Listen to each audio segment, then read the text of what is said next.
Good morning. I'd like to call this meeting to order. For the record, today's date is June 18th, 2024, and the time is 9:03. At this time, we will have a moment of silence, silent reflection, or silent prayer.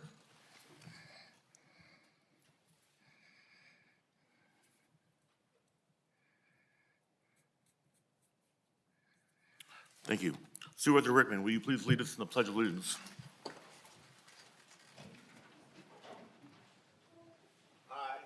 I pledge allegiance to the flag of the United States of America and to the republic for which it stands, one nation, under God, indivisible, with liberty and justice for all.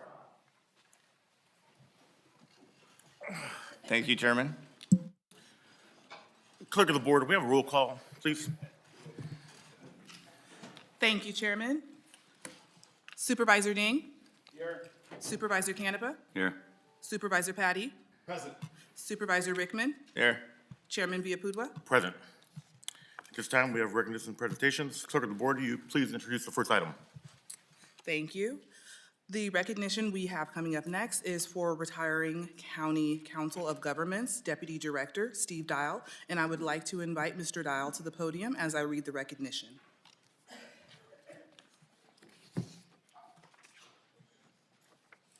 Presented to Steve Dial, San Joaquin County Council of Governments, 1985 to 2024. In recognition of your retirement from the San Joaquin Council of Governments after nearly 38 years of exemplary service, you played a vital role in securing billions of funding for crucial infrastructure projects that have significantly improved transportation and quality of life in San Joaquin County. Your leadership during the annual One Voice trips, financial management, and community initiatives, including your work with nonprofits, has been greatly benefited the community. The San Joaquin County Board of Supervisors thanks you for your many years of dedicated service, and congratulations and for your well-deserved retirement. Presented this 18th day of June 2024. Good morning, Steve. Would you like to say a few words? I'm humbled by this. I moved to Stockton in 1985 to go to work for the San Joaquin Council of Governments, and I thought I'd be here for 2 years. And now I'm about ready to wrap up my 38th year. I was actually going to leave about 10 years ago until I met my wife. And, I moved her from Ohio to California, and, it's been probably the best decade of the 3 that I've been here. It's been a great experience at the Council of Governments. I've worked for all 5 of the executive directors. They've all given me the opportunity to grow professionally, and it's made my life a really good one. It made a career. I had a photo that was taken of me with the Board of Supers at the time in 1985, 1986, and I couldn't find it, and I wanted to bring it up here so that we could kind of compare what I look like now to what I look like in 1985. I think you could probably use your imagination for that. But I thank you very much for the recognition. It's been great. I've loved working with all the members of the Board of Supervisors that I have over the years. The county staff has been wonderful, and I know great things are going to continue to happen in San Joaquin County. Well, Steve, you've been a pleasure to work with my 8 years as a supervisor, and I want to thank you for your years and years of service to COG. And I know that your impact, what you've done for our county, has been truly amazing. So I know our supervisor would like to comment. Supervisor Ding.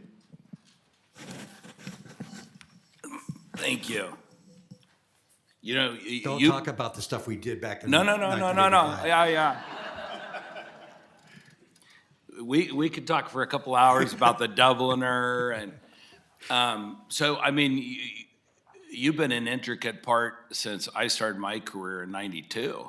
With Pombo and the trips back to DC. Then the formats have changed of what we lobbied for back then, but more importantly to me, I've seen both sides working with you as the Capitol Hill staffer, trying to arrange it, and now as a participant going forward. You've been nothing but professional. You are a lot more fun and charismatic since you've met your wife and come into the restaurant. So thank you. Nicole's probably got some of the COG photos of the groups in our office, possibly. So we'll have to dig those up and see exactly what you look like. As a parting gift, I understand that. That wasn't a request or anything. No. Up on the stage during St. Patrick's Day or anything like that, we'll leave those out. As a parting gift, we've arranged a exiting bus tour with RTD for you. Thank you for your service. Okay, it's been a really good career, except, you know. We appreciate you. Thank you. Vice Chair Canepa. Wow.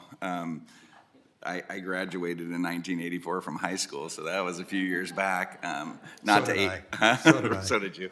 So it's amazing though. I Facebook stalk him, and so he does, and I think it is a happy chapter of your life with your new wife, and I appreciate that because we work very hard.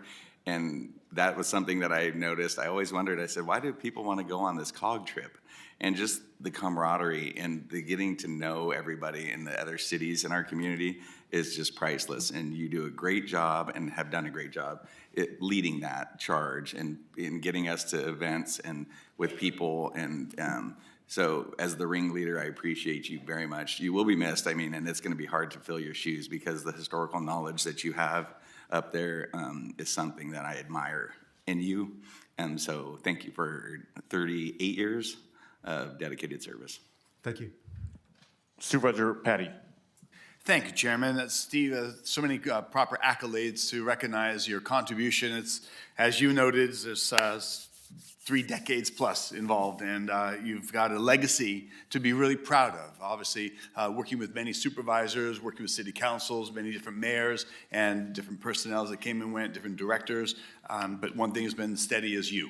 You've been very consistent. You've been helpful. When we go back to DC, you are a leader down the hallways. You know what doors to knock on, where we're going, and talking points that always helps. Rookies on their first trip is through the halls, we're all in awe of where we are, but you're steady and consistent, and we truly appreciate that. You're going to be missed sorely, but we appreciate the legacy that you have. So thank you so much for the dedication you have to our county and our community, and look forward to seeing you a little bit down the road as retirement brings you to and from. Thank you.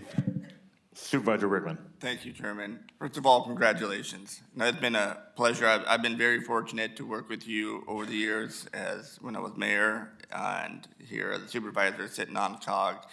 And, you know, you've done an exceptional job. And, you know, I can reiterate what my colleagues have just stated, but, you know, seeing you in action and you know, people, I think, don't realize how important the Council of Governments is with Measure K and a lot of the infrastructure that we have. I mean, just, you know, recently the McKinley on and off ramp over there in Manteca, and you were instrumental in that. So the millions and probably tens of millions of dollars that you have brought to San Joaquin County is appreciated and probably couldn't have been done without you. And we talked about one voice and seeing your actions in one voice, your knowledge is instrumental. And I don't know how we're gonna replace you, and but at the end, hey, we all work for retirement, right?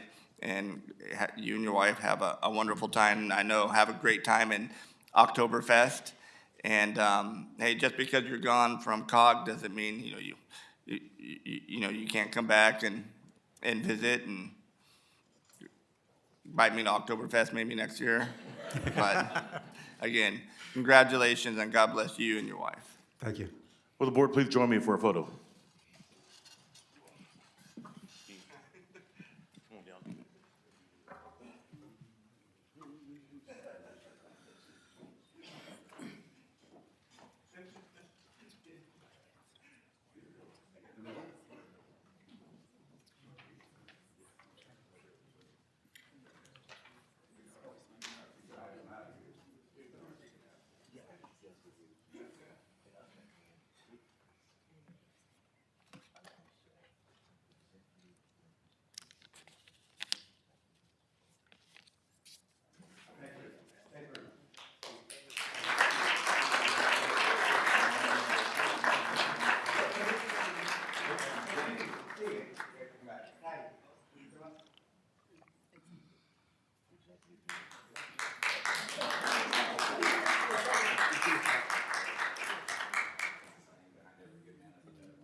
out of here before 10 o'clock.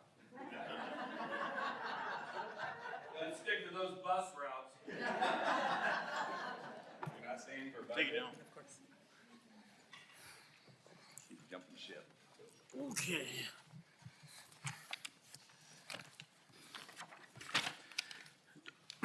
Okay, moving on to public comment. Now is the time for public comment on matters within the jurisdiction of the Board of Supervisors that are not listed on the agenda and the minutes and the consent calendar and closed session items. Our first speaker this morning is Kristen Burwhistle.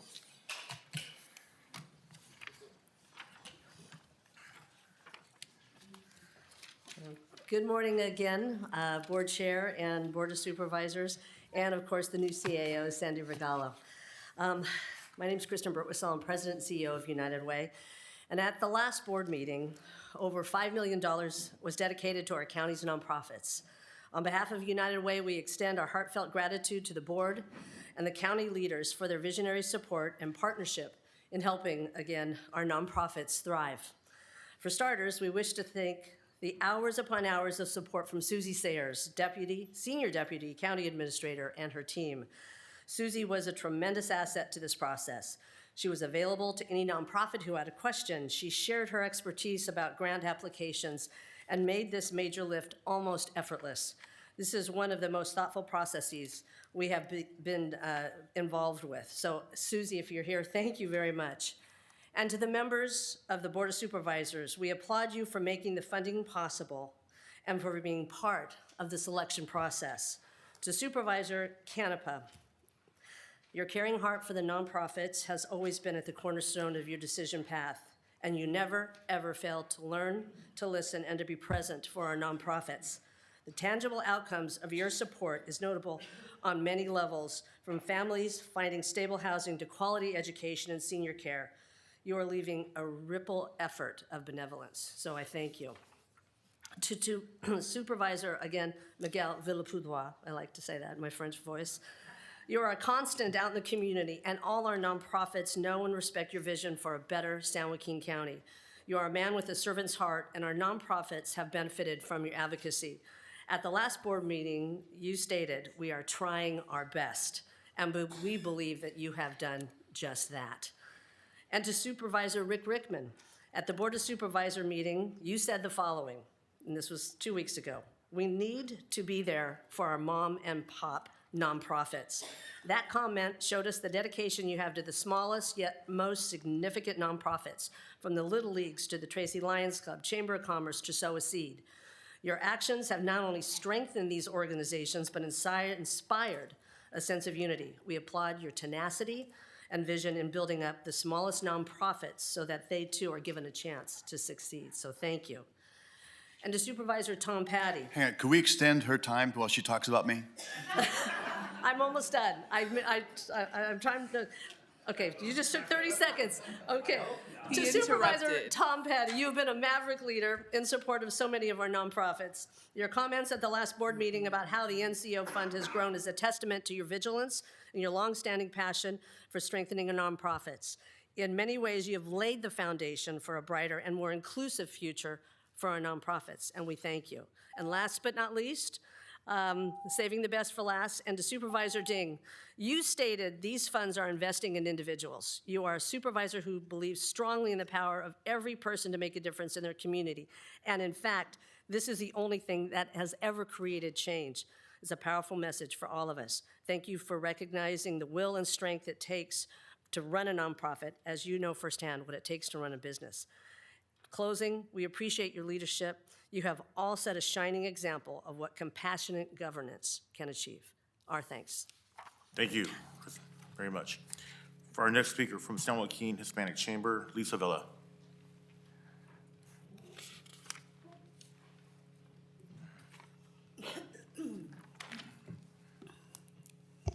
Good morning, Chair Villepoudois, esteemed supervisors. It is my pleasure to stand before you today. In 2020, March of 2020, our three ethnic chambers, the San Joaquin County Hispanic Chamber of Commerce, the Central Valley Asian Chamber of Commerce, and the African American Chamber of Commerce, we came together because of COVID to represent and be a voice for our ethnic constituency. Our population was disproportionately affected by the pandemic and still have not reached a level of survival. We created a central business hub to bring our work together. The City of Stockton recognized the work that we were doing, and they helped us to help support the work that we were doing within the City of Stockton. Well, we are now at an impasse, challenged to provide the critical business services for success in our county. In a recent application, we requested funding for one-time startup costs of developing and launching the crucial first year of the San Joaquin Central Business Hub. The startup funding we seek in this proposal is to solely help the direct costs of activities and initiate this new countywide program. This does not include staffing costs or for any partner organization's regular or ongoing operations. This is a first-time project that we are doing with Community Foundation. So I know that there was in your budget, there was an allotment associated with that. This is something new that we're doing. We're bringing 4 agencies together to represent your county. Our agency, the San Joaquin County Hispanic Chamber, and my partners here, we've never been funded by the county. We've done the work without the county's help, so we're coming to you for that assistance. And we'd like to thank you for your consideration and appreciate your time. Thank you. Thank you. From the Central Valley Agent Chamber, Leslie Edelman.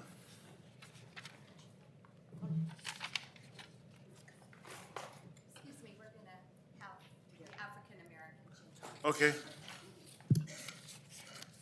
Good morning, everyone. I just want to add, the support and the growth for the small business help to elevate and sustain the small businesses in the African-American community. And the paperwork and documents and the legal things that go on, we have been able to help from the 7 regions, from Ripon all the way to Lodi, help them to get established business plans, business banking, get their business license. Mom and pop, sometimes they don't know that they need to be legal to be in the race, to be able to even be able to get funding, loans, grants, and all. So the programs that we have been doing, and this program that we're going to have, when I'm out in the community as the chamber CEO, we hear the same thing. They need help. And the programs that we are trying to put together, we are able to help them. And so sometimes they want to come on a different level to get their help, but we're there. So we just want you to take that consideration. Thank you. Thank you. Leslie, you want to go next? Okay.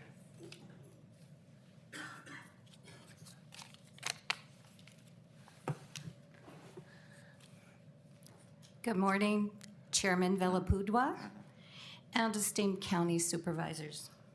I'm Leslie Edmond, Executive Director of the Central Valley Asian Chamber of Commerce. And like my colleagues who have outlined our proposed program before me, our chamber is an equal partner in those efforts.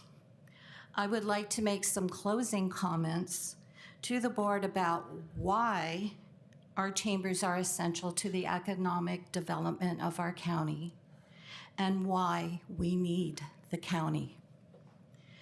The Asian Chamber has been operating for 24 years and represents not only Asian businesses, but serves as a highly diverse, multi-ethnic membership with an expanding inclusive reach. We draw our business members from the broad Asian community and serve as a connector, a business and cultural hub for the local AAPI community, as the board recognized us last month for our role in AAPI Heritage Month. All 3 ethnic chambers are connectors or hubs for their business constituents. You see us supporting events like Cinco de Mayo, Juneteenth, and Chinese New Year's because our businesses are rooted in our communities of color with deep social and cultural ties. These are relationships that have taken decades to develop. My colleagues and I are the voice and the face of our ethnic communities. Small business owners, minority startups, and ethnic community-based organizations connect with us because they know us and they trust us. We volunteer for community events like the recent community cleanup of Miracle Mile and support for Father Fest 2024 at Yosemite Street Village because we are building a sustainable business and community culture of unity.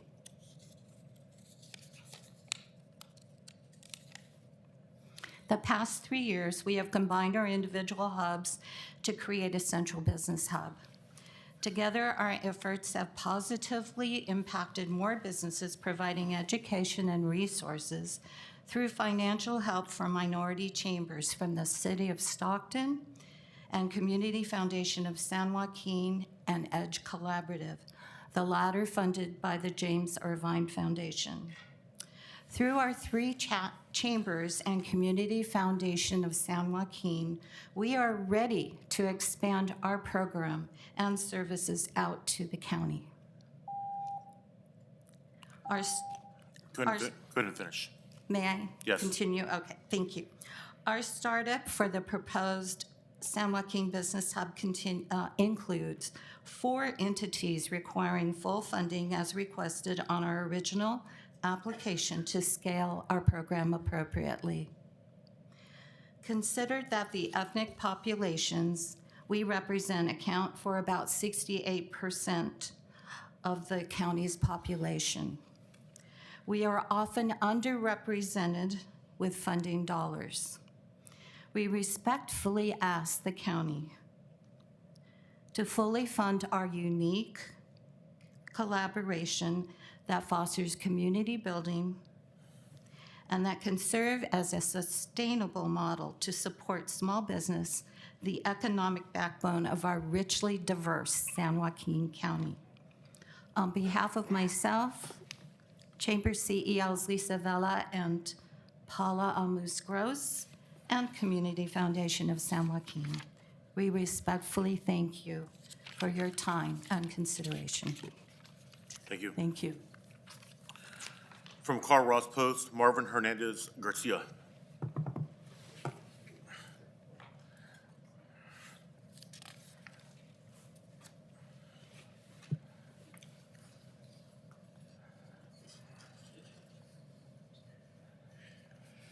Good morning, everyone.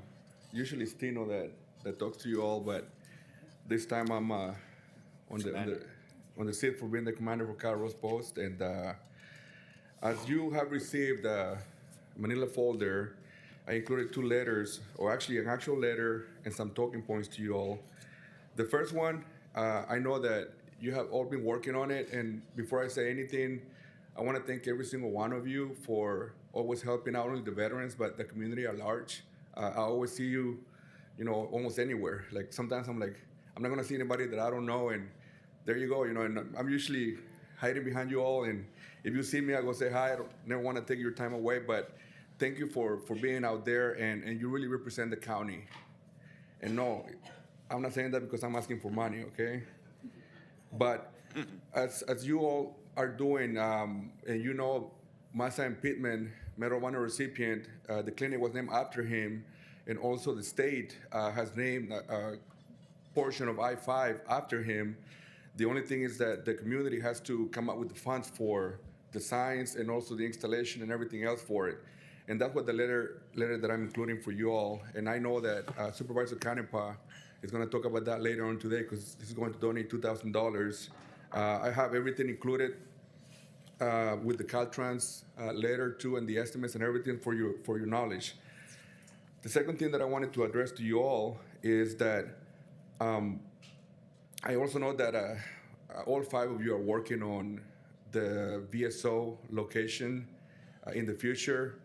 When I say we, the Stockton, Lodi, Manteca, different veteran organizations, we're talking about maybe hoping that the clinic gets moved I'm sorry, not the clinic, but the VSO gets moved to the old clinic in French Camp. And the reason for that, as you're gonna see the talking points, and by the way, you're gonna be receiving this from different posts, as everybody's concerned about, what we can do, is that French Camp is central to everyone. We have 80, 85-year-olds driving, and if you go further, towards the bay, it creates a burden. People like myself, 50-year-olds, 50-year-old veterans, we should be okay, but when you're talking about the senior citizens that are, driving, French Camp is a central location, so if you can consider having that clinic, the old clinic, being the location for the VSO, as the talking points will tell you too, that can save you millions of dollars, and it also can minimize the time. The VSO has been kicked around for so long that we veterans would like it to, have a future home as soon as possible. And that's it. Thank you. Thank you.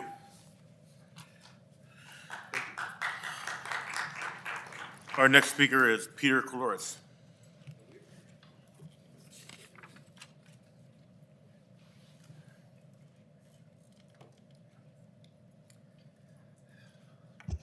Good morning, Mr. Chair, members of the board. My name is Peter Coloris, and I want to first of all, thank the board for the gift that we received last year for funding for a project that the St. Basil's Church has dreamed of for years, and that was a shaded pavilion that serves our preschool children and the attendance of our annual food festival, which we're in our 65th year. This year, we submitted an application for funding for an identical structure, only larger, that would serve the preschool children by offering them a much larger outdoor play area covered with turf that they can play on in inclement weather, different sports activities. It would also serve the food festival as well. So I was a little surprised that, and I know there's not enough money to satisfy everyone. There really isn't, so I kind of feel weird up here asking for reconsideration for our project, because I know there are many worthy organizations like ours that did not receive any funding, so I really feel uncomfortable, but I felt a duty to my parish and to the county residents that visit our festival to be here today. So when I got the notice that we're not receiving any funding, it appeared to be a form rejection letter stating two reasons why, and they didn't make sense to me, so I contacted the administrator's office and asked, hey, why were we not, what was the reason, the real reason? And the response was, well, the project doesn't show how it would satisfy the needs of the community. Well, the application was very clear on item 9 that the project would expand the year-round use for the preschool, which is a highly regarded preschool in the county, and it would also serve the county on a countywide basis by allowing the festival goers to enjoy the event in a nice large shaded area. So I'd like to request that you reconsider our application, but I would reduce the amount we requested to $100,000 to $125,000. That was the same as we received last year. And I thank you very, very much for your time. Good job. Thank you. Our next speaker is Alex Laferris.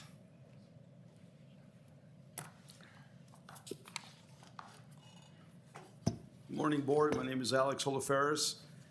Recently, April 27, 2024, a Los Angeles County deputy passed away due to a medical emergency. His name was Jonathan Stewart. Any guesses here? 41-year-old passed away, medical emergency. We hear other people suddenly died. turbo cancers, heart attacks, strokes. Guess what? What did this county promote? The COVID-19 vaccine. COVID-19 vaccine, it's now being proven, it's being exposed in Congress against Fauci, who, by the way, has to be arrested. The guy's a criminal. And I bring that up because there's been other police officers and firefighters passing away very early in life because I'm pretty sure they took the COVID-19 vaccine. They were mandated as well. They were forced. I know a pilot from American Airlines. He refused to take it. They did away with his job. They brought him back. And guess what? Many pilots who are now flying these planes, you're all traveling around, took the shot and they're having medical emergencies. They got heart problems. There's even, of course, the media ain't gonna mention this stuff. And I wanna bring up another topic, our fentanyl crisis here. And there was an article here regarding a book called Blood Money by Peter Schweitzer, Why the Powerful Turn a Blind Eye While China Kills Americans. Do you know that fentanyl comes from communist China? And they use the Mexican cartels, their partners, to funnel into America? It's a book. Blood Money.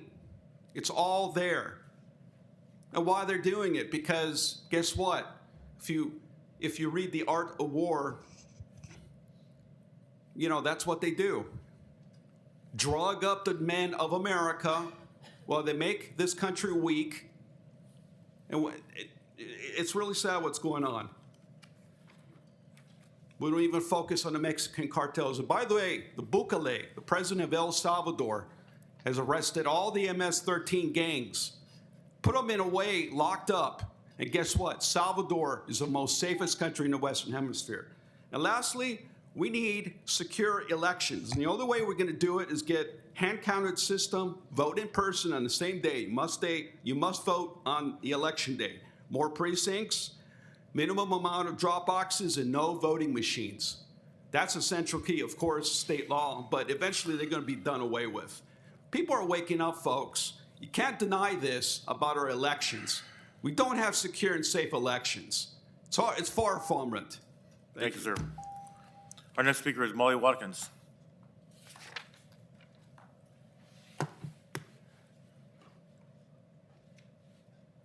Good morning, gentlemen, ladies. We need to increase our polling places. So we're all in for increasing the drop boxes, so let's have some more polling places. The more precincts we have and the more people that go to vote in a precinct means that we get the results on election night. Those are all calculated and tabulated on election night, and then we get the results.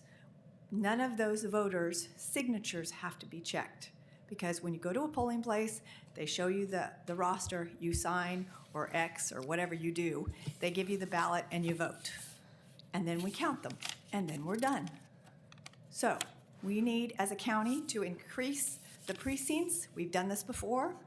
This is how we used to do it. We're only at, 153, 157. We need to be over 200.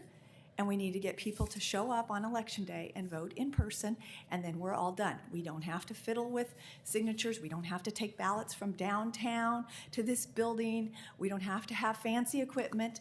We just count them on site. So, more precincts, please. Thank you. Thank you. Our next speaker is Carla Henny. Close. Henny. Hooney.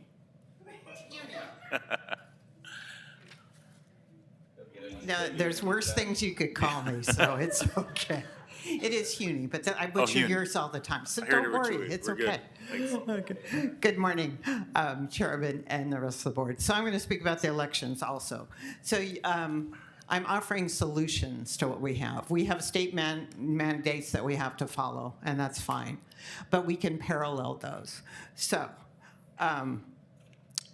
it will allow no counting, tabulating of any ballots prior to 8 o'clock on election day. What happens right now from when the election cycle opens to election night.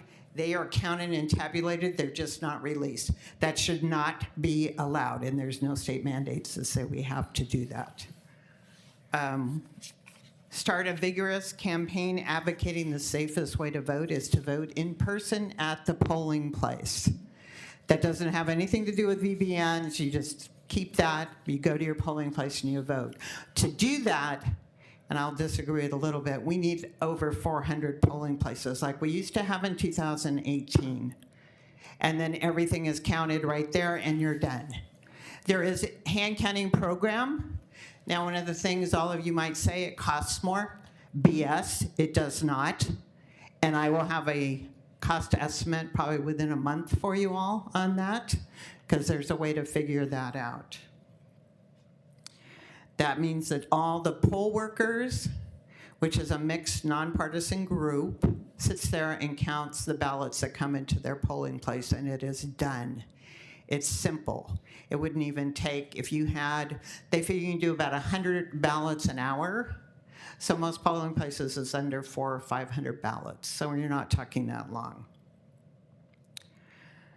Okay, let's see. It worked in 2018. It can work now. Again, it would be parallel to what the state mandates.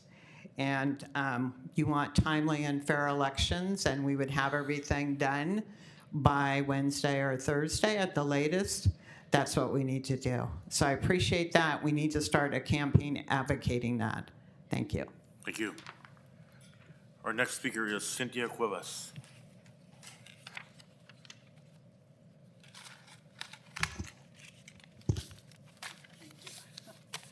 Good morning, Chairman Villapudua and Board of Supervisors. My name is Cynthia Cuevas, Lodi resident. Continuing a little bit on the last couple of speakers, I found I do a lot of canvassing in my own neighborhood for various and sundry things, and I've had some interesting conversations with some of the residents. One lady told me that at a recent election, she didn't say which one, but she said she got like 8 ballots for her address for people who didn't live there. And I would guess that they don't exist, actually. She didn't know what to do with them, but she caught the mail person and gave them back to him or her. The proper procedure is to keep the ballots and call the sheriff's office for the election fraud hotline. Another gentleman told me his father died over 2 years ago. He's had at least 2 contacts with the ROV office. He has sent them a death certificate. He's filled out paperwork, and he is still getting ballots for his dead father.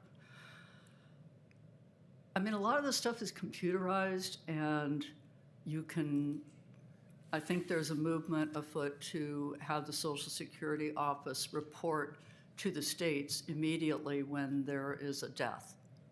Because I've been told the Social Security office is very fast at stopping benefits if you've died, and it's proven.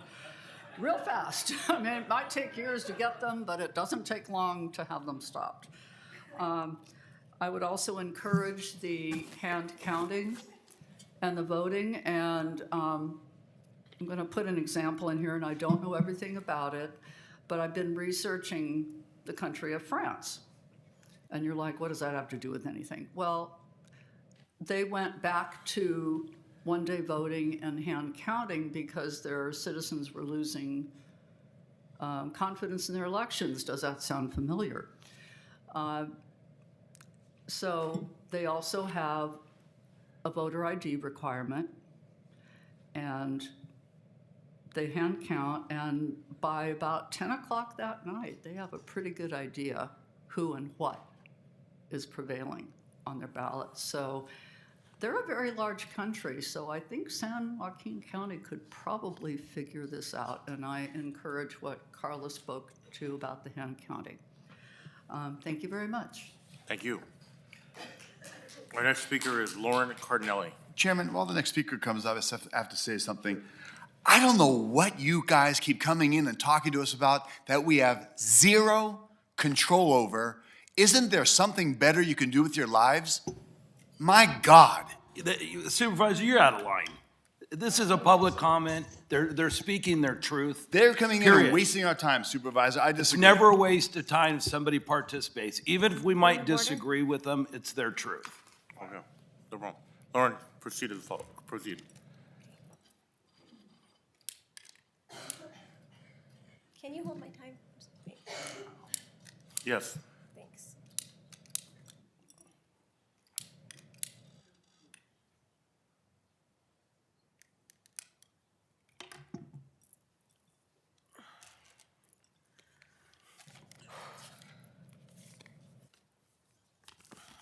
In the name of the Father, and the Son, and the Holy Spirit, amen. Then said Jesus unto his disciples, If any man will come after me, let him deny himself and take up his cross and follow me. For whosoever will save his life shall lose it, and whoever will lose his life for my sake shall find it. For what is a man profited if he shall gain the whole world and lose his own soul? Or what shall a man give in exchange for his soul? For the Son of Man shall come into the glory of his Father with his angels, and then he shall reward every man according to his word. Verily I say to you, there be some standing here, which shall not taste of death till they see the Son of Man coming into his kingdom. Heavenly Father, I ask you now to humbly forgive all of our local administrators responsible for the untimely departure of my daughter's 9-year-old friend. Their evil deeds and wickedness allowed for the continuance of administrating an immunotoxic mRNA platform, adhering and affirming to the performing of a eugenics depopulation agenda of the World Health Organization. Through the bad faith efforts and inaction to this and to be bystanders, a beautiful child succumbed to the administered hazardous bioweapon in District 2 on June 11th while surrounded by her family and friends playing a sport she loved. And the final cause of death has been determined to be an etiology consistent with adverse criminal offense of medical treatments in the VAERS system.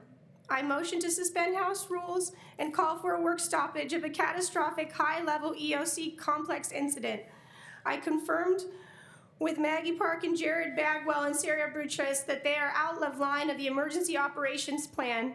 Approximately 492,000 people, or 62% of our county, has been injected with an experimental biotoxic weapon that violates Biologic Weapons Act 18 U.S. 175, as stated in declaration by Francis Boyle, who wrote the act. I took the good faith efforts to supply a professional liability claim against Tetra Tech. You guys aren't responsible. When you accepted their report as part of your implementation program, they became the professionally liable people. Every person in this county can now claim $1 million against the Aon insurance fraud. Kansas just voted that it is a bioweapon. Children are dying.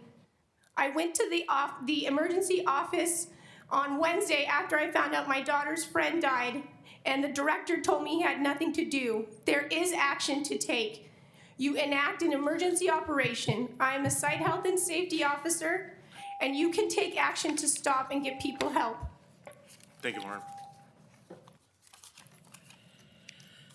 Anyone else who'd like to come speak? Please come forward.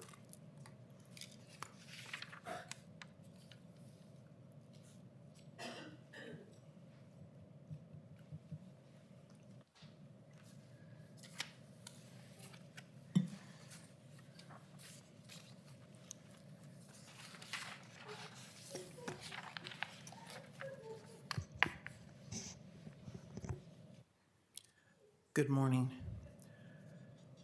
Chairman Villaputa, Board of Supervisors, and members of the board. My name is Melanie Knott, and I'm a concerned citizen of San Joaquin County. Election fraud still plagues our county elections. Supervisors, you are already aware of the election fraud case, which highlighted many vulnerabilities, all court-tested proof demonstrating exploited weaknesses in our county election systems. You are also aware of leadership issues within the ROV office from the most recent election. Now, we're approximately 5 months away from another important election. I've probably already lost your attention because I've come to many meetings talking about election fraud and repeating the same thing over and over. We're all probably tired of hearing me by now. However, we've got a lot of hard work, a lot of hard, difficult work ahead of us. Let's not get weary in well-doing.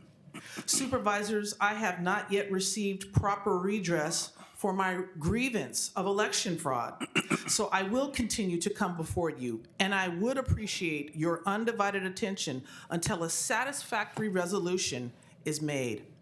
I've seen many people come before this board for redress of grievances persistently until they had satisfactory resolution.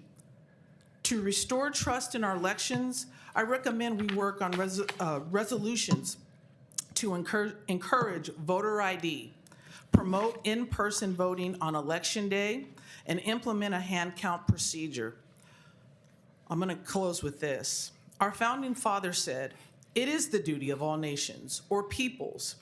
I look around, I charge you, I charge me, I charge all of us together to acknowledge the providence of Almighty God, to obey His will of justice and righteousness, to be grateful for His benefits, and humbly implore, even appeal His protection and favor.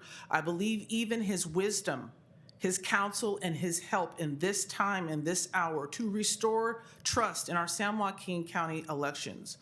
When our founding fathers didn't know what to do in harrowing situations before our country was founded, they made an appeal to heaven. Together we can do it. Thank you and have a wonderful day. Thank you very much. Anyone else who'd like to come forward? I see none. I will close public comment. Thank you all. Moving on to consent calendar. Starting from my right, Supervisor Ding, would you like to pull anything? Chairman. Absolutely. Minutes. I'd like to pull numbers 7, 10, 11. 7, 10, and 11.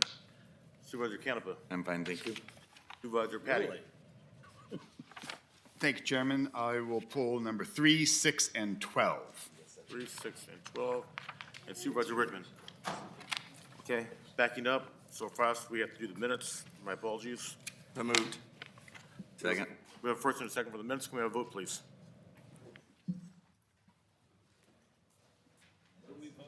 First, we're doing the minutes. I skipped the minutes, I'm sorry. Chairman, can I have the first and second again, please? It was Supervisor Rickman, and I believe the second was Canepa.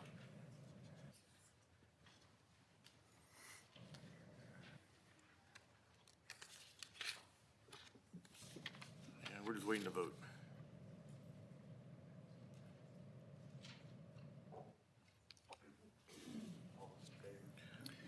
Can we do a roll call? Should we do a roll call? Okay, we'll do a roll call vote. Supervisor Ding? Yes. Supervisor Canepa? Yes.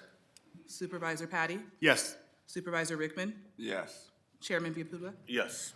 The motion passes 5-0. Thank you. Moving on to consent calendar, item number 3, District 2. Approve the use of $150K from Supervisor District 2 funds for San Joaquin probation to purchase a bathroom trailer and 70 campsite tents and materials for safe camping. Supervisor Canepa. No, I'm sorry, Supervisor Patty. Yes, thank you, Chairman. And this is something that I want to give recognition first off to Supervisor Canepa. As many people might imagine, as elected representatives, you like to get credit for getting things done. This board and members in the previous, we had focused in many capacities on sheltering, changing away from what is often perceived as the failure of the Housing First model, and we have put money into sheltering and such. And when Supervisor Canepa came on board, he talked to me, and he and I are working on homelessness, and he talked about organized camping, and I thought, okay, go with it, see what you can. And sure as enough, Supervisor Canepa and his chief of staff, Ms. Calder, have organized and put together and found and really discovered and brought forward, and working with probation, Chief Jackson last week, we went up to Auburn to take a look at an organized camping site. And thanks to Supervisor Canepa and Ms. Calder, and along with Chief Jackson and staff, Emily and all, and our CAO, we visited this location and found it to be worth pursuing in San Joaquin County to, this is an ongoing issue, but I appreciate Supervisor Canepa's dedication of some funds for some of the tents. Chief Jackson, if you could come up for a moment and maybe share a little bit about what you guys saw and what the plans might be for our county and use of these tents. Sure. Good morning, Chair Villa-Pudua, members of the board, CEO Regalo, Council Kernan, Madam Clerk. I brought the SJ Cares team today specifically for Vice Chair Canepa, thank you, and Supervisor Patty, both of you on the ad hoc committee for the SJ Cares, the homeless initiative, and really just to demonstrate our extreme gratitude to you and to your office for believing in us and giving us your district funds so that we could really start to get supplies for the camp.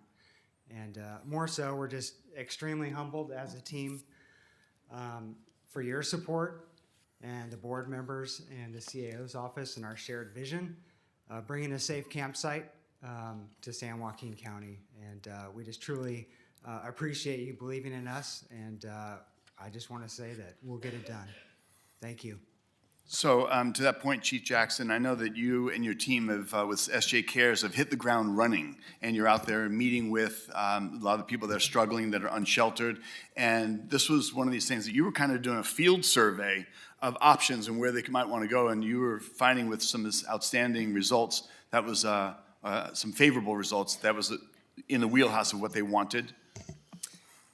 Yeah, so some early, anecdotal type verbal information that we've gotten from our early work is that we do have unhoused folks in the county that are willing to go to a safe campsite. And I think it's important that we do provide that space, but with that, you have to provide a space that has services included. We just can't let folks camp and stay and hang out. We really have to have an infrastructure to provide treatment and referral to services so that we can foster them out. And then we've really got to have an ongoing population that moves through there so that we can have the greatest impact on the issue countywide. And I think that's why it's unique.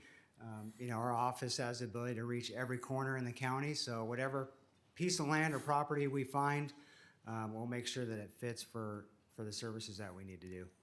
Okay, and I know that we'll keep this board posted, but this is something that's going to be evolving, coming back to us. Now, Supervisor Canepa has dedicated the remainder of his district funds to purchase 75 tents. With the initial idea that was been discussed would be perhaps double that amount, maybe up to 150 tents? I think that would work. Okay, so on that note, shifting over through the chair to CAO, we have some funds that are still a little bit underutilized as it relates to the contingency dollars that we have. Would it be, as I put you on the spot here for a moment, could we utilize perhaps double the 150 allocation and make it 300,000 to acquire up to 150 tents and the support of trailers and such that might be needed, just as the entry to get the ball rolling as we look at the land and what we're going to need and bring back to the board for further consideration, use of funds? Through the chair, Supervisor Patty, to answer your question, we do, if you're speaking of the contingency provision budget, we do have a remaining balance. And if the chief is saying that the project that you plan on doing is going to include at least 150 beds, tents, 150 tents, then if the board chose to use and utilize 150,000, it could come from the contingency provision budget. And that would be the 24, 23, 24. 24. This current year, 23, 24. 23, 24, before we do or approve the 24, 25. Correct. It wouldn't have anything to do with the 24, 25 budget. Right now, there's balance remaining in the contingency provision budget. And Brenda Kiley, my chief, is here, and she can tell us what the balance is. And 150 would come from the 23, 24. Okay, Ms. Kiley? Yes, correct. We have $2.6 million left in our contingency provision budget in Okay. 23-24, yes. So 150,000 is something the board could consider? Correct. Okay, yes. great. And lastly, I know that Supervisor Canepa, the tents and looking at trailers, there's also cots, and that we could utilize that 150,000 in whatever capacity for the tents. Would that be correct? Yep. So we have, obviously, you saw the railroad ties, all the things to the rock, survey the land, the structure. So we'll come back with a total cost estimate for the entire camp. If the board chooses to authorize to build the entire thing, we will. Okay, excellent. And again, I want to compliment Supervisor Canepa and working with SJ Cares and Chief Jackson, Emily, everybody bringing this forward.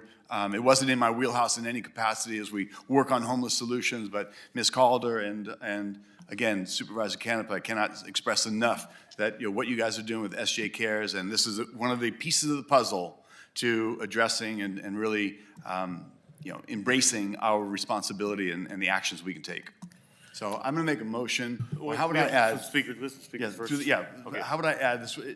How would we add this through the chair, county council? We're going to add 150,000. Well, this is agendized as providing up to 150, and so I think we would have to bring it back if we're going to award a different amount. Okay. What I might suggest doing is awarding the amount that's contemplated in the agenda, and then agendizing for a later board meeting, augmenting that by another, you're suggesting 150. Okay, So- we can do that. We could do that to still be the 23-24 budget dollars. So through the chair, to answer that question, yes, we could do it when we bring our 23-24 year-end adjustment board item, which won't be until maybe August? August or September? August or September, and that would still be using 23-24 budget. Okay, thank you, Chair. Thank you. Supervisor Canepa. Chairman, point Yes, sir. of clarification. Yes. Counselor, since, why couldn't we do it? Because it's not changing the agendized item at all. All it's doing is changing the number. We've done it, we'll probably do it with budget. I mean, we're just changing the dollar amount.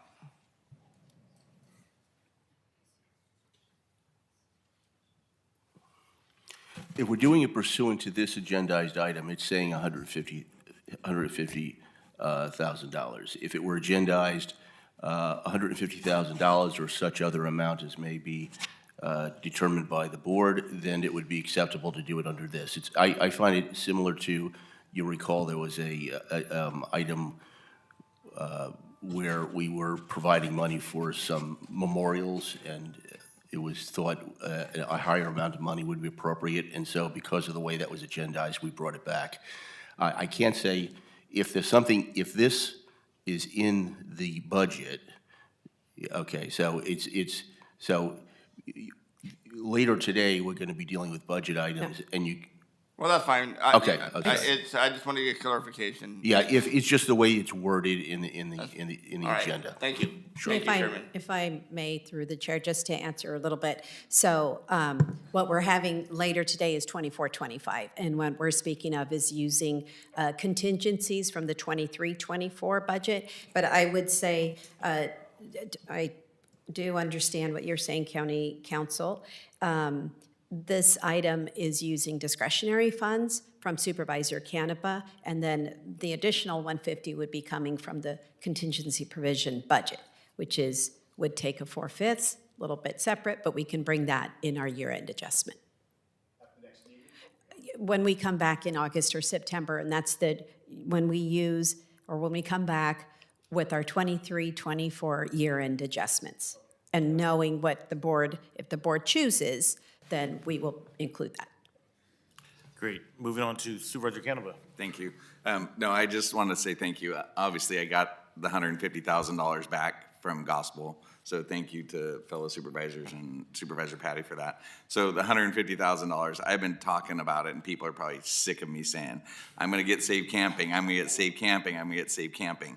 But it's a part of the master plan. We've been busy with behavioral health going down and figuring out how we're going to address the issue on that side of it also.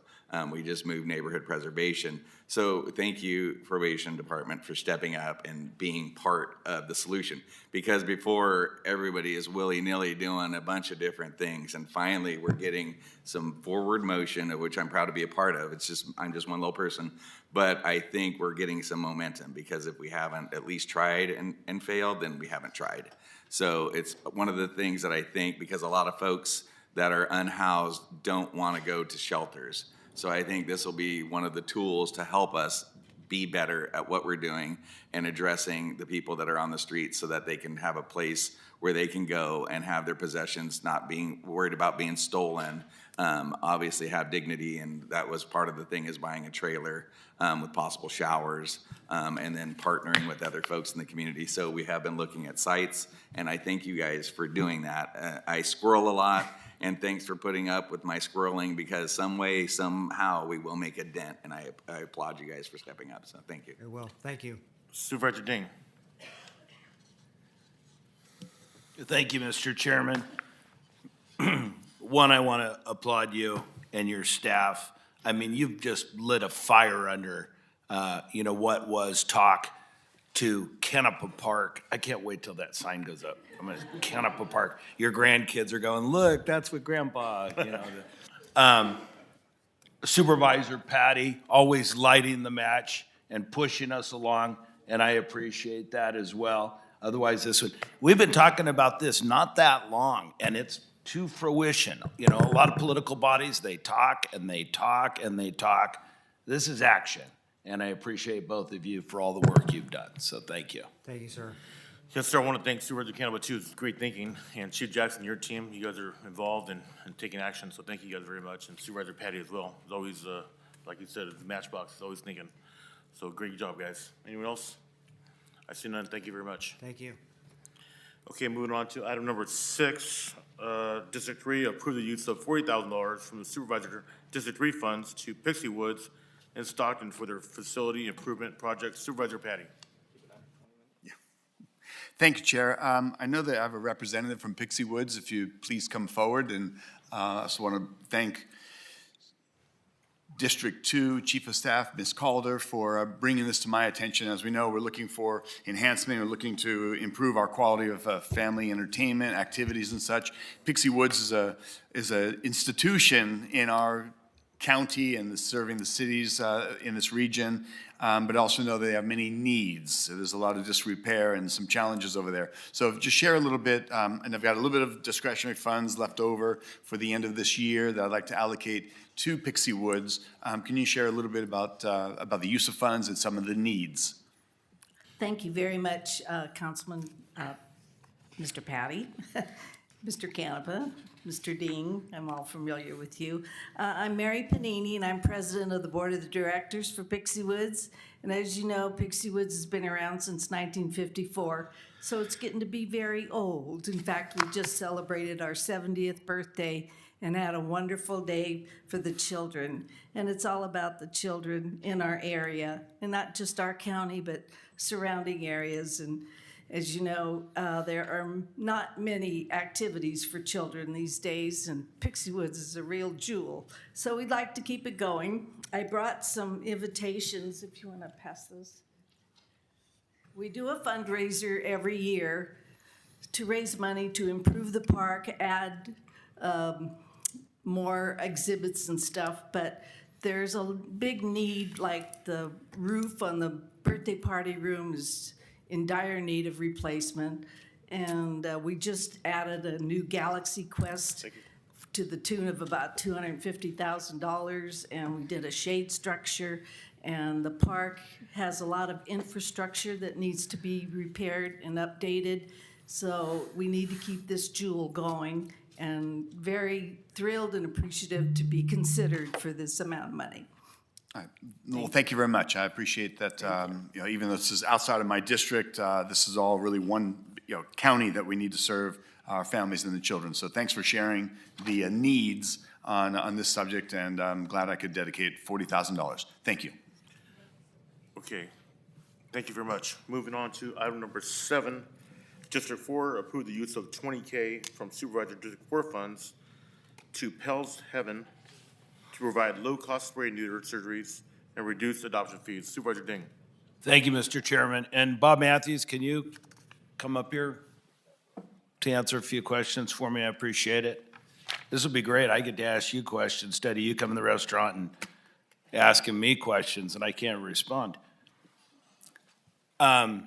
So last weekend, we've talked about pet spay and neuter, and we've all participated with Jill and APL and talked about how important it was, and we can talk and we think we understand the problem until you get a call from a neighbor at 11:30 at night, like I did last Saturday, because her daughter was down Lower Sacramento Road, and this husky was hit and didn't know what to do. She had called over to me, so we went down. It was just before you get to Galt by the trestle, and one of the dogs had been hit, and then there was another husky. So there's 2 huskies, and I'm thinking, well, we have all these resources. I'll help and step in, and I didn't even know where to start. So I called the sheriff, and they directed me. They made a phone call, made sure the veterinarian would be there at midnight to take the husky in. But what I didn't realize is when I opened up the back of the Tahoe and they put the one husky on the stretcher, that the other husky that wasn't hurt, they said, have a nice evening. And I go, whoa, what do you mean? Aren't you going to take them both? Oh, no, this one's not hurt. So regardless of all the friends we have that foster dogs, everybody's houses are full. I mean, it's just, we called everywhere. I wound up with a husky in my house. I wasn't very familiar with this species of dog. Doing a perimeter around my house, out into the backyard, and came back in. Anyway, I finally, it's 4:00 in the morning, I got to get some sleep, so I went to shut the patio door, and I have never heard a howl like that. And so I opened everything back up, and then it would come into my bedroom, and those eyes glow in the dark. I slept with a pillow over my neck. I'm thinking this thing's going to kill me. But anyway, the next day, trying to figure out, what to do, but it went full circle back to the efforts of this board and the importance of spay and neuter. And lo and behold, I'm sitting there, what can I further do? And I get this message from Bob Matthews, who's talking about Lodi's clinic, spay and neuter clinic, and they have a veterinarian on site right now. And boy, he had my attention, right off the bat. So could you please, Bob, and welcome? Yeah, Powell's Haven has been open for 3 years. And the vet has been open for about a year. We only have a part-time vet right now because we're looking for funds. And the money that you'd help us with, because we have to have a reception when we have a clinic, and we need, some money behind it. And we're trying to keep it inexpensive to help get more animals done. And just one other further note, just for the board to hear, there's a shelter that's being built in Lodi at a cost of $3 million. No, we built ours for. Not you, no, the other one. The city is building one for just under $14 million. 14 million. They did it privately, and it cost you what? Under 3. Okay. I was the project manager. Just to compliment this board, especially the members that have already been here that have taken our funding to nonprofits from, what was it, 200,000 to 2 million last year to 5 million this year to help nonprofits out. At the end of the day, not only are you doing a great service, you're engaging our constituents, but it's prudent economically to do it as well. So I want to hats off to the board for making that action. Thank you for bringing this to our attention as well. Thank you. Okay, great. Moving on to item number 10, the CAO's office accept and file San Joaquin County Employees Retirement Association audited financial statements and reports as of December 31st, 2023. Supervisor Ding.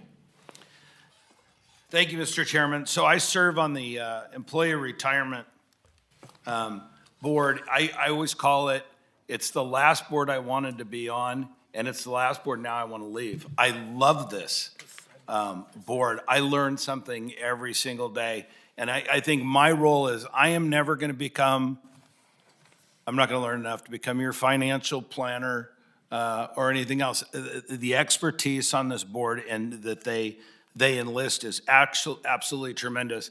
My job as the representative is to report back to you and look at what they're doing, that I can tell every retiree from San Joaquin County that your money is not only safe, but they're growing it and they're doing such a spectacular job. You ought to be proud. There's a couple of figures I wanted to go over on management. Just some cliff notes. So those retirees that are listening to this meeting can be as proud of this board as I am. So Chairman, members of the board, we have Brian McKelvey and Carmen Murillo and council here to answer your questions. Hi, good morning, members of the board. Madam CEO, congratulations on your new appointment. Mr. Ding, thank you for allowing us to speak here today about what's going on with San Joaquin County Employees Retirement Association. Again, my name is Brian McKelvey. I am the Assistant CEO.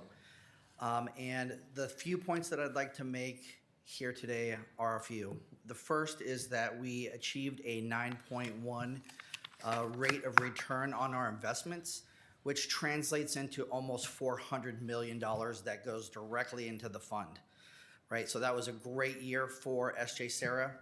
One of the other things I think Mr. Ding alluded to is the efficiency of our operations. Okay. Currently, we have 20 staff members who operate at well under the legal limit set by California. We are about 40% of that legal limit. So we are operating very efficiently in comparison to other county retirement systems. And then finally, I just want to say one of the things that really makes SJ Sarah fantastic and a wonderful place to work is really the work that the employers are doing in reducing the unfunded liability. There's a 5% contribution that's in excess of the legal requirements. That's happening every year since 2016. That allows us to be cash flow positive, which means that we can keep investments in the market, earning returns, and we do not have to withdraw those investments to pay retirees. So that's also a fantastic opportunity. And again, I appreciate that from the county and also from the other employers. I'd be happy to answer any questions on the financial statements if you have any. Otherwise, thank you very much for your time. We do have one speaker, Supervisor Canapa. No, I just wanted to say I appreciate your new digs because everyone always says how moving is stressful and everything, and you know we needed the building for the district attorney. So thank you guys for doing your diligence and repurposing it. The old PG&E building. I don't know if a lot of people are familiar with it, but it was not it was vacant. So I mean, it's great that you guys are taking it, and calling it home, and we went by there, and it's hard because we do so many different boards, but I appreciate your diligence on that board, and then I appreciate that you guys have a new place to work that is, looks pretty nice for the ribbon cutting. So. Yes, thank you very much. We appreciate your attendance to that open house.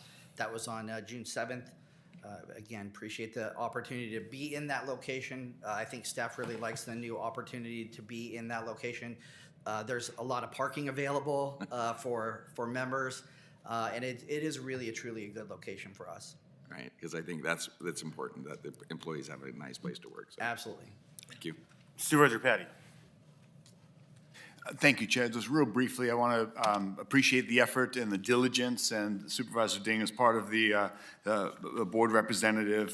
Been going back, as you said, since 2016, when myself and Supervisor Villapuda began. We did have those discussions. We had a very low ranking in the state on the unfunded pension liability, and we as a board at the time, and I'm certain that there will be a continuity of the support going forward, but we took that as a major priority to really right that ship and get us, build us up. We're now in the 70 percentile. Yes, sir, about and 72.4%. 72.4, so that's a tremendous gain, I think 8 to 10 points since where we were just 8 years ago. So Yes, sir. I'm very much appreciative of those efforts, the redirection. Sometimes you guys shuffled the deck chairs a little bit, but the board has been there to support it, and we appreciate the outcome, because we do have a commitment to those that serve this community through the county, and we want to make sure that their retirement is secure, and I know that we're in good hands. So thank you very much. Thank you, we appreciate that. Supervisor Rickman. Good morning. Good to see you. Good morning. It's always good to see you. Hey, I just want to say thank you. You know, I sat on that board for a year before, and Supervisor Ding is doing an excellent job. I just want to let people know that, or employees know, that we have a great board, we have great staff, great admin, and they're taking care of their money. So thank you for all that you guys do. Thank you for Supervisor Ding for sitting on that board. And that was it. Have a good day. We probably won't get out of here until about 5, so you can sit here if you want. I think we'll take our leave. Thank you, Supervisor Rickman. Right, thank Really you. appreciate it. Okay, I want to thank Supervisor Ding also for sitting on that board. I felt really comfortable sitting down with you, Renee. It sounds like you guys are really got a good grip on our retirement. Yes, sir. And you guys are doing a great job, and I love the new digs. Thank Great. you, Chair. Thank you. Have a good day. Appreciate your time. Thank you very much. Moving on to item number 11, CAO's office, approve a memorandum of understanding with the San Joaquin County Historical Society and Museum not to exceed $1.6 million in matching funds for the further construction of Pioneer Village. Supervisor Ding. Thank you, Chairman. A lot of exciting things planned out here, but I thought this would be a good time maybe to get a little update. You know, it was during the last budget rounds, during the urging of Supervisor Patty, when he was explaining to me how this process worked, that we moved money forward for not only the village, but for the miniature golf course out there as well. And unlike the homeless camp, Canapa Park, that's, you know, getting going, I kind of want to know, where are we? We got the putting greens out there, the design's in. So we're coming up with this memo of understanding. Am I going to still be on this board when it's completed? Good morning, Chairman Villalpudua, members of the board. Susie Sayers, Senior Deputy County Administrator. This took just a little bit of time, just because we wanted to give the Historical Society enough time to gather their funding, because the $1.6 million is matching funds.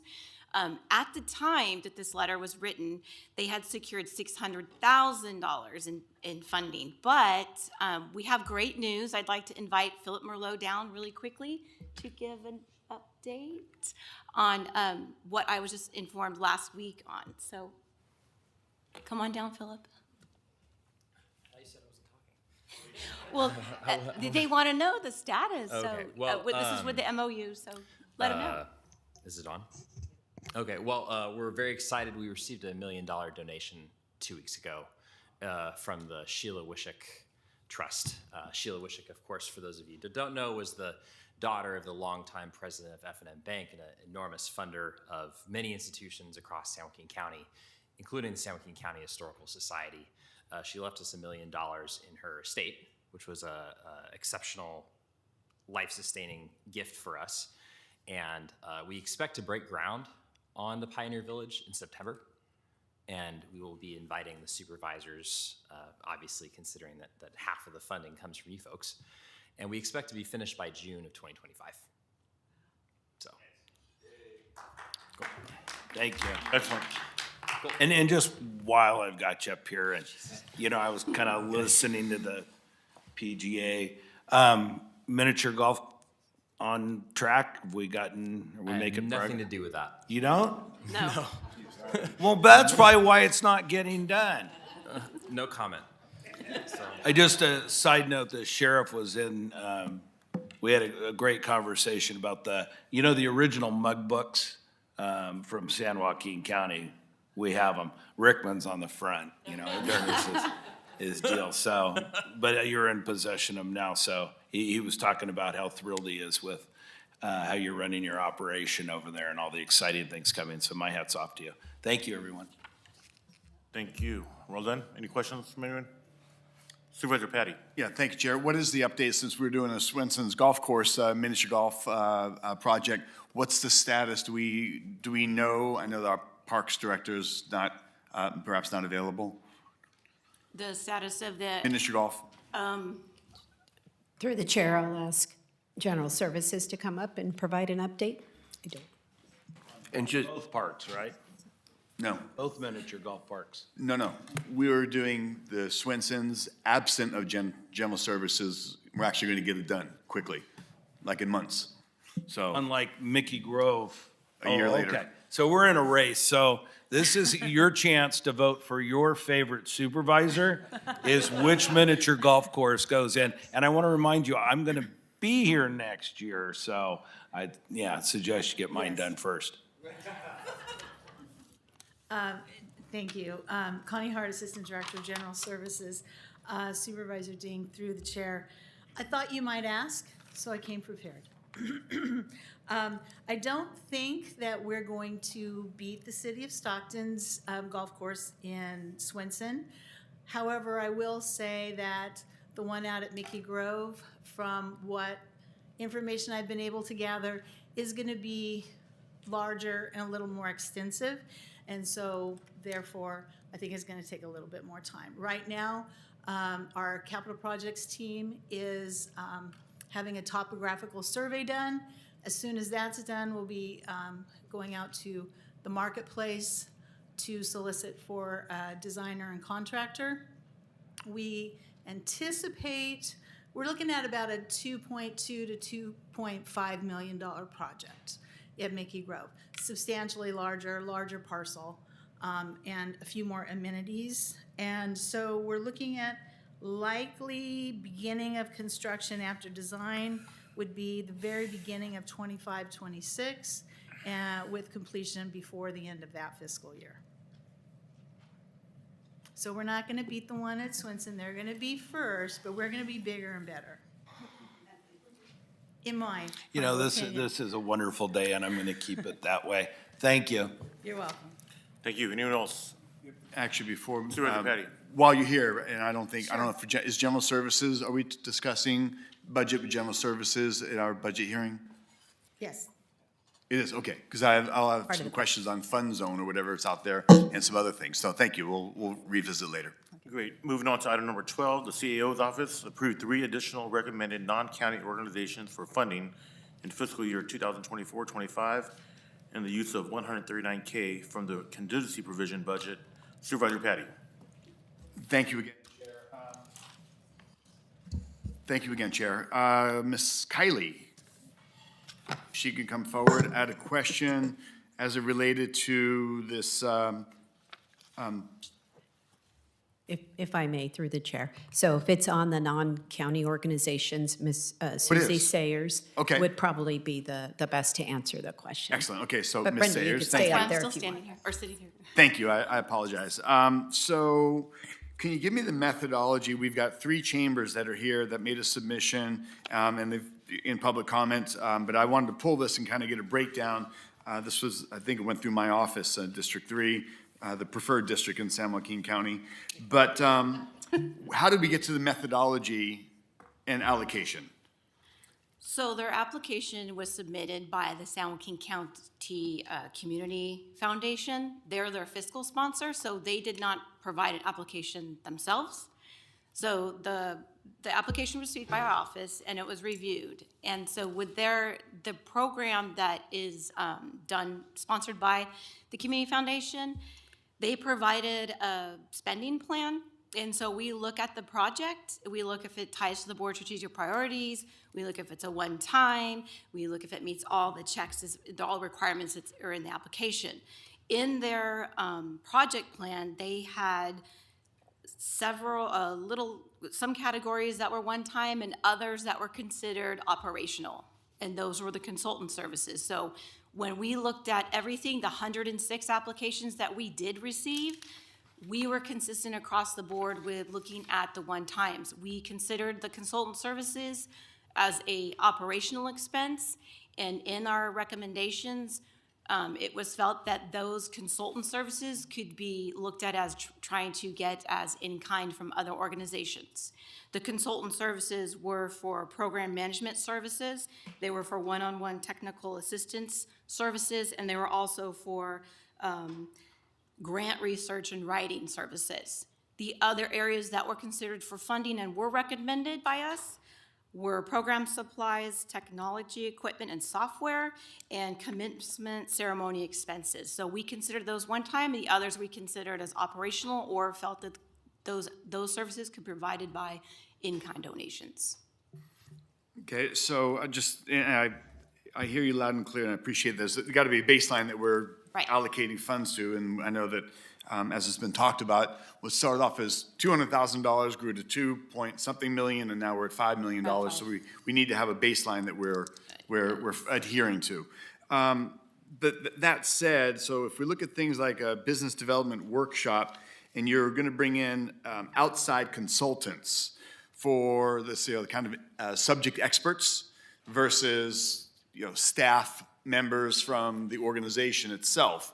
That was, to me, a kind of a one-time use fund is how I would look at that, so that we're able to bring in, again, subject matter experts that can help bolster what we're not doing.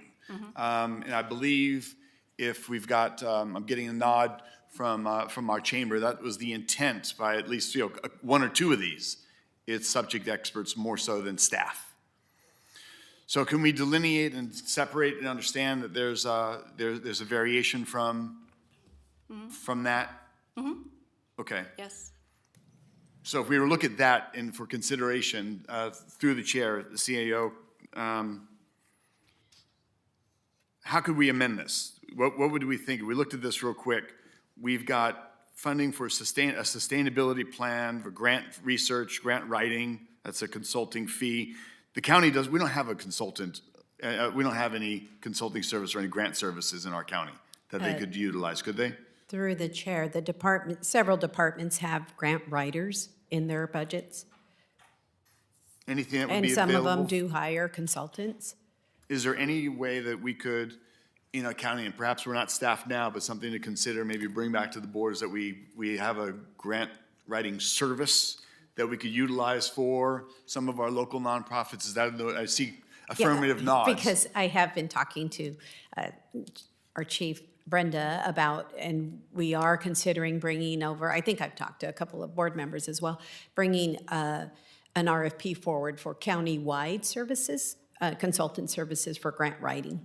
And would that includes local nonprofits too? Oh, it would probably just be for county departments. Mm-hmm. Okay, I'm just thinking of a community service of how to help. Sure. You bring in subject experts on grant writing, which is, there are services that do that. Okay, I'm just looking at. And it's at the pleasure of the board. I mean, our staff tried to be consistent all the way through with the process, following the requirements. And, but if the board chooses to change it on this one, it would just I think, Brenda, you would agree, this would also come from the contingencies of the 24-25. Correct. Of 24-25? It would. Correct. Because Okay. this is all for 24-25, yes. Understood. Thank you. Well, looking at this, if we were to consider what might be one-time use for subject experts, I'm seeing, in particular, the business development, so the 9 consultants at $6,000, 300 per person, 57,000 total. If we can include that, that stands out to me as a subject expert. And then you've got the one-time technical assistance providers. Is that again subject experts, these outside sourced? I'm looking over to the chambers. On your breakdown of these, this is again an outside source.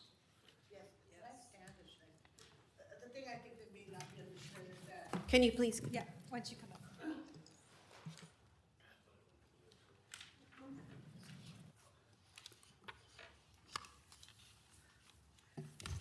Thank you, Supervisors. Thank you for the opportunity to speak. What may not be known is that most of the people that are working with the chambers are all volunteers.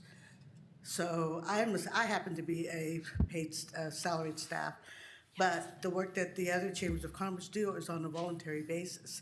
And so we're looking toward, we have subject matter experts that can speak to our constituency, not only in a language, but also in a cultural language. And that's important, especially when you're doing business plans. It's like talking about your health.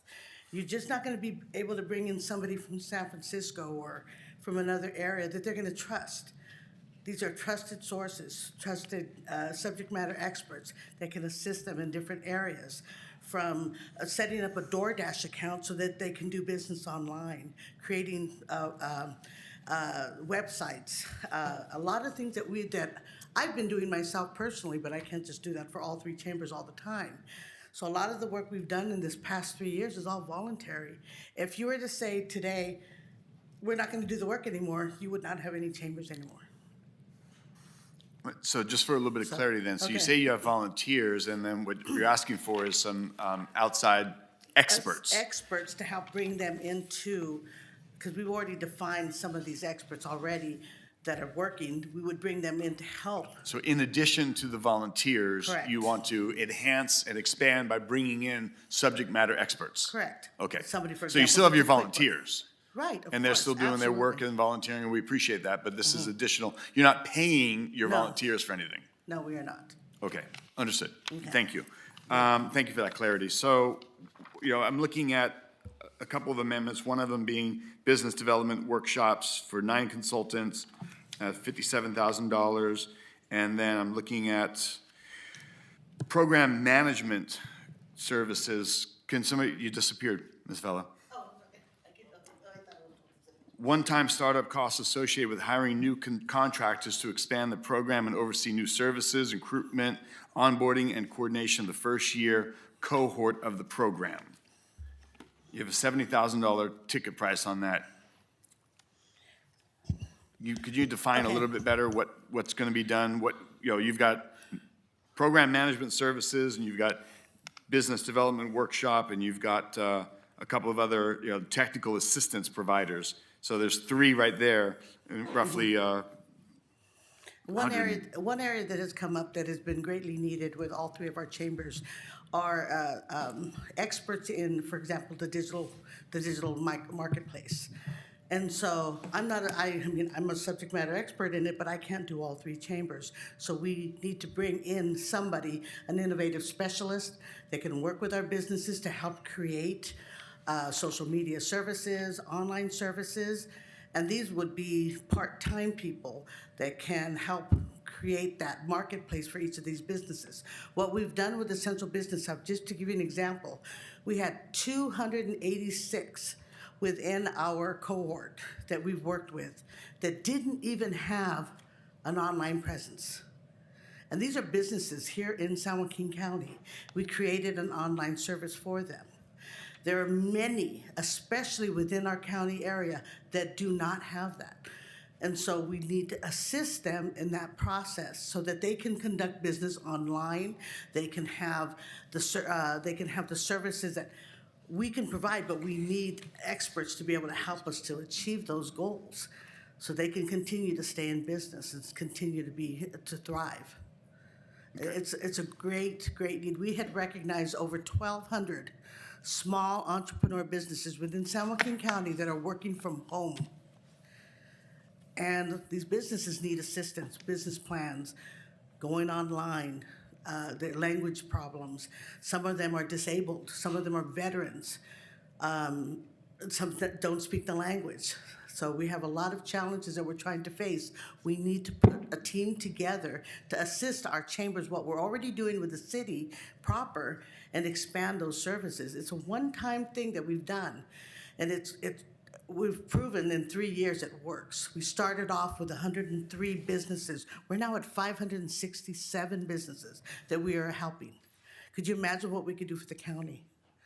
Okay, Help us. so just for clarity though, and I want to hear from the other supervisors. Some of this is ongoing costs and operational costs of services that the chamber's offering, and some of this might be subject matter experts that for one-time use to Right. jumpstart something. Okay. Right. What we're doing now is our one-time. This doesn't cover this. This is to expand the services that we are doing as chambers to the county. This is one-time services. So, for example, Lisa may work with 30 businesses here in Stockton. I want to expand those services. I'm in Manteca. I know businesses that could use our help. I can't be everywhere. And so we need to expand these services to the county, to Lodi, to areas that we can Banta. There's a lot of those pockets of businesses that are out there that need our help, that are not getting the help. Okay, so I understand where you're coming from. I'd like to hear from board members and see where we are on this. Okay. Thank you, Chair. Okay, you're welcome. Anyone else like to comment? Yeah, they're all not working. Supervisor Canepa. So I applaud you for what you guys are doing, because I think it's important. You're using the best use of dollars by, consolidating. So I appreciate that. So on the thing, they had lost part of the application. Was that a hindrance, or is this kind of after the fact, or can somebody explain that? The application was not lost. Oh, it wasn't lost. This was 3 that were overlooked during our notification process. They were turned in on time, and this is why we're bringing them back to the board, because they missed the June 4th. So they weren't lost. Okay. And if I can clarify through the chair, so it sounds like it was an application from the Community Foundation on behalf of the 3 chambers of commerce. But it was overlooked. I applaud that they're getting together, and I think, like you said, the numbers of people. And I get that, because if we kind of open the door, then everybody who doesn't get money is going to come back and want it to be changed. And I appreciate what you guys do and the good and the outreach. So how can we make them closer to being whole? You know what I mean? Or because if not, the parameters, we're going to be in trouble, because then if you try to stretch them, you know what I mean, then it causes issues. So for me, I think they're doing great work. I think they're doing it collaboratively. I think, it's hard to compete against the chamber, the Stockton Chamber of Commerce. And I give them the ability to fight and do outreach. So I'm all for what they do, and however we could help them, I'd be willing to. But I think the parameters also need to be kept, because if we're at $5 million and if we have some bad budget years, it's not going to be something that we can sustain. Supervisor Rickman. Thank you, Chairman. And I agree pretty much exactly with Supervisor Canepa. I'm not familiar with all your programs, of course. It doesn't sound like you operate in my district too much, but I agree with you in the consent that ongoing funds, operational cost, that's something when we expanded this, we made sure, or at least that's been our policy, not just on this program, but as a board, that we don't fund operation cost. And, hearing, I'm not exactly sure what's included in this, but some of the stuff I'm hearing sounds like operational costs to me. And I know for when we did the NCO funding, was the last week or so, and when we discussed it leading up to that, there was some folks in my district, the nonprofits that had, it sounds like some of the exact same thing that they're asking for. We pulled it because of operational funding. So, and that's my concern, is we have a policy in place, we have provision that we all agreed upon, and if they're operational funding, we shouldn't fund it. Doesn't mean we won't fund, the program, but again, we only have so much money, and as Supervisor Canepa said, is if we are in a budget crisis, or where would this money come from? And lastly is being fair to everyone across the board. So again, thank you guys for being here, and that's just my statement. I just don't know where, it sounds like you guys recommended, you came into consideration, these are operation funds. But, so, with that being said, Chair, I'll yield my time. Okay, thank you. Supervisor Ding. Okay, now I'm a little bit even more confused. You guys, speak Spanish and different communities. Do you speak Generation X or Y, or? Absolutely. That's probably the biggest help we need. So this wasn't just, I saw this, maybe there was a shuffle during leadership change or something, and it was a clerical and their paperwork. This isn't just because they're paperwork didn't get in, it was because the request was for operational expenses instead of one-time? Or that, I kind of heard both things here now. During our notification process, when we were notifying organizations whether we were recommending funding or not recommending funding, there was an oversight that we found that there was 3 applications that did not get reviewed. They were turned in on time, so we reviewed them and then brought them here to this meeting to be considered for funding. So in our review, we saw 3 different applications, 3 different organizations. Their application was submitted by San Joaquin Community Foundation. And what San Joaquin Community Foundation was doing was making this their project or their program that involved these 3 chambers. So in that spending plan, we identified 3 areas of consultant services and other areas that were one-time funding. Now, since we did not fund consultant services across the board that we saw, we use that same methodology with these 3 with everybody else. Okay, thank you. And that's 139,000, correct? I'm sorry? It's 139,000, is that correct?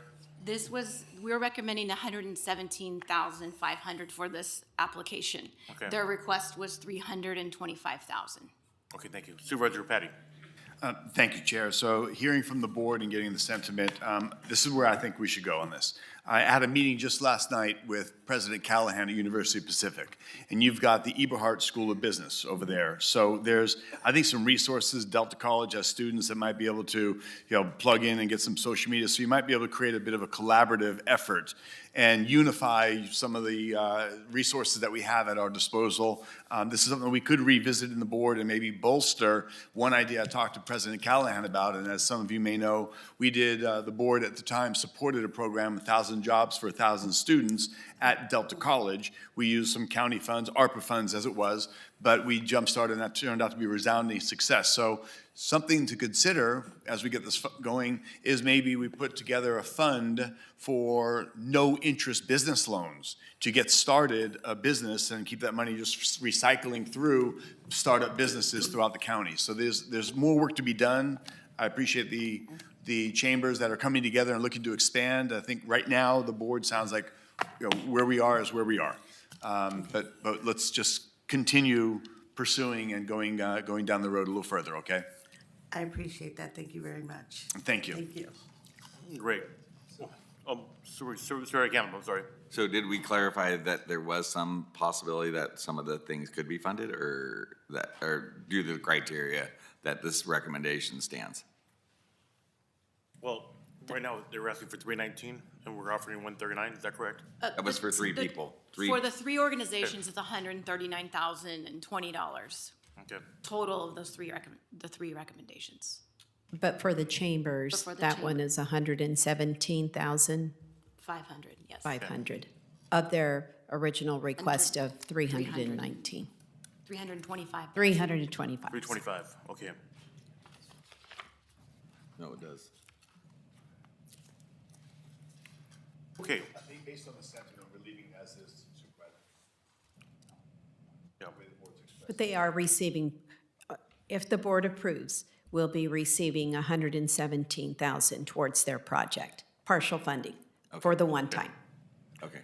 Great. Moving on to county council, is there anything you want to comment on regarding consent calendar? I do. With respect to item 19 on the consent calendar, which is the approval of the employment agreement with Sandra, our new CAO, there is a requirement that I read out, and now give me just a second here. Yes, pursuant to Government Code Section 54953, Subdivision C3, we're required to read out loud orally the benefits and salary that go with this position. And so pursuant to that section, I will indicate that her salary will be $331,793 per year, and she'll receive the benefits under the Executive Representation Unit Resolution and the Salary Ordinance that pertains to the executive unit. Great, thank you. Any comment Supervisor Rickman. Chairman, thank you. And I talked to our CEO, and I think she said she wanted to be sworn in again today. I think she's okay. Any other comments? I see none. Is there anyone who'd like to make a motion to approve the consent calendar? So moved. Second. We have a first and a second. We have a roll call vote, please. My computer's down. Yes, please. Thank you, Chairman. Supervisor Ding? Yes. Supervisor Canepa? Yes. Supervisor Patty? Yes. Supervisor Rickman? Yes. Chairman Viapudua? Yes. Thank you. The motion passes 5-0 for the consent calendar. We do have to break for closed session. County councilors, anything you'd like to report? And if you could tell us how long we need to break for. I'm anticipating it may take up to an hour. We have a number of things on, and I expect I'll be reporting out some decisions made by the board. Okay, the board will break until noon today. If you can come back and hear your item. Thank you very much.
You guys can talk.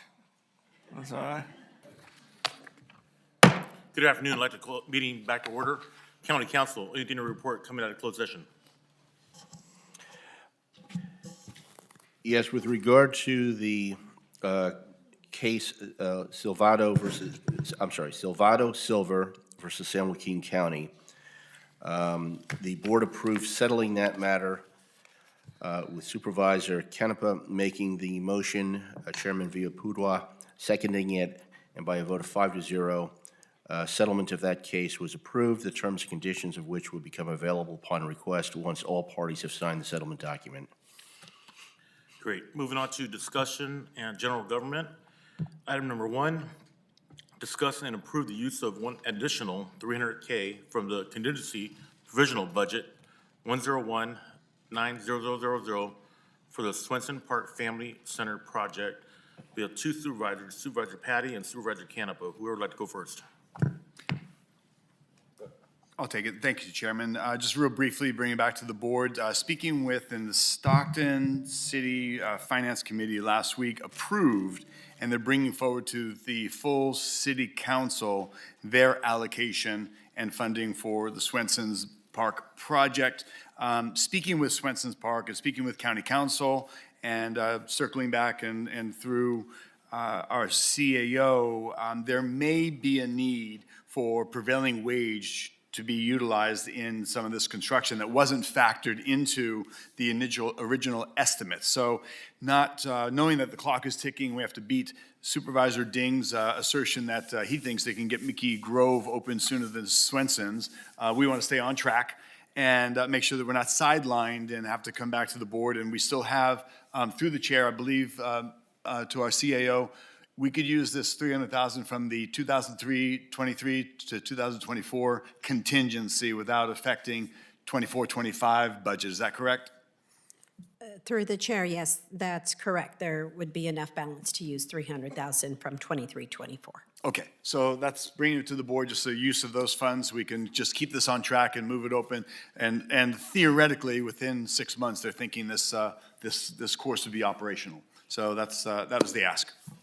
Supervisor Canepa. Yes, I agree with this one. I thought the first estimate was a little on the low side, so I didn't want to be the naysayer saying that you're going to need more money, but we need more money. So we are back here asking for it. So I think this is a positive thing for not only just my district, but San Joaquin County for youth and families to enjoy. So I'm for this. Okay, any other speaker?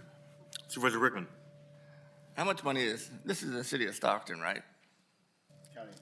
Is this a county park or the city of Stockton? City and county. It's county pocket. Yes. How much is the city of Stockton putting into this? As of right now?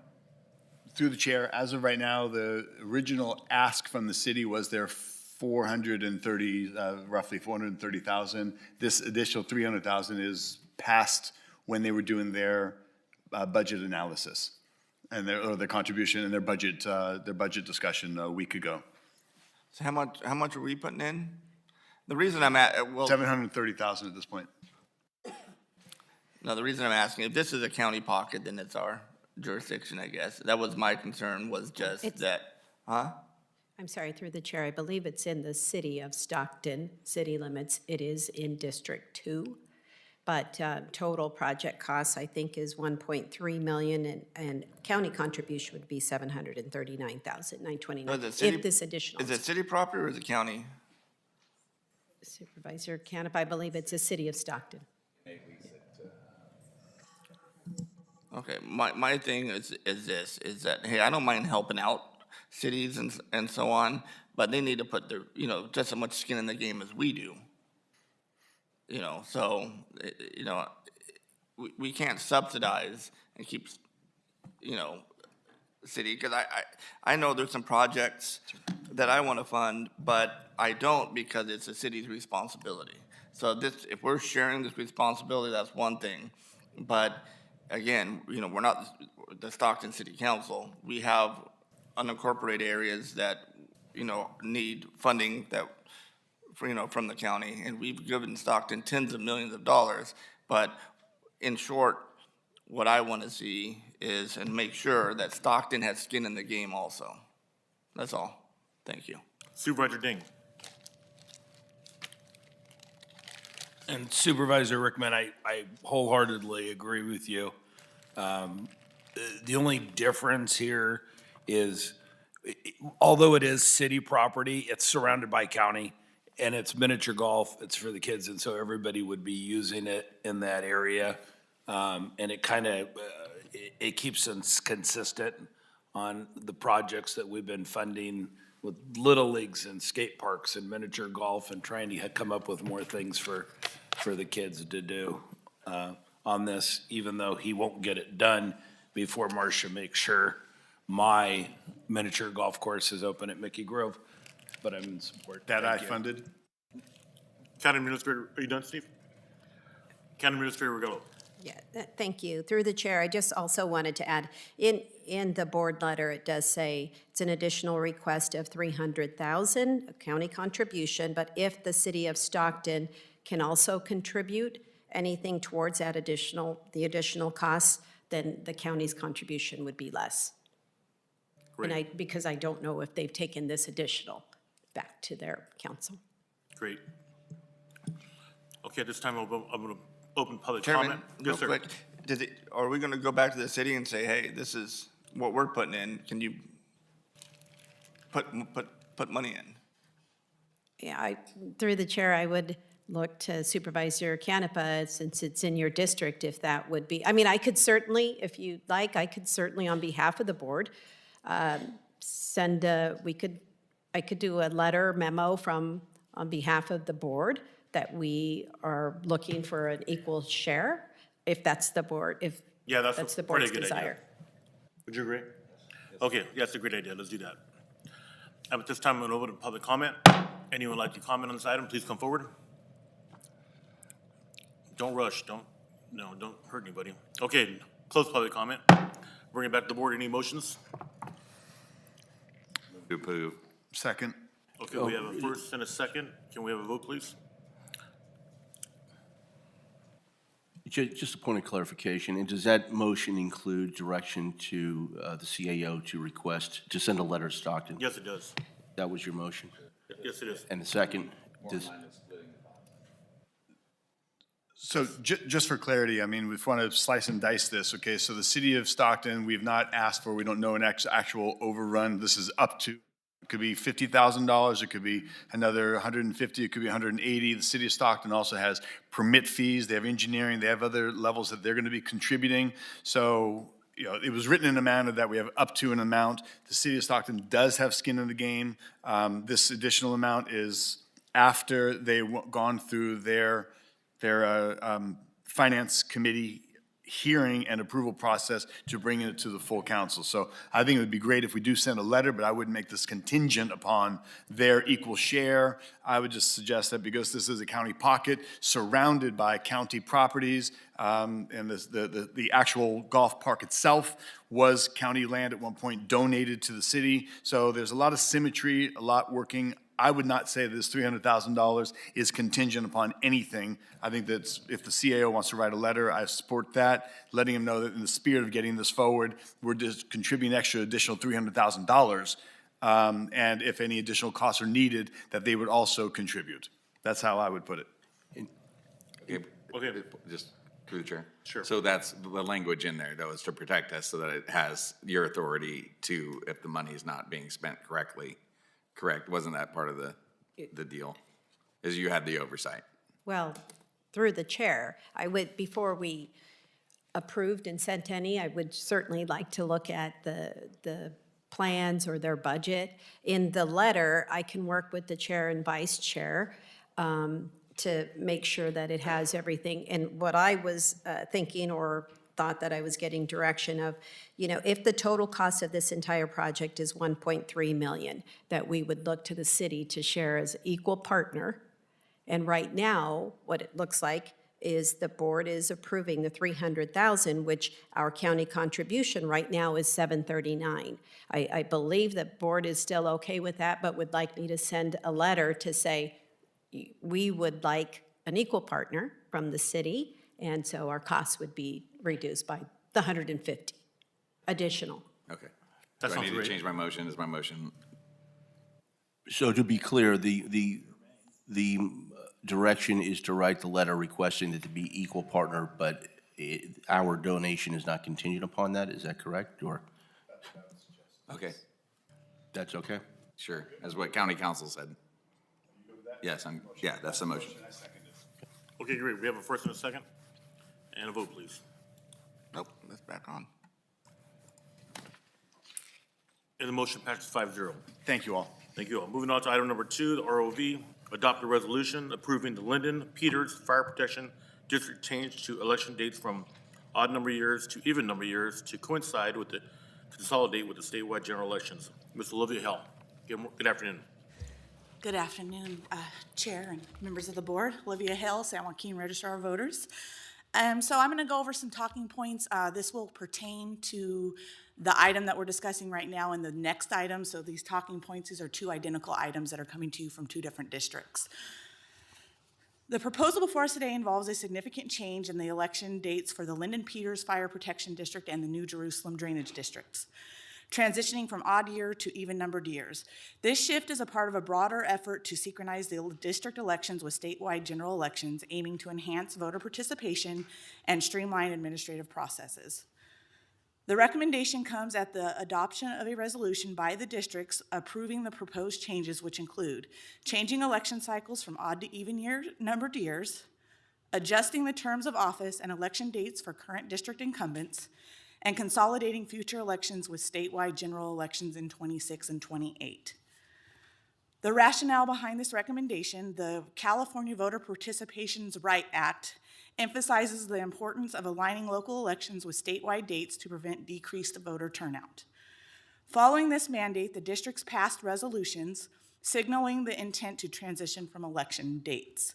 The Registrar of Voters has conducted an impact analysis and prepared a cost-effectiveness report supporting the proposed consolidation. Notifications went out to all other districts notifying them of the proposed consolidation. Requests for input were sent out, but as of the deadline, no objections or concerns were raised.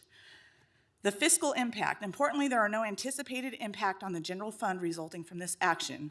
The district will bear the expense of notifying affected registered voters about the change in election dates as mandated by Elections Code Section 10404F. Upon approval, the Registrar of Voters will undertake the necessary steps to facilitate the transition, ensuring smooth execution of future general elections aligned with statewide schedules. Approving this resolution signifies our commitment to fostering the participation and efficiency within each district.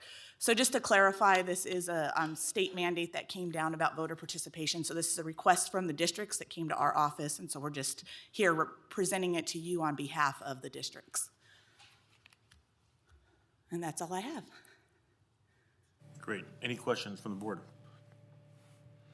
I see none. Open public comment. Anyone have any comment, please come forward. Okay, I see none. I'll close public comment. Anyone else? No one? Okay, do we need a motion? Do you Do need we an motion approval? them both separately, Chair, or? Do you, County Council, do we need separate votes or just one motion? Should be one. One is sufficient unless any individual member wants to deal with them separately. Motion to approve. Second. We have a first and a second. We have a vote, please.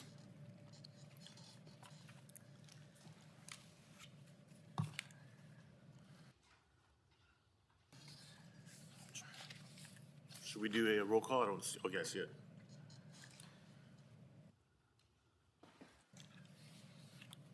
Waiting on Supervisor Patty.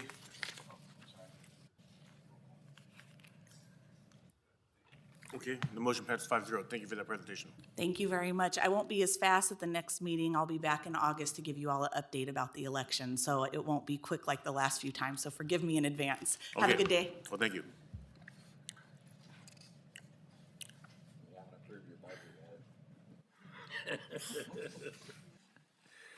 So we did number 3, correct, already? Community development? No, yeah, right. Okay, next we have a scheduled morning public hearing, Community Development Department, a public hearing to consider the Planning Commission's recommendation to approve the general plan amendment number PA 2100261, zone reclassification number PA 2100262, and a major subdivision number PA 2300212 of Brent Hoffman, care of Don Moyer. Good afternoon. Ms. Jolly, how are you, Dave? Corinne, how are you doing, Corinne? Good afternoon, Chair, members of the board. Jennifer Jolly, Director of Community Development, and with me is Deputy Director Corinne King with the presentation.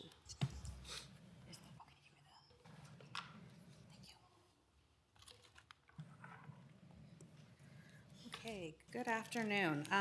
This project includes 3 applications.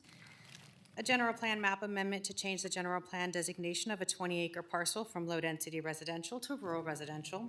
Zone reclassification to change the zoning designation of the same parcel from agricultural urban reserve 20-acre minimum to rural residential. And a major subdivision to subdivide the existing 20-acre parcel into 9 parcels ranging in size from 2 to 2.09 acres. The project site is located on the terminus of Mitchell Road, approximately 1,300 feet north of Southland Road near the city of Manteca. This is the revised tentative map submitted by the applicant, which depicts the subdivision of the 20-acre parcel into 9 lots. The lots will be accessed from Mitchell Road, which is an existing public road to the south, and will terminate at the gate at a gated emergency access driveway onto Lathrop Road. Parcel 9 will continue to have access from the existing driveway on Lathrop Road. In order to develop the site for low-density residential, full public services are required, but are not currently available. The applicant submitted these applications to allow the site to be subdivided and developed with on-site services. On May 2nd, 2024, the Planning Commission considered the project and voted to forward it to the board with a recommendation of approval. In order to approve a general plan map amendment, zone reclassification, and major subdivision, several findings must be made in the affirmative. These findings are attached to the board letter, and staff recommends they can be made in the affirmative. And state law limits general plan amendments to 4 times per calendar year for any mandatory element, including the land use element. CDD staff is recommending an intent to approve the general plan map amendment, which will allow the applicant to move forward with fulfilling the conditions of his subdivision map. And this item will be brought back to the board later this year for final approval. This photo is taken looking north towards the existing terminus of Mitchell Road, which is the proposed to be extended and provide access to the subdivision. It is recommended that the Board of Supervisors approve the project with the recommendations shown on this slide and included in the board letter. Thank you. Any questions from the board? Supervisor Patty. Thank you, Chair. This is my district. With the applicant, Mr. Brent Hoffman was here earlier in the day, but being an active farmer, he didn't know that there was going to be later afternoon. So on his behalf, he's expressing his appreciation through the process, through community development, the consideration, very careful, very meticulous, very procedural, and the Planning Commission's unanimous approval. So bring it to the board for us to ratify. But we thank you. Brett was really grateful for the steps and processes it took to get here today, and we appreciate that. Thank you. Okay, at this time, I'm going to open the public hearing. Public hearing is now open. Anyone like to come forward? I see none. I will close the public hearing. Bring it back to the board. Anyone like to make a motion? Chairman, barring any further conversation about this, I make a motion to approve. Second. We have a first and a second. We have a vote, please.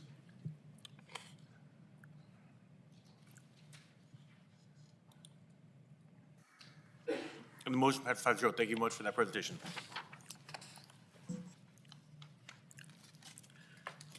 Okay, moving on to the CAO's office to conduct a public hearing to consider the fiscal year 2024-2025 county final budget. Ms. Regallo, the floor is yours. Thank you. While Brenda sets up, I really appreciate you sitting through this. We're going to be very efficient with your time, and hopefully it'll be well worth it. I really love it, just like Brenda, so I think you'll be very pleased with it.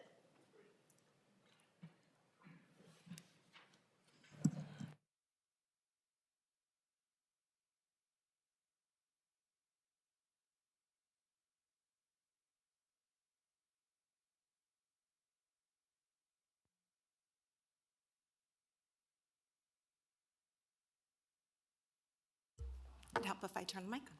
Good afternoon, Chairman Villaputua, members of the board. The item before you is the 24-25 final budget hearing.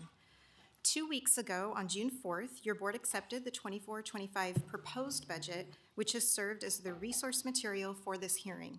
Department heads and the public have had access to this information since June 4th. The following slides show some of the highlights of the 24-25 proposed budget, which mirror what you saw on June 4th. The proposed budget totals $2.8 billion, which is an increase of $48.3 million from the 23-24 adopted budget. It is funded by $2.2 billion in departmental revenue, $444.1 million in general purpose revenue, or GPR, and $143.2 million in non-general fund balance. The general fund budget totals $1.47 billion, which includes the $5 million in appropriation for contingencies. The budget is funded by $1 billion in departmental revenue and $444.1 million in GPR. Upon approval of the funding for the 3 additional non-county organizations earlier today, the appropriation for contingency will be decreased to $4.86 million in the adopted budget. So it was $5 million. You recommended or approved $139,000, and so the starting balance in the adopted budget will be $4.86 million. General purpose revenue is used to support the net county cost or general fund contribution for departments. The $444.1 million is distributed by functional area in the chart above, with law and justice at 58% of the total. For staffing, the recommended budget includes 8,290 total full-time equivalent positions, or FTEs, which is comprised of 7,572 full-time allocated positions and 718 part-time FTEs. This represents an increase of 172.3 FTEs. Now on to departmental supplemental requests. Department heads initially requested $24.7 million in supplemental funding, and this supplemental requests are for general fund funding. After meeting with departments to review their budgets and requests, the CAO's office determined which requests were consistent with the board's strategic priorities, and as a result, approximately $4.8 million in supplemental requests were withdrawn by the departments, and $19.9 million is recommended for funding for departments as shown on the slide before you. Departmental supplemental requests will be discussed in detail during the final budget hearing today. Okay, now I will go over the mechanics of the hearing process today. First, CAO staff will provide an overview of the functional areas and highlight new programs, staffing, and supplemental requests. After selected functional area overviews, a few departments will make presentations, and they will be brief. The board may ask questions after each functional area presentation if desired. So if your board has questions after the conclusion of each functional area, we'll take your questions then. There will be an opportunity for the board to provide policy direction at the conclusion of the budget hearing, just like we have done in past years. And then you will conduct the special districts public hearing. So there'll be 2 different public hearings. We'll roll into the special districts after the budget hearing. And then finally, at the end of both of the hearings, we will ask you to adopt the 24-25 final budget with any modifications as directed by your board, as well as adopt the 24-25 special districts budgets, their proposed service charges, special assessments, and engineers' reports.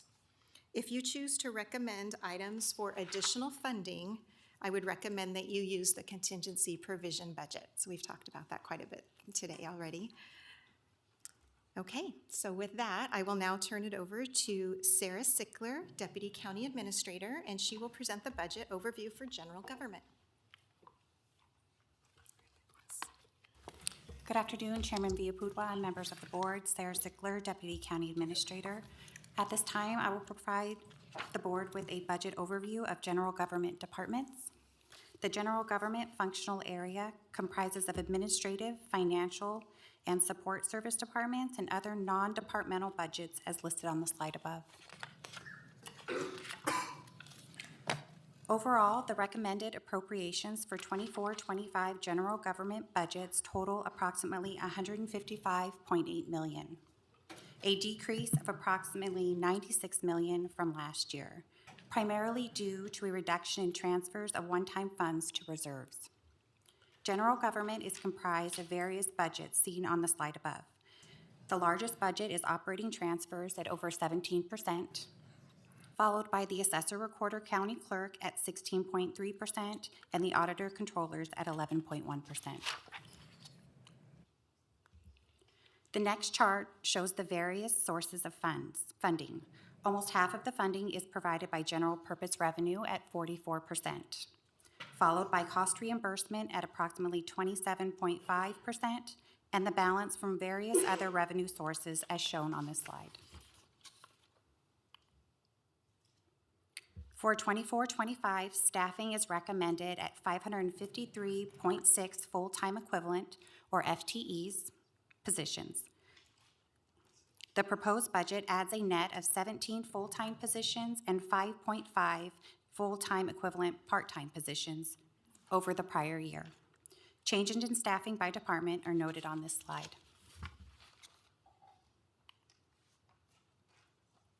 Now I will review supplemental requests by department. Supplemental requests for departments in general government total approximately $1.3 million.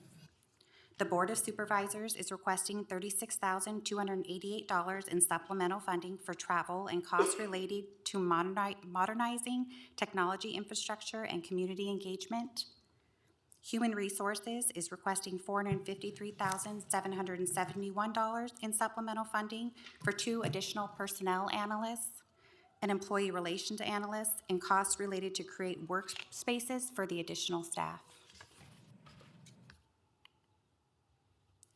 The Assessor Recorder County Clerk is requesting $404,515 in supplemental funding to backfill revenue loss due to notable declines in document recordings. The Registrar of Voters is requesting $197,400 in supplemental funding for the purchase and operation of 2 cargo vans and one-time funding to support an advertising campaign for Adopt a Poll program. And finally, Purchasing and Support Services is requesting $217,442 in supplemental funding for 1 deputy purchasing agent, 2 part-time support service technicians, and cameras and lightings at the Recording Center building.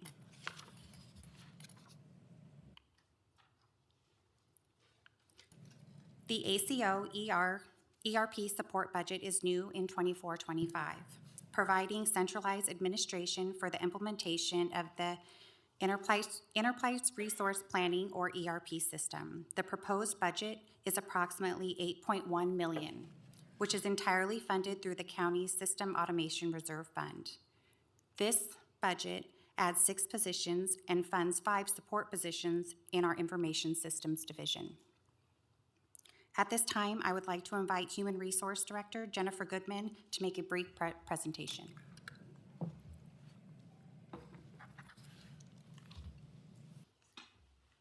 Good afternoon, Jennifer. Good afternoon, Chair, members of the board. I'm Jennifer Goodman, Director of Human Resources.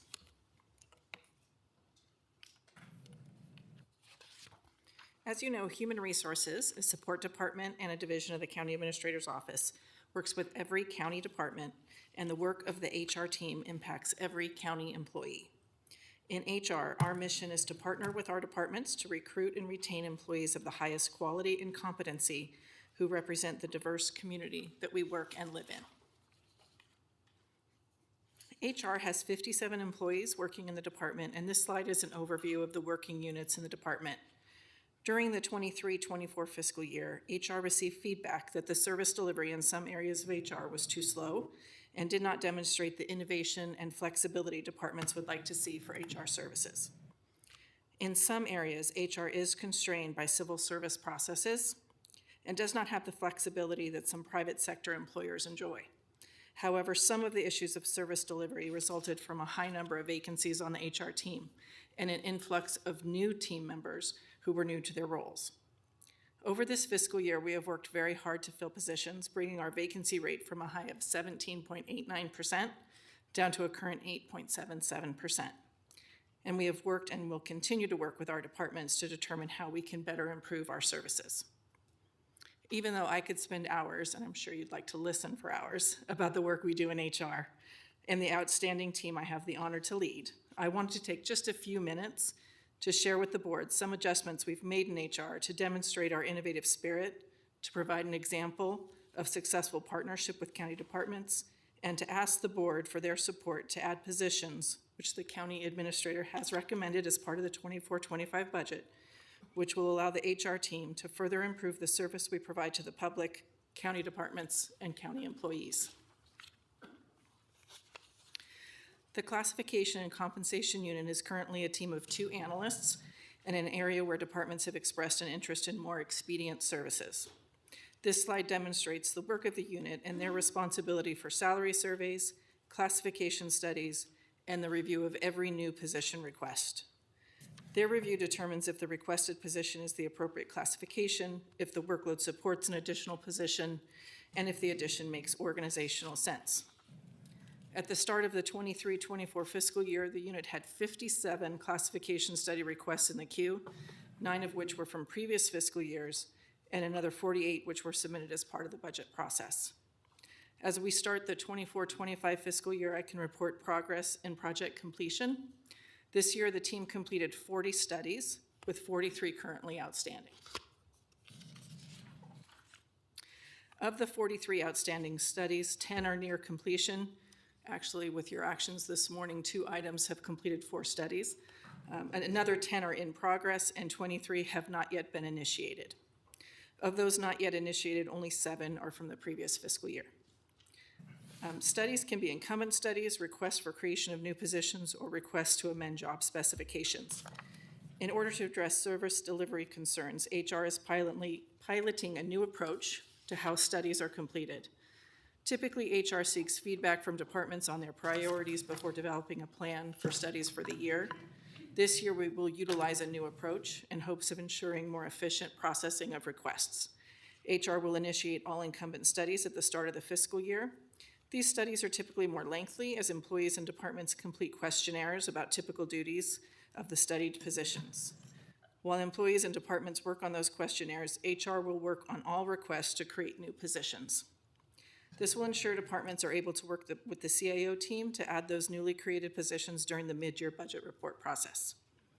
Once this work is complete, HR will focus on requests to amend specifications and shift resources to the budget process, and hopefully be able to initiate some proactive study reviews. When HR reviewed our workflow, we identified that in order to support county departments and the county administrator during the budget process, classification studies were halted. HR has requested, and the CO is recommending, 2 additional staff for the unit, which will allow those studies to continue to be processed while the other staff support the county departments through the budget process.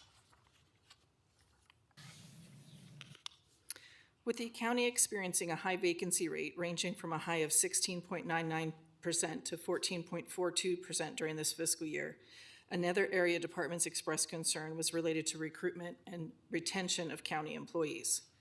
To address the large number of vacant positions, HR has shifted to continuous and flexible recruitments, where applicants can submit an application for several levels in a series with just 1 application. While HR controls only the application and testing process, we have found that closely partnering with departments' hiring managers can improve their selection processes to more quickly fill positions. One such example is with San Joaquin General Hospital, focused on nurse hiring. HR met with the SJGH team to review both the HR and SJGH processes to look for ways to expedite hiring. The result was a reduction in nurse vacancies from a high of 17.97% in October of 2022 to the current vacancy rate of 6.3%. The process improvement led to a 10-day improvement of average time from application to hire. HR is also partnering with departments to address retention of newly hired staff. The board approved a countywide hard-to-recruit program, which offered up to $6,000 to eligible hires over a 5-year period. Since the program's inception in September of 2022, 1,013 employees were hired into eligible classes, with 170 receiving their first retention payment of $2,000. 745 employees remain eligible, equating to a 73.5% retention rate. HR is committed to continue to look for ways to partner with each county department to improve HR services, and we hope to return to the board next year as part of the budget hearings to provide an update on our HR service delivery. Thank you. Any questions from the board? Yes? Supervisor Campa. So that vacancy rate number is amazing to get that down that low. So the only problem, so this is for Brenda, what, the vacancy savings, how much are we relying on that? I mean, so obviously that number's shrunk, so. We have fully funded all positions in the 24-25 proposed budget. So they're all covered? They are all covered. Okay. Yes. Thank you. Thank you. Any other members of the board? I see none. Any comments from the public? And this is related to, through the chair, this is related to the whole functional area, correct? Yes. Yes, okay, so the department heads and CAO staff are available to answer questions for any of the general government departments. Okay. I don't see any questions from anyone, so I think we're good. Okay. Thank you. Moving on to Okay. environmental protection. Yes, I'd like to introduce Adam Brucker, Senior Deputy County Administrator. Great. Good afternoon, Mr. Brooker. Thank you, Brenda. Good afternoon, Chairman Viapudua, members of the board. I'm Adam Brucker, Senior Deputy County Administrator. At this time, I'm going to provide an overview of the environmental protection functional area, excuse me, which includes the budget units listed on this slide.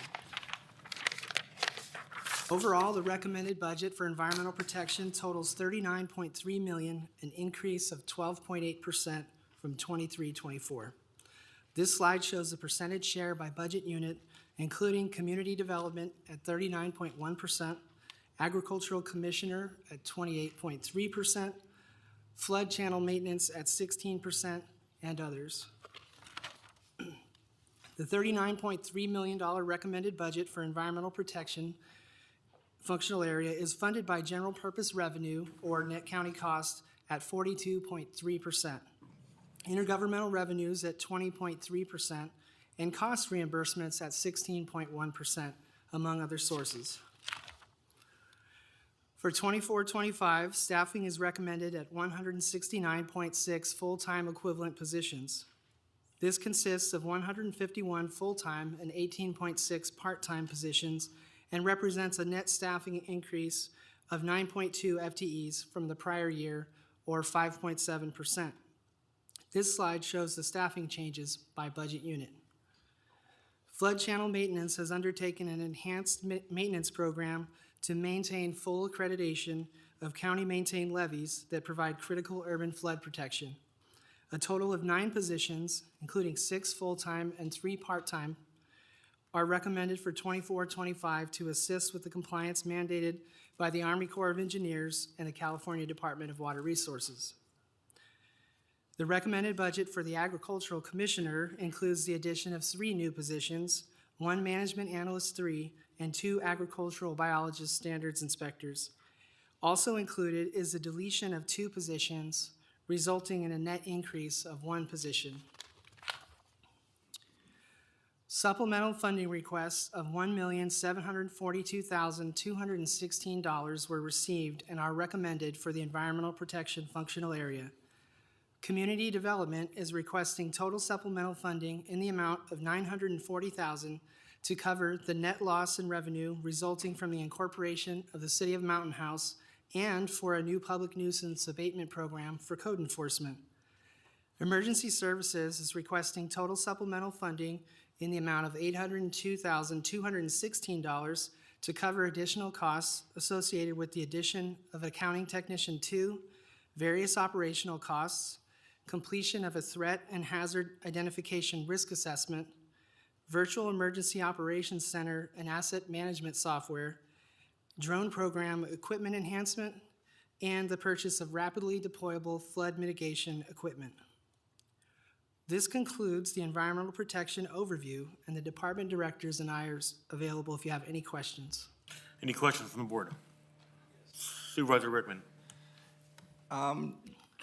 2 quick questions. I guess this is encompassing our Ag Commissioner, OES, and everything. Yes, correct. So you have a net gain of one of our ag commissioner's office?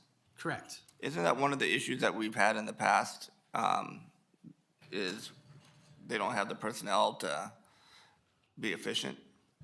They have had a high vacancy rate. Right. They've had some challenges recruiting, but they have filled some of those positions. I believe our ag commissioner is here, if she'd like to come on down.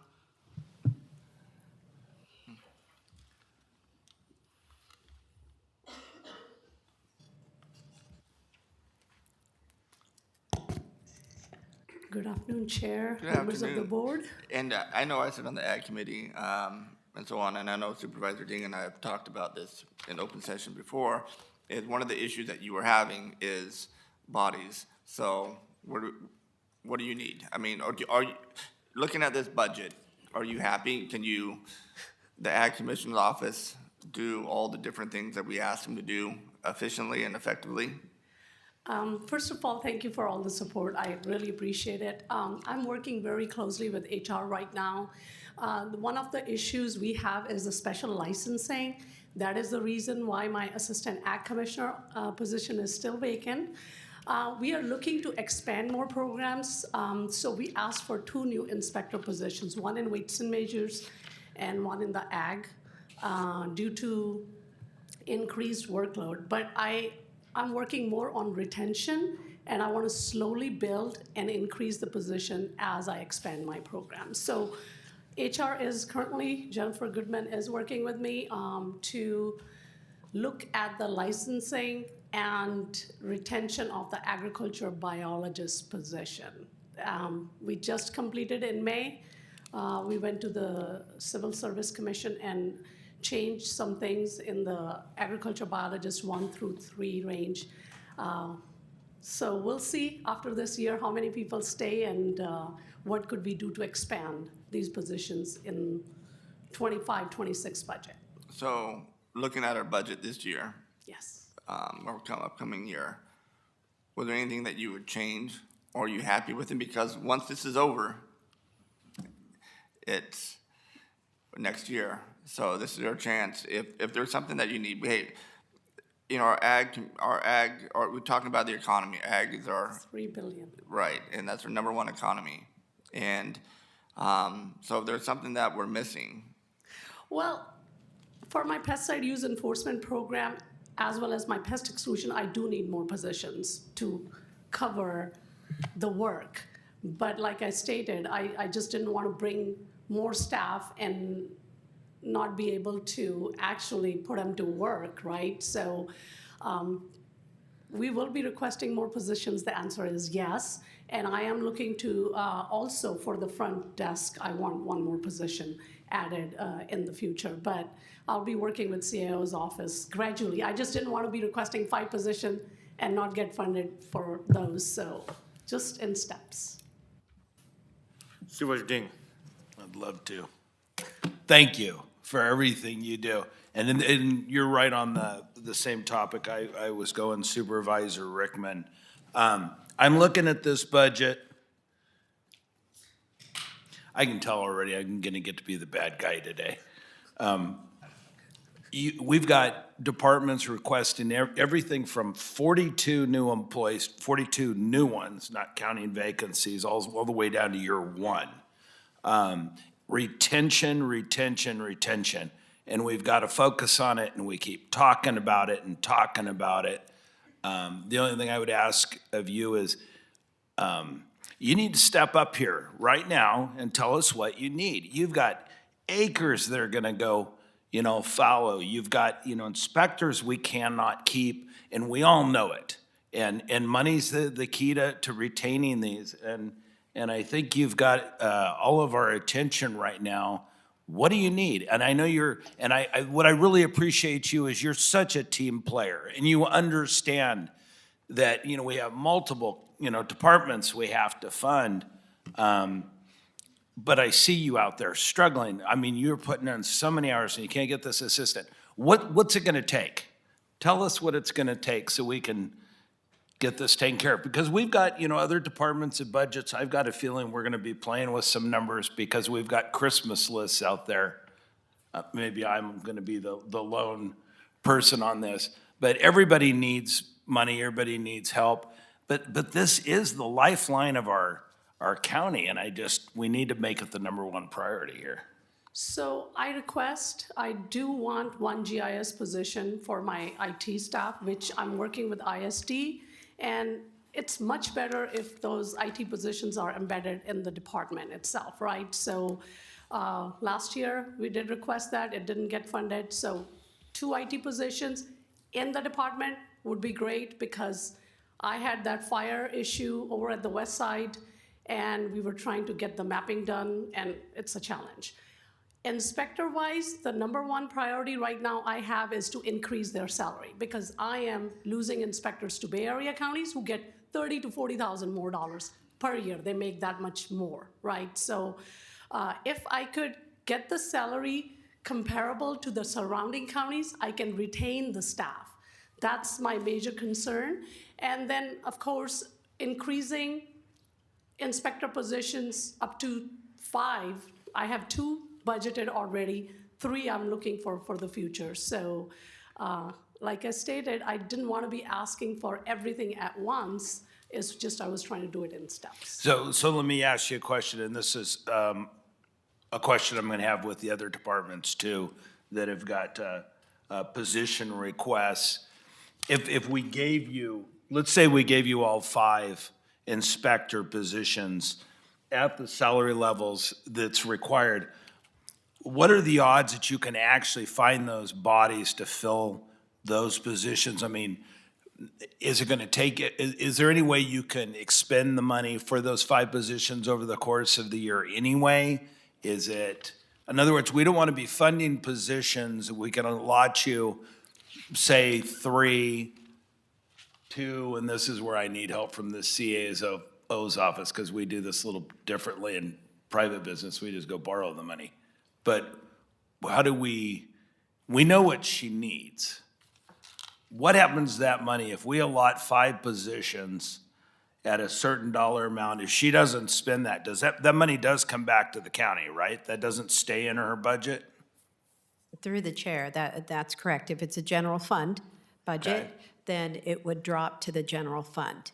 I think from what I'm hearing is that, at least from what I heard, the reason you didn't bring forward is because I guess you're not sure. You're trying to retain what you have and then look to expand. And I believe maybe I think I heard to do a comparable, and I'm not sure. I would have to look to my HR director to see if maybe that is something that we're already looking at, to look at comparable counties, because I heard on the inspectors that we're losing some of those, and we want to retain them.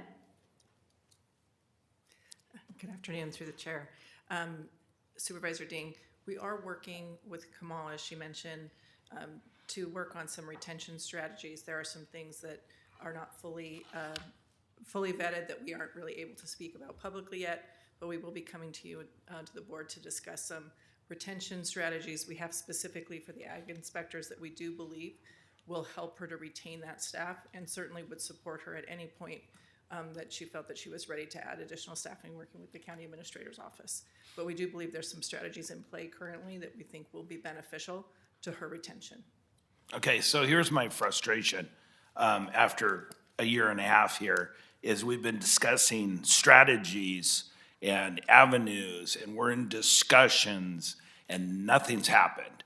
What do we have to do to bring those salaries up? We already know what the averages are and what they're 30 to 40,000 less than the other counties. Why can't we, through positions right now, say, here, let's take the people we got and make sure the hell they don't go anywhere? Can't we do that right here and say, we need these 3 positions, or is that tied into your labor negotiations and everything you're doing with contracts? Is there anything we can do here to take care of the 3 that she's got? I'm the rookie here, guys. Help me out. Well, if I could ask, just to clarify, are you asking to add positions? Because if you're asking, can you add a position? Yes, if that's the board direction to add the positions, that would come from the contingencies. We would take that. But if you're asking to just give a raise is what I think I'm hearing. Well, or can we, let me phrase like this. Can we reclassify the three that she's trying to retain? So as Kamal did mention, we have recently done a classification study on these positions. It went to the commission in May. There are some activities related to compensation that we will be bringing forward. Those are not completed yet. And so we are in a closed contract with SEIU, which means that we really can't just unilaterally give a raise, but we do have some things that we believe will benefit, and we certainly can share some options with the board to talk about what potential options we have to help. So when you say We're just coming forward, because again, we're going on a year and a half now, and we're losing people out of the commissioner's office. They're staying their year and they're leaving. So, I mean, we can't just keep studying and talking about it. We got to do something about it. And so I'm asking, is this an avenue, since it's agendized, and I don't want to get in trouble from council's office, can we add other classifications of employees? Say if we add 3 at a class TR 47, I'm making up letters because I don't know all this stuff, that pays what they need to stay in this county. Could we do that? So certainly we can add more positions, assuming the county administrator can find the funding, which I'm sure she can. And then the other retention strategies, and I hear you when you say that you would like this to continue to move, and we will have them for you soon to present them to you for your Is soon authority. like when, my kids used to tell me, I'll let you review my homework soon, or is it gonna be like now? I mean, how long is this gonna take? A month, a week, 6 months? I would expect in the next closed session, we would agendize something for your review. Okay, thank you. Would you, Chairman Rickman, Supervisor Rickman. or, sorry, No problem. Supervisor Rickman. I'm still back in 1963 too. Supervisor Rickman, is there something here you'd like to do? We'll do it, usually we'll do it at the end. Okay. No, I agree. I think we need more. If they need bodies like inspectors, I think that's something that we can do today. At the end, of course, if the board approves that, but usually it's done at the end unless, well, it's the chairman's, he can do it. We can do it at the whatever he end. wants. Do it at the end? I think so. I just have one other quick question, not for Please. ag, but Supervisor, I just wanted to make sure you knew that the funding sources, if we do add 3 more inspector positions, they don't just come from general fund. So a lot of these positions, they work in specific programs, so I will get more unclaimed gas tax money, like 30 cents to $1, or 30 to 50 cents, depend upon how big that part is, and also from mill tax. So if they're working strictly in pesticide use enforcement program, we will get some money directly from the state to cover those costs as well. oh, that's even better. All right, thank you. I do have an OES Go ahead. question. But this is, unless anybody from the board has ag question, I have an OES question. All right. Can I have the director of OES up here? Thank you so much. Thank you. County all you had to Administrator do Gallo, was you want ask. to comment? Sure. Yes. Through the chair, I just wanted to add, and it's at the pleasure of the board through the chair, if you want to discuss or add things by functional area, we can jot them down between Brenda and I so that, at the end, you don't have to remember if you haven't taken a note. I don't want you to miss anything. So if it's easier for the board by functional area, either way. Okay. Brenda, you're taking notes, right? 3? You're taking notes, correct? But through the chair, to elaborate on what our CAO just said, it would be nice to know what you're thinking about doing so that we can cost it. Okay. So, for instance, like Adam will go ahead and work with Kamal to figure out the costing and what the revenue, the offsetting revenue might be, so we would know what would need to come out of contingencies. So if we had a good idea of that. Yeah, we're thinking about it, yeah, so yeah. Okay. Yeah. Unless you want to stay until midnight. No, we're ready. Well, We're ready. Supervisor We're on Campbell, it. for sure. Yeah, we're on that pace now. But, So, so what do you think? What, with 3? To bring it up to the 5 positions. So, because, my commissioner, did I hear you correctly? You asked for 3 less than you wanted to because you're such a big team player here, and what you really need is 5 total, right? I would request maybe 4 inspector position and 1 front office Yeah, person. so 5 total. So 4 inspector, 1 front office. If I can clarify, 4 additional and 1, One is already, so 3 and 1? Yeah. Please clarify. so I asked for 2 inspector positions, but because there were some deletions of account tech, I believe, that's why it equated to only 1 new position overall. But I'm hoping to hire 4 new inspectors and 1 front office person. That totals 5. But because of the deletion of, I believe there are 2 deletions or 1? 2 deletions, so it would equate to total of 3. I don't know how that's calculated. I'm just asking for 5 So you more want bodies. 4 inspectors and 1 front desk. Yep. There you We'll go. use old math, not new math. All right, cool, thank So you. do you understand that, Adam? Yeah, and I'm going to work with Kamal to come up with it. So through the chair, so what I'm hearing is you want 4 new, I think the confusion's happening because people are confused as to whether you're talking about total or new. But what I'm understanding is 4 new inspectors and 1 new front office person. That is correct. Maybe I'm the only one who wasn't following it, but. All right, so it's 4-1, let's move on. We're good. Director Rashid, did you want to speak? Yeah, I have a quick question for him. Okay, go ahead. For OES, looking at the budget, what you guys put forward, and what we've experienced here since the budget's already been already printed, with all these fires all over this county, and even in Calaveras County, what we saw over the weekend, did that change anything? No, it didn't. Our staff was fully prepared to handle those disasters and those emergencies. From an equipment standpoint, I think you see that. Yeah, that's what I'm referring to. Yeah, from a personnel standpoint, I'm very similar to the ag commissioner. Being somewhat new in my position, I want to kind of get a lay of the land and see what we do need or don't need. But we have a very qualified workforce right now, and on July 1, we'll be fully staffed. So I feel pretty comfortable as we move forward. What you see here is mostly some one-time costs for some pieces of equipment that we can deploy to these different disasters and emergencies that are coming up more and more often. That's the reason I want to ask. I mean, what's that? Where's the piece of paper? What's the one-time? Oh, I don't know. That's right. What's the one-time? Some of the items, if you look through on the supplemental request, things like Adam mentioned it, the flood mitigation software. That's something called Tiger Dam, which is a deployable dam, for lack of a better term, that can be deployed out to certain locations. The drone replacement, you see that up on the PowerPoint now. We're needing to replace a drone that is end of life, and new federal regulations are going towards American-made only, which increases the cost. So some of those are one-time equipment costs. All right, the reason that I brought you up here, as everybody in this room has probably seen, I mean, there's our air quality, of course, but there's fires all over this county. And at least in my district, we had almost 15, my district, almost over 14,000 fire, and you guys did a good job on that. So,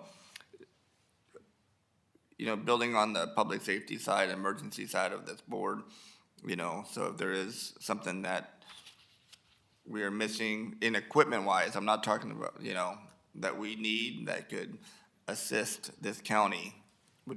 That's what you were up here for. Yeah, we prioritize those equipment requests. Quite honestly, we got everyone we asked for, so I certainly don't want to be dismissive of that, and we're very grateful for that. But we also had some recruiting, retention, and some succession planning included in this budget. You'll see the account technician 2, which is an increase from the 1 that we already have. That gives, hopefully, someone the opportunity to compete for that position that's internal, and we hope that that'll help our retention strategies in the office as well. All right, well, thank you, and thank you, of course, and your staff and your, for the great work for the last month. I know you guys are ringer from the south all the way up to the north. So It's been a hectic month. Yeah, so thank you. Thank you. Thank you, Chair. Thank you. Supervisor Patty. Thank you. Was there a supplementary request that, I don't have that paper, is it somewhere? Yes, through the chair for the office of, what's that? Through the chair, we actually just put it right back up on the screen. So that has community I development. see that, but if you have a paper copy of it, I don't know where is that in the big folder? So, okay, moving on while we have that, I appreciate my assistant Supervisor Rickman helping me out here. So real quick, Ms. Goodman, where did you go? Would you come on down, please? As you were discussing and talking about, and I appreciate the call for a local business owner and county supervisor as engaged as he is, we like to get things done, all right? So I'm glad to know that as I sunset out of here at the end of this year, we're gonna have Supervisor Ding asking what more can we do, and let's go forward and get it done. And there's a little bit of a learning curve, but you also see that we have very responsive departments, and they are here to facilitate what we need. So question for you, because you've talked about, as you were discussing, that you're doing studies, and you're doing a lot of things that come back to the board that are analytical. So my question to you is, A, are you fully staffed? Is your staff working on premise? Are they remote working? Or what do you need? Do you need to bring in somebody or is there can we outsource to a subcontractor that can do some of these things that would maybe facilitate and expedite the timeline? Is there anything that you could think of that would be helpful? Because we know that there's oftentimes other departments say, well, getting through HR is sometimes an arduous task. And that's not a knock on HR or the hardworking staff that we have, just a question of what more you might need while we go through the proper protocols to accomplish hiring and reclassification and negotiations and all sorts of things that are a constant myriad of what functional duties the HR department has. Through the chair, Supervisor Patty, thank you very much for the question. I would say we worked very closely with our county administrator this budget season, and we were very analytical about it, and we looked very hard to see where are our issues of staffing to ensure that we really did have the resources available. I meet with our county department heads on a regular basis, and most of them say to me, you guys need more staff. And so we are adding a total of 5 positions in this budget. One will be to support San Joaquin General Hospital, an HR manager, which we believe will really help with a lot of the needs the hospital has that tends to pull from our staff housed here in the county administration building. We have 2 staff that we've requested to be added for our classification unit. Doubling the size of that unit, I think we'll see real great progress as far as getting studies done quickly. We really have had a backlog for years that we've had a challenge to really move through. We believe this year we will see that end. There will no longer be a backlog, and we'll go into the new fiscal year next year really talking about what can we do in advance of instead of looking back to prior fiscal years. There are some contracting services that are available for these types of studies. They are limited, and just like every other employer, there's a challenge to find qualified staff. We do believe that the addition in the classification unit, additional staff for EEO and our employee relations will really help round out our staff and we'll be able to provide better services. Our county administrator has been very supportive and wants to ensure that we have the staff needed to be responsive to our departments. I do believe the combination of the additional staff and the training for our team we have a lot of green staff who are very excited to be a part of HR, and we believe, once we have them fully trained, we'll really be able to provide better service. And then I think you will not hear as much of the issues and concerns of the service delivery.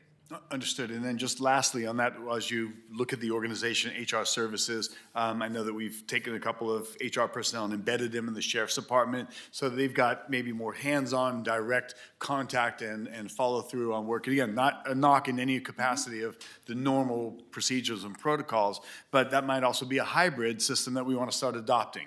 As you see, maybe as there's needs in some large departments to embed somebody in HR that could be very proactive, being on site and looking at and seeing, identifying things that are good basic protocols of operation and services that HR, a knowledgeable HR staff member could lend in addition to answering the constant need of perhaps recruitment and such. So I would just encourage that, but I just want to come back to you if you have everything you need as well, because we've got asks from other departments that at times making sure that you have what you need. And also, not a knock through the chair, I know that our CAO is very studious and you're responsive as well. So I appreciate and recognize that. But we are asking about HR, and so now's a great time to speak if you can on anything else you need. I very much appreciate it. I do believe the addition of the staff will really give us the tools we need to be more successful as far as our more expedient services to the county departments. Excellent. Thank you. That's all, Chair. Okay, thank you. Any I see none. Bring it back to the board. No other questions, so moving on to Law and Justice, is that correct?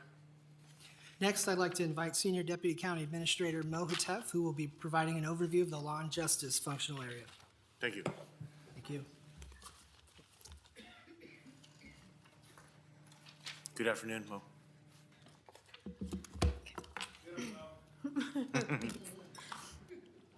Good afternoon, Chairman Viapudua and members of the board. Hatef, Senior Deputy County Administrator.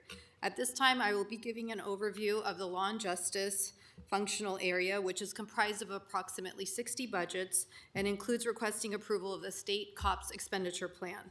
At the conclusion of my presentation, I will ask the district attorney to come forward as he would like to address the board as well with the presentation. Overall, the recommended appropriations for the 24-25 Law and Justice budgets totals approximately $578.4 million, an increase of approximately $59.5 million over last year, and are comprised of the various budgets that you see on this slide, with the largest budget being the Sheriff's Office at over 43%, followed by probation at nearly 25%, and then District Attorney at approximately 15%. The next chart shows the various sources of funding.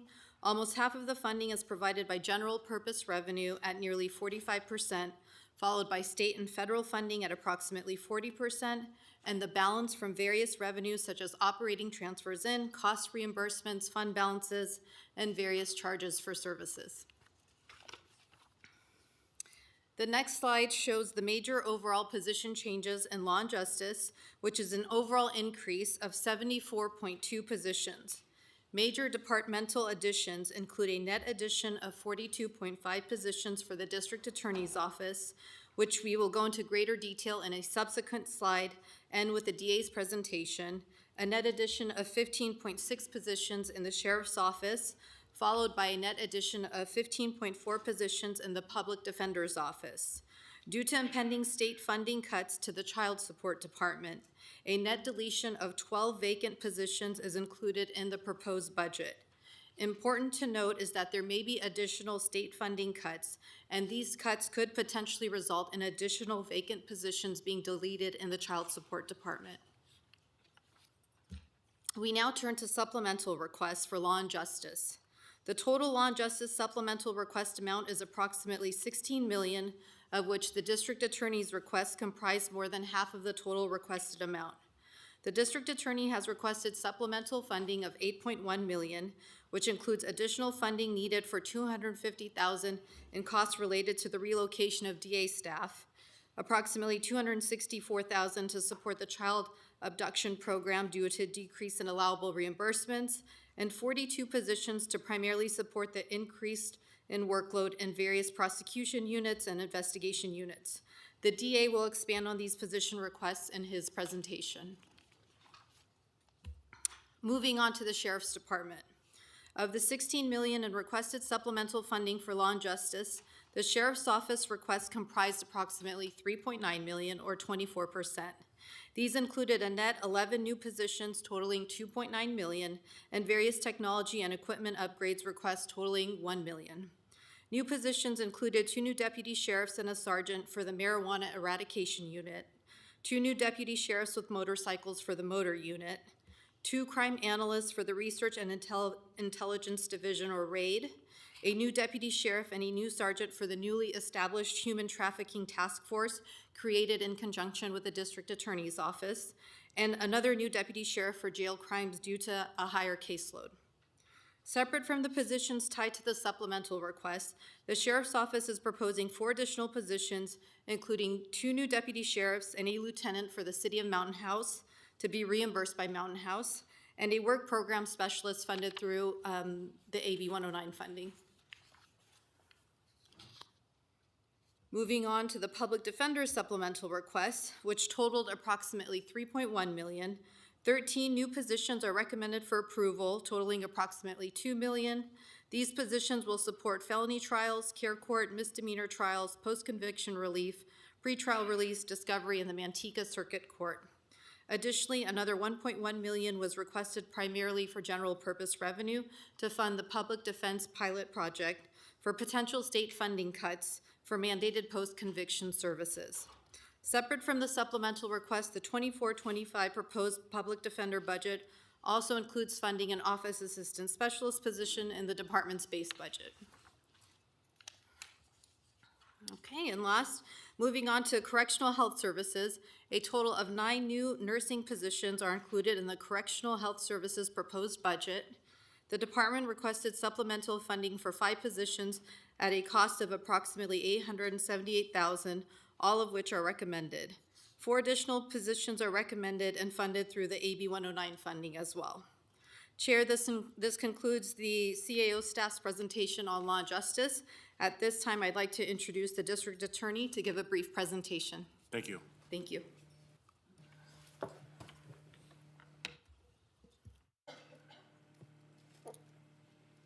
Good afternoon, D. Frittis.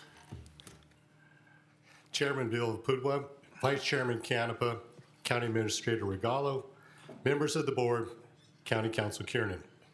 Thank you for the opportunity to address the board today.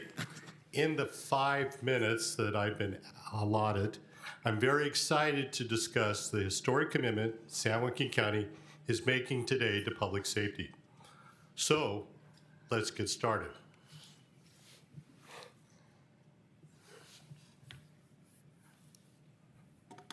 In the past 17 months and 17 days since taking office, we've had 79 hires, 96 promotions, 988 mandatory, and 169 leadership trainings, with 15 more potential hires currently in background. We substantially increased the charging rate, complaints filed, felony hearings, and jury trials completed. We provided a record number of services to victims through the Victim Witness and Family Justice Center. We won a record number of competitive grants. We donated over $1.5 million to local youth programs. We also signed the first MOU with the Greater Stockton Chamber of Commerce, promising that the District Attorney's Office is open for business against organized retail theft. Last year, you created the Fentanyl Intervention and Response Safety Team, or FIRST, to address the fentanyl poisoning of our community. In the first 11 months, the FIRST team held over 40 rallies in San Joaquin County schools, educating over 10,000 junior high and high schoolers that one pill kills. FIRST trained local law enforcement to investigate the cell phones of overdose victim survivors to take hot doses off our street. FIRST charged dealers of lethal fentanyl overdoses with murder. The FIRST One Pill Kill campaign received over 11 million impressions combined on TV, radio, billboard, and social media. The One Pill Kill campaign was also tailored because of our diverse audiences to many different messages, including the San Joaquin County Bar Association, the Lodi Sikh Temple, and Univision Spanish-speaking television. FIRST was also the first in the nation to use social media influencers targeted to outreach at-risk communities of our youth, individuals of poverty, and communities of colors. This campaign was so successful, it is now going to be followed in other counties that are going to follow our lead. And we're just getting started. The board's commitment to public safety today, as recommended by the county administrator and the human resource director, is the largest addition to the district attorney's office in our 175-year history. It is the first across-the-board addition of attorneys, victim advocates, investigator, clerical, and support personnel in almost 20 years. The new additions include 10 new deputy district attorneys for our critical needs positions, They include 4 new attorneys to serve the South County, 6 new attorneys that are designated to our special victim vertical prosecution units of homicide, gangs, human trafficking, child abuse and sexual assault, domestic violence, and elder abuse, juvenile, and organized retail theft. 10 new clerical positions are created to transition to a professional model of a one-to-one support for attorneys. 13 new investigators are added, with 5 investigators joining county task forces of Metro Narcotics, AgNets, U.S. Marshal Fugitive Apprehension, and AB 109. 4 investigators will be assigned to the mainline division to assist with victim, witness, and staff safety and security. 4 investigators are for the sergeant positions that were newly created last month. 4 new positions are for the Victim Witness and Family Justice Center to serve juvenile and the South County. And finally, our IT and fiscal will receive much needed assistance consistent with recent audit recommendations. Through education, early intervention, and enforcement, the District Attorney's Office is committed to its duty as the Chief Law Enforcement Officer of San Joaquin County, responsible for the public safety of our citizens. Today's edition ensures that best practices are used going forward and that the residents of San Joaquin County are best served by their District Attorney's Office. We further see ourselves as an integral partner to make San Joaquin County a leader in the state and in the nation in commerce and community, with our county partners, Sheriff Pat Withrow and Probation Chief Steve Jackson.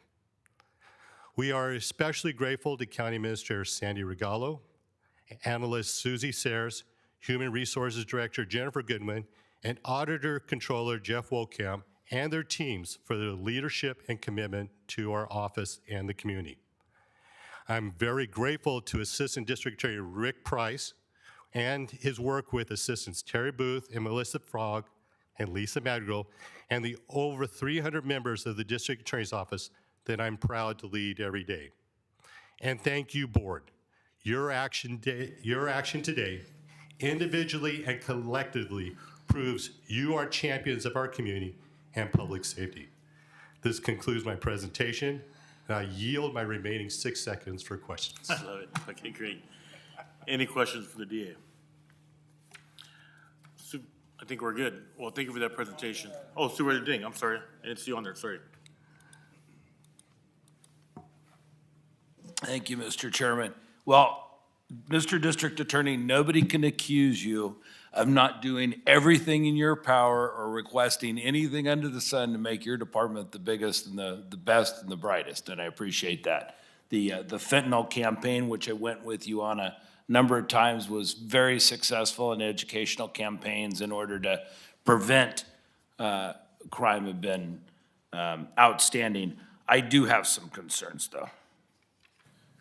First of all, and this would help me in other budget years too. You said that these are the CAO recommended positions. My understanding is the CAO put, and correct me if I'm wrong, every department's wish lists were forwarded off to you by you as CAO. There's been no auditing, figuring out what positions are actually made, but passed right along. Is that correct? In other words, you didn't take any department's list of requests and say, well, you don't really need 5, you only need 3. So through the chair, I'll start and then I'll let Brenda chime in. So we meet with each of our department heads and their staff to go over their to go over everything in their budget, but mostly their supplemental requests. And in doing so, they have to, now all of these positions through the budget have been reviewed by our HR department to see if they meet the classification. They do look at the overall workload and whatever is submitted by each department. So from there, if it's not recommended, most likely our office probably would not support it as well. But so those, as DA Freitas has already noted, is that HR, they did go through the process, and they recommended that. Then it comes to our office, and we meet as a team with each of the departments, and we will negotiate, I guess, go back and forth. Do you really need these? And I'm not saying that any of the departments say they all come forward with their needs. I'm not saying that they don't need them. But in this case, do you really need the 42 positions right now? We asked the departments to prioritize each of their requests. And with this particular budget, I think the response that we received is that they were all at the same level. Working with my chief, Brenda, we have to look to see if we can afford it going forward, and that's where our general purpose revenue comes in, and that's the whole general fund portion of the slide that she had shown up there. It makes it very difficult on us to determine whether, if we're going to go forward and recommend these. We do our best to bring you a budget that is going to be sustainable. Can we afford these right now? Yes. Going forward in a few years, we can't tell you that because we can't predict that. But then unfortunately, that's when things have to get done, as we've gone through before in every county. Brenda, would you like to add any more? As far as the process and... Right, yes. Our CIO did explain the process pretty well. We did have, very well, we did have $24.7 million of initial requests, and then after working with our departments, our analysts do a really good job of just asking questions and really analyzing what the requests are for. The departments did withdraw about $4.8 million of their requests and are in concurrence with our recommendations of $19.9 million. So I guess here's my global concerns is, I mean, the gravy train's coming to an end here, and you know it's coming. And, you know, next year, the year after, are we gonna be laying people off? Are we, you know, we're in these conversations with the Ag Commissioner. How do we retain employees? You know, putting money into retaining what we've got. I mean, your requests are half of all, you know, requests. And so obviously my focus was on you. I saw that 42 and I've got, you know, 13 sheriff and 1 ag commissioner and 12. So I'm looking at, can you actually, in a budget year, that we give you 42 positions, when we need that money for retention, when the budget year starts, can you put 42 people on the payroll? Or are we simply moving that money in, and yes, it'll come back to the county and get it, but at what cost? I mean, could we be costing, we've got, you know, employees throughout the county, we've got, you know, employee contract negotiations coming up, we've got, we're worried about retention into the departments. Are we taking such a huge chunk and putting it into one spot that, you know, our job is to look out for the whole county. Your job is to look out for your department. You're doing one hell of a job at that. But looking around, is that really the best use of 42 positions? Do you have to have all 42, you know, positions? And I've got one other concern, and that's the pipeline on the justice system. And you guys are the experts, you and the sheriff. I'm looking at a public defender's office. I'm going to turn in Mr. Liberal here for a second. They barely have a spike of requests at all. It still has to get to the court system. We still have a legal obligation, a moral and an ethical one, to make sure that the defendants are represented. How do you expand your ranks, but yet within the public defender's office, there's just a slight bump? Is it going to slow down the process going through the court system? Is it really going to do any good at the end of the day, putting 200 more district attorneys on if you're only increasing the public defenders so much? If the sheriff's department is, you know, doesn't have enough individuals to put enough deputies on the streets to put people in the system. If within our jails and the correctional facilities, we don't have enough mental health care workers in there to handle the casework. I'm just wondering if it's getting a little lopsided within the department, or within the law and justice arena as well. Through the chair, Supervisor, those are all very good questions. And what we've seen is that the other departments, probation, sheriff, have been growing steadily for the past 8 years. We've seen that there's been little or no change in the district attorney's office for the past 20 years, basically since the last recession hit. That our numbers in the district attorney's office, attorney-wise, staff-wise, are almost identical to when the recession hit in 2006 as they are today. And what we've also seen is that there was a 30% increase in our county's population during that exact same period of time, or effectively 250,000 people being serviced by the same amount of individuals for the district attorney's office. This creates a problem, especially when we see in our South County communities that expect a higher level of public safety and that are demanding that they have safe communities for their businesses, for their families, for their workers. So we see ourselves as a very important component of this. And because we haven't kept up steadily with our law enforcement partners, local law enforcement agencies and the sheriff's office, we've seen our caseloads grow significantly for each one of our attorneys. Right now, each of my homicide attorneys are clearing close to a 20 individual caseload. Best practices from my own personal experiences would be a number that would be at least half of that. Surveys, a study that was just produced by the University of Virginia also showed that homicide attorneys handling complex litigation should be handling about 10 cases max. So because these cases are taking longer to prosecute, this creates more crime in our community. There is a direct correlation. Even our felony cases, when we're taking 2, 3, 4 years to prosecute a simple felony case, this allows the criminals to spend more time in our community and us not getting results. So this is a very important reorganization. Even though there was a 30% increase in the population, we're only asking for a 14% increase in the district attorney's office. And part of that is because of the one-to-one correlation of also not just hiring attorneys, but handling support staff. When I pay an attorney to stand over a scanner, $70 an hour, when I could have a support individual doing this for $18 an hour, that is a better use of our model. And that is a professional model where one attorney will have 3 of support staff.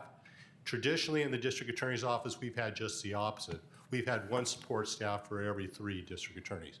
So yes, this is very, very important. Every single one of our positions has been worked for in a substantial process. We started at least 7 months ago, paring this down to our essential needs to best serve our community. Thank you. Thank you. Any other questions? Supervisor Patty? Thank you, Chair. Appreciate the very thorough and careful explanation and great questions from Supervisor Ding. Because we do need to be studious and careful, but we also know that public safety is right on the top list of what we need to do and take care of. So just to be clear, of the 42 positions, they're not all right here in your new office. That's the office that's being built. They're actually going to be spread out so that you're increasing services throughout the county. Through the chair, yes, Supervisor, that's a very good question.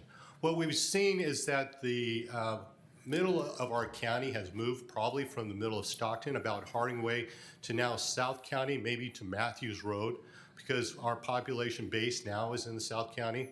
So more into the 3rd district, the preferred district area, correct? Yes. And what we would like to see is that we have, we've tasked General Services at this time to find a district attorney's location in the South County, 25,000 to 30,000 square feet. that will be providing full services to the South County with attorneys, investigators, victim witness advocates, and the Family Justice Center, so that not the entire county has to come to Stockton to receive district attorney services. So like we've talked about, 4 attorneys, investigators, victim witness advocates are being designed to go to the South County and provide services throughout the county, and so that everyone doesn't also have to come here to Stockton. Also, we're looking forward and demanding, we'd like the state to open 3 courtrooms in the South County so that all of our citizens don't have to come to Stockton for services. And last but not least, it's time for our Lodi court to be open again. And we're willing to encourage the board to work with us to get the Lodi courtroom open once again. All right, thank you. And just for clarity, I think more of a lot of the criminal activity that's going on is more in the 5th District, Tracy area. Is that correct? You know what? I'll have to consult with my staff and get back to you on that, Supervisor. Okay, thank you. So actually, just to go over a couple more things, I want to ask of you, so the 42 new positions, something that's come around to us, and I think the county has been quite diligent. This board supported the sheriff's initiation to put together a cold case task force in the sheriff's department. You've got 42 new positions that are being asked, and we have, I think it's between 400 and something cold cases that sometimes go back quite a ways, and there's ways to get DNA and kind of actualize where to maybe solve some of these cold cases. With the 42 positions that you're bringing on, would you be able to stand up and create a bit of a cold case task force? Would you, can you address this? Because this is a pressing need, and there's so many people, so many families that have unsolved crimes, that there's just answers that they're searching. And I've met with them on numerous occasions, and they're still hurting in every capacity. Through the chair, Supervisor Patty, that's a very good point. Where there's a will, there is a way. And being the former head of homicide in the district attorney's office, cold cases are very, very important to me to be prosecuted. As we talked about, we are dedicating attorneys to our vertical special victims unit, including homicide, and that homicide prosecutor would be available to work with cold case prosecutions. Also, the district attorney's office is uniquely situated because we have jurisdiction for all law enforcement, chief law enforcement officer in the county. We can set something up with all of our law enforcement agencies to make sure that cold cases receive the services that they need, the investigations that are required, and that best practices are being used to solve these cases and to bring justice to our victims. So now I would ask of you maybe perhaps a commitment that we could, if we're making this approval and you're getting some extra manpower and female power and multiple more bodies on staff to accomplish the myriad of challenges that are through the district attorney's office. Can we get a commitment that we can look at countywide and cities and engage and create that task force for cold cases? Yes, that is a great idea. All right, thank you. I really appreciate that. And lastly, while we're on the subject, General Services is still here. If I could have you come down, I have a question as it relates to the new offices for the district attorney. And I'd like to get a little bit of an update. I took a walkthrough the other day to see the status of what was going on that building.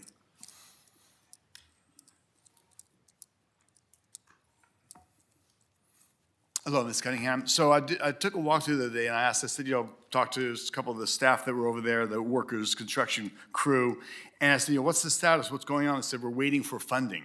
And I said, what do you mean you're waiting for funding? I said, this has already been approved. I said, no, we're being held up, and you guys have budget hearings coming up, and we don't have the funding to proceed expediently as we're supposed to, so we are delayed. Can you give me an update if that was misinformation? What's the timeline? When are we done over there? Because they're under the impression that they're waiting for funding. Good afternoon, Chair, board members, council, CAO. Marcia Cunningham, Director of General Services. That's misinformation. The project is totally funded. I'm not aware of any holdup of waiting for funding at all for the project. Okay. It's on schedule, so I'm not sure who you spoke with. Daniel, our capital project manager, is here. I don't know if he has any additional insight, but that just sounds like some bad information. Okay. Well, to remedy that, we can get a report from the general contractor that we're on task, on schedule, and what the anticipated finish day would be, because there was definitely, it was shared to me that they're waiting for funding and that everything's not available to them as they would want. Good Or need. afternoon, board members, chairman, and through the chair, Supervisor Patty. I think this might be a miscommunication that we're using job order contracting to expedite delivery of this project. We're approaching the end of job order contracting program year 8.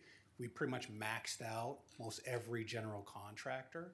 Thanks to your board in May, we got approved for job order contracting program year 9, which we'll be using to deliver the remaining scope.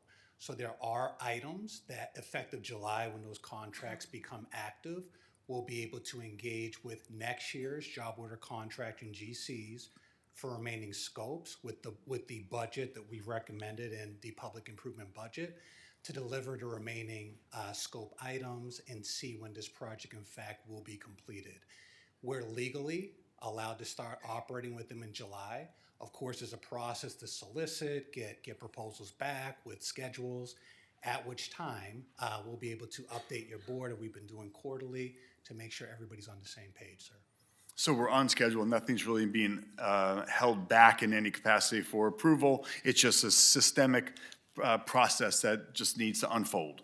Correct. Per public contracting code, we have a max ceiling of about $5.7 million per job order contractor. So we've been very carefully carving up the scope as we get design completed, permits issued, to make sure we're staying within those capacity thresholds.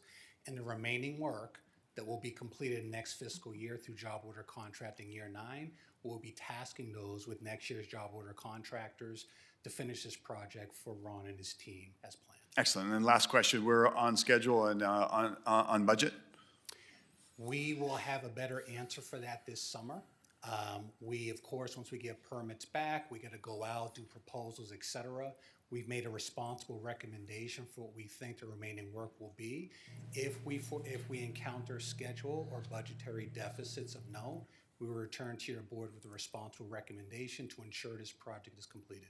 Excellent. Thank you. I appreciate it. I learned new terminology and processes, phase 8 going into 9, so in quarterly increments. So thank you. Appreciate it. I was definitely told, and they were saying, like, we're waiting, and now I understand what that process or protocol is. I think that's all at this time, Chair. Thank you. Thank you, Daniel. Any questions for Daniel? None? Thank you very much. Are you all done, Mr. Supervisor? You all done? At the moment. Supervisor Canepa. Thank you. I don't know if it's more of a statement. So, I mean, you guys are the subject matter experts. So me being a supervisor going to next year about sustainability is the question, because obviously I don't want to be a hypocrite and give myself a raise and then make a judgment like this and hire 42 people, and then we can't take care of the people that are here. So that's my only concern with this ask. I mean, it's like 21% of your budget, so it's a 21% increase in budget. So I just want to make sure going forward, and I know we're not supposed to negotiate out of turn or whatever, but I want to make sure that I feel comfortable that we will be able to, do the salary adjustments and things like that that are important to not only keep people here and retain them, but also want people to come and work for the county. So that's kind of the problem that I have with this big of an ask, because I mean, then is it detrimental to the bigger cause of, hiring and retaining people? Does it make us less competitive? Does it make, what I mean? That's kind of my concern, and I respect him and what he's doing and how he's doing, because I mean, there needs to be consequences, and I think in our society, and that's the question, is how do we hold people accountable? But I mean, can our system handle it? Through the chair. Sure, absolutely. Yeah, okay. That's a really good question. So we can, as CEO Regalo said, we can afford the 42 positions this year. We do multi-year budget forecasting. We are in our forecasting model, we did include a 2% increase for property tax for the next few years, but we don't have a crystal ball, and so we we think that these positions are sustainable for the next few years with that modeling. But of course, if something happens with the housing market, the real estate market, that could definitely affect our ability to fund all of our positions. And I do want to say that we have included all of our existing labor agreements. All the negotiated increases are fully funded in the budget. So anything we know about is included. There's nothing included for things we don't know about. There's not anticipated increases. So that's, I can't guarantee. No, I get but that. I'm just saying, I yes. mean, you know what I mean? In good faith to the people that work here, I think it's our job.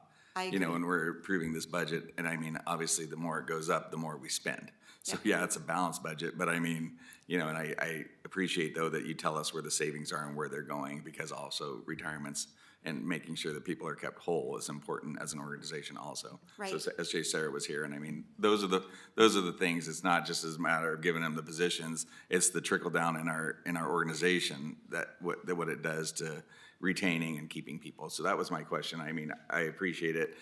Yeah, and then the public defender, you know, so you guys are the subject experts, we are not. So when these positions do come forward, it's a question of, is it a necessity, is it fluff, or is it something that we need in order to keep the organization and keep our people that live in our community safe? So I'm all for it, because I mean, I always sit up here and say, hey, we need to hold people accountable. Safety is important. You know, criminals need to do their time, and the work that they do is great. So I just wanted to make sure that was ongoing and that we're mindful of the things that we talk about. Because I mean, everyone that I went out to the ag commissioner, I know I get to talk longer because you talk too much, so be patient. But those are the things that I think we need to be mindful of going forward. And I do, through the chair, if I may, Yes, just following up on one other piece. We were just looking at positions. DA Freitas had mentioned that, I think you had mentioned that you were at the same level as what was the word? 2006 or 2009, pre-recession. Thank you, pre-recession. So I did go back in 2009-10, the department did reduce or delete 29 positions. So they were at 266 positions at the time. They got down to 200 positions, 203 actually in 1920.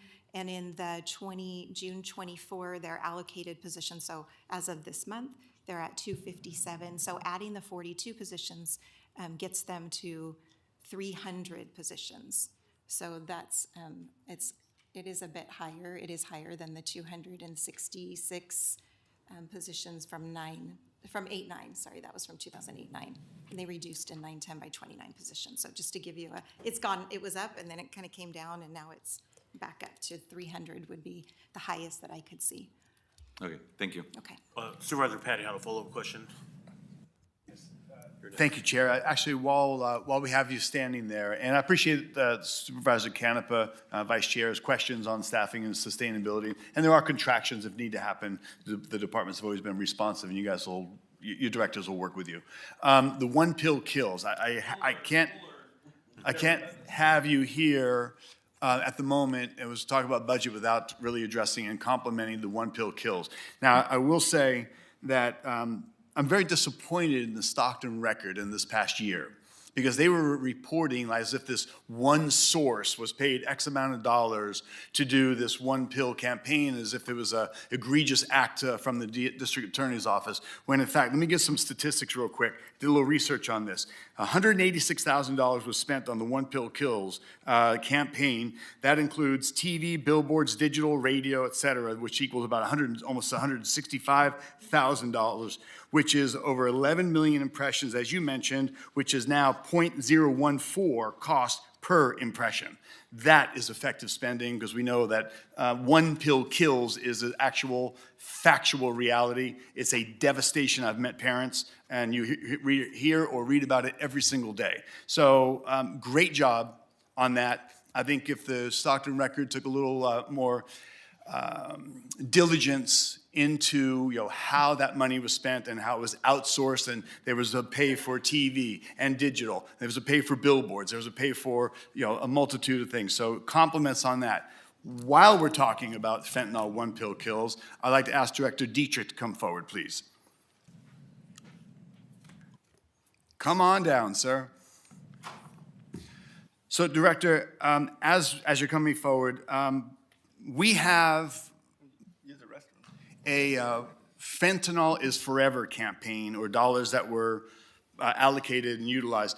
Have we fully expended those dollars that were allocated for the county board has supported putting together putting together messaging as it relates to fentanyl? Where are we at on the use of funds?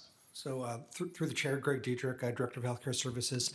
My understanding is that the money that was granted, it was either last year or the year before, that has been expended, but it's been rolled into our opioid settlement monies.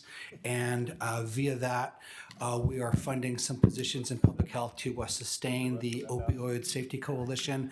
That includes some of the marketing campaigns as funded by the opioid settlement dollars. Okay, and so the marketing campaign, is that still the fentanyl is forever, or is there something, can we utilize that? Can we join forces with, I'm looking at a phenomenal outcome of use of funds for, under $200,000.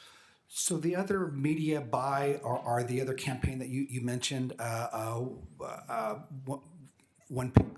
forget the name of it, but that campaign is sunsetted, and I think we're primarily focusing on the One Pill Kills campaign right now. Okay, excellent. So any funding then we could join with the district attorney's efforts and maybe shift some funding over to continue. It's because the threat of fentanyl has not gone away. Correct, and we can definitely partner with the DA, providing education as well as outreach. This is a public health emergency, but also a criminal issue. Great, fantastic. I'd love to see that collaboration. So thank you very much. Appreciate that, Chairman. That is all. But again, compliments to our district attorney for that effort. The One Pill Kills. The money was very well spent. I love the fact that we have 11 million impressions and we crossed a gamut of media to reach those at risk. So great job. Thank you. Thank you, Supervisor. We're not done yet. Sorry, DA. Supervisor Rickman. Thank you, Chairman. Are you sure Supervisor Patty doesn't have anything else? I think he's done. All right, thank you. Thank you, DA Freitas. I mean, you guys, you've done a great job since you've, been in office, and it has shown. And, I do share some of the concerns as my colleagues. However, crime it takes a toll on everything. And, you look at as crime rises, so does, economic development suffers, our property value suffers, our hospital, it sees more patients, so it has a correlation with everything. So even though we're spending more money on the public safety side of it, if you look at studies that, how much does crime cost, in actuality, if we can reduce crime, we are saving money as a county with all the services that we provide.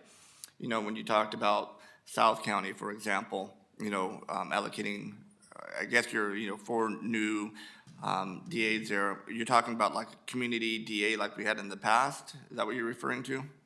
Yes, through the chair, Supervisor Rickman, our vision is that individuals would not have to come to Stockton to receive services, so that we would have attorneys there to meet with victims and to meet with law enforcement, even dedicating district attorneys to different law enforcement agencies to assist with charging and investigations. And that's great. I know back in the day, God, when I was a lot younger and I had hair, we had, allocated DA in Tracy, for example. And what that does is, if you look at it now, if you're in South County, so you're Escalon, Tracy PD, Ripon PD, or maybe even the Sheriff's Department, Mountain House, you have a case, you got to speak to the DA, you got to get in your car, drive all the way to Stockton. So you're taking a unit out of patrol in that community versus if you just go down the street. So it's actually correlates to more law enforcement on the streets in the long run if you have a DA in there. As for the court, I mean, I know that's something I've tried since, I've been talking about since I've been in office, so it's awesome that you're talking about it here. And also, our task forces, implementing or putting a DA in our task forces, which is great. AgNet is a prime example. I know in my district and all throughout the county, ag crimes are an issue, so that would be great. But, you know, being the safest district or the top two safest districts here in the county, you know, it's funny because when I come to the office and I see Supervisor Patty sometimes sitting in my chair, I go, "What are you doing?" He goes, "God, I just want to know what it's like to be the best district." And I you know, I shoo him out. But the correlation with cost, and, you know, I think we all have families here, and we all want them to be safe. And if you're looking what's coming through, or rumors at least, what's coming through the state about them shutting down more prisons. So there's talk about them shutting, you know, an additional 5 prisons down in the state, and to save money on again. And what do you think is going to happen? There's going to be more criminals out in the street in our neighborhoods, and we need, you know, the people out there to put those folks away if they offend, and that's where your job comes in. So I appreciate your guys' work. I see your team back there. So thank your team for, you know, what they do. And lastly, Chairman, Tom got 4 lastlies. Can I get 4 too? Absolutely. All right.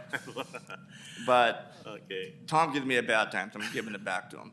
But, you know, I remember going to the DA's office as a cop, not as a, whatever, I better clarify that. But seeing the district attorneys running from courthouse or courtroom to courtroom to courtroom with just a huge load of files. And, you know, and if that's something we can reduce that, if we can have more face time with the victims, more time with our victims, and more, at the end, it, I think, correlates to a better case, and that time spent on a case, and better prosecution rate. So that's it, Chair. And again, Mr. Freitas, or DA Freitas, thank you for the job that you're doing. You're doing a heck of a job. Thank you, Supervisor Rickman. CEO Regalo. Thank you. Through the chair, I just wanted to add a little bit of, while I appreciate DA Freitas coming and Brenda following up with the pre-COVID versus what the DA will end up with the positions now.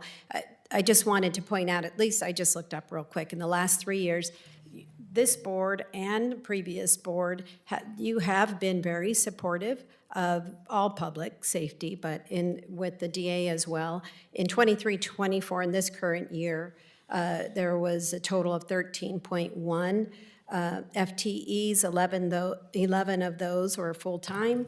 The year before, 22-23, your board approved 17.8 positions, 15 of those were full-time. And the year before that, 21-22, an additional 10.6. Now, I'm only speaking of the main DA budget, not the grant-related or any of those. These are just main DA. So there were 11 positions granted in that. A little part-time was taken off.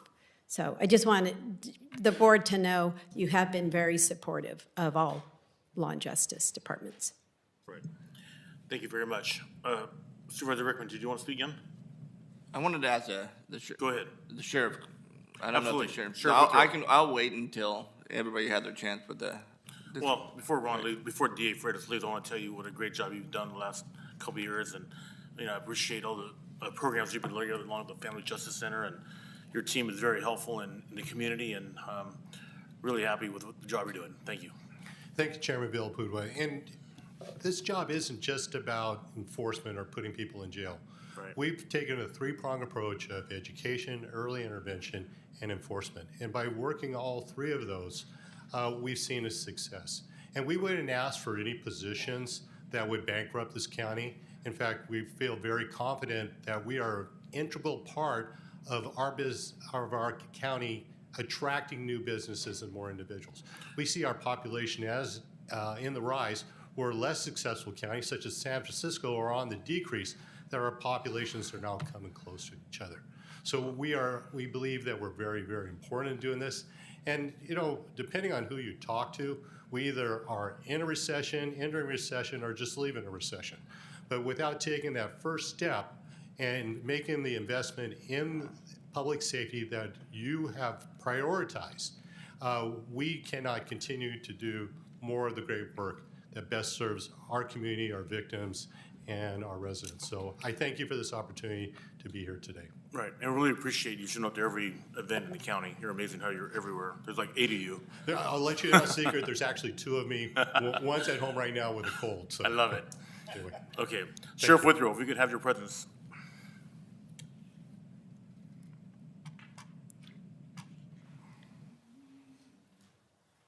How you doing today? Good, how are you, sir? Good, thanks. Supervisor Rickman. Thank you, Chairman. And good afternoon, Sheriff. Good afternoon. This should be relatively quick. You know, we spoke about it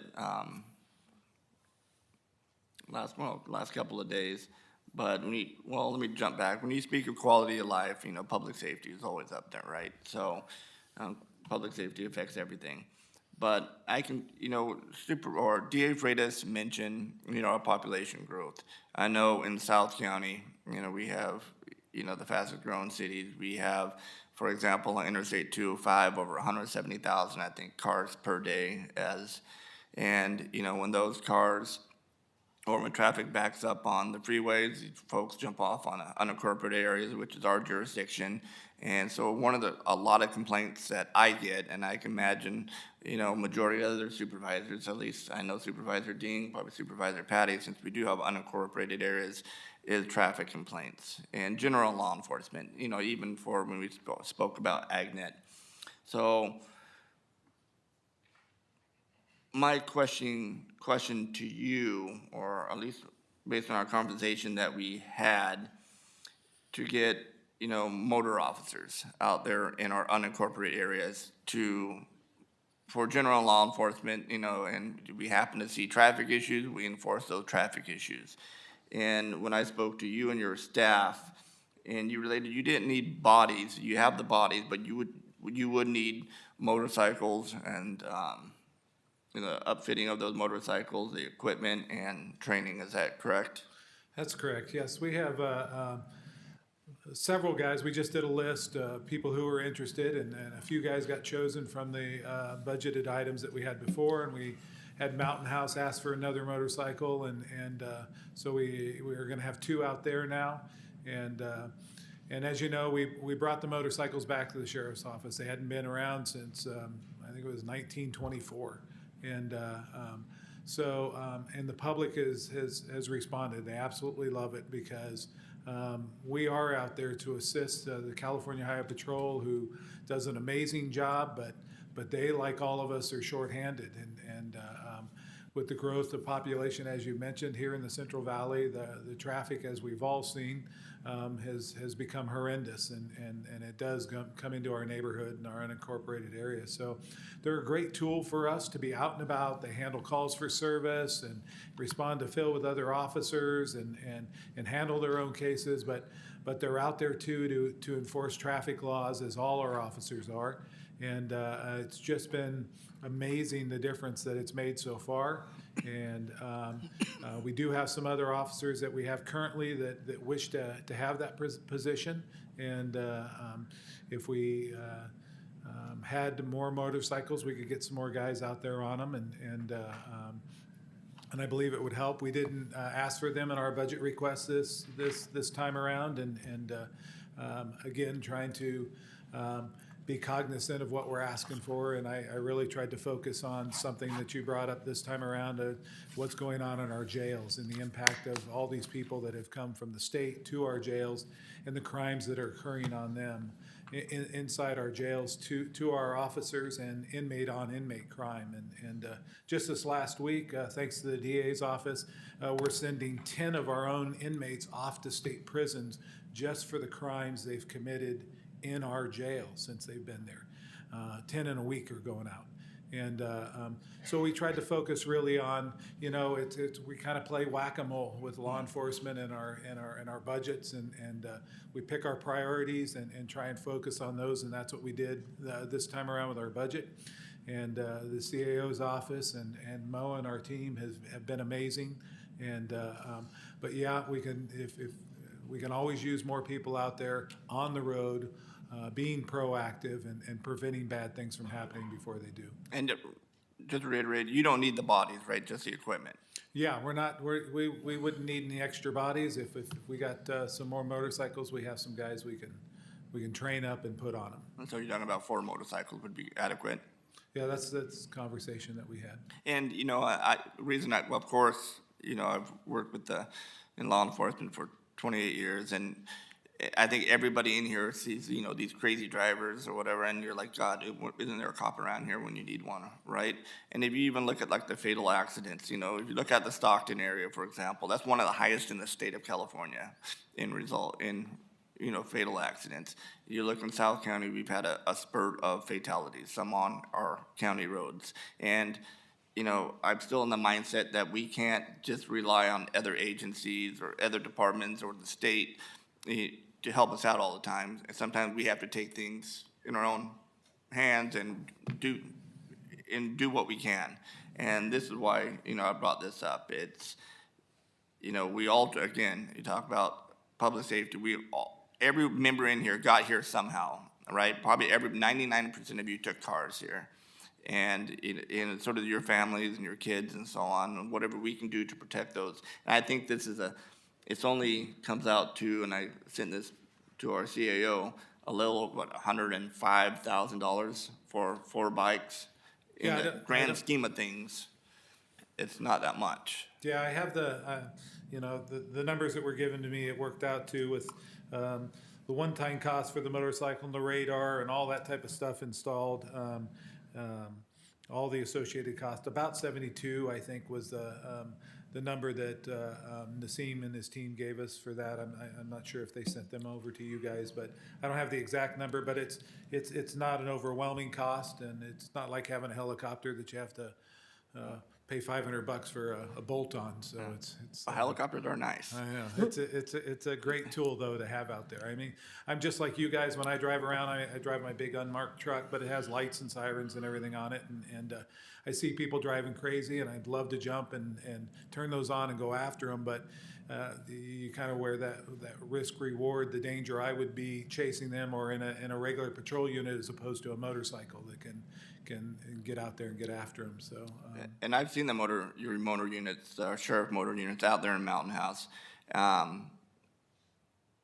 and I have a story, but I'm not going to say it. And again, we apologize for pulling you over. Yeah, my mind's turning. I'm like, God, better not say anything. And I saw them out there in South County, and they do a heck of a job. And I know the neighbors appreciate it. And for a prime example, we had the whole Hanson Road, the bridge and so on. Your guys were out there, you know, a lot. Over off a large road, we've seen them out there. So, I mean, I think this is huge. And of course, you know, I would love them all to be in South County. Yeah. But, you know, it's, you know, one of those things that'll be each district will be able to benefit. Mostly 5th district, the best district, like you told me last night. But again, Sheriff, I appreciate it. I'm going to end it there and turn it over to our chairman. I just have a question, Sheriff Withrow. Would you have a helmet that would fit his head? I could believe we could have one specially made. I love it. Yes. CAO Regalo. Yeah, through the chair, I just wanted to let you know and clarify that I'm not sure what the costs are, but our staff, because you did include a couple of them in the budget, we do have the costs of the equipment, training, bikes, and all of that, minus the people. But we do have that, so we'll make sure that 4 of them. Right? And real quick, can we get a sidecar for our chairman? I love it. I think we have a horse and buggy for the chairman. Okay, Supervisor Canepa. Mine's easy. Did we fully fund a dive team? Because there's been a lot of press about that. I mean, with Juan Heredia, you know, going out and finding bodies, you know, to have closure for people. So is that, I didn't see it in here. Absolutely. No, we did that last time around, and we were getting all our equipment in, and it's just coming down to training and getting them outfitted and going. So we have everything we need. Perfect. Any other questions from the board? I think Supervisor Patty, you have something? Okay, well, Sheriff, great job, and thank you for taking care of our community. Thank you. All your officers are amazing. We really appreciate you guys' support. We in public safety all the way around couldn't do it without you. I was bragging about that last night when I was speaking, and we're really blessed. When I go to the State Sheriff's Association, I mentioned this before, and we are blessed as a county to have the support from our citizens and from our board to make sure that everybody here in county is protected. So thank you, guys. Thank you very much. Okay, moving on. Mo?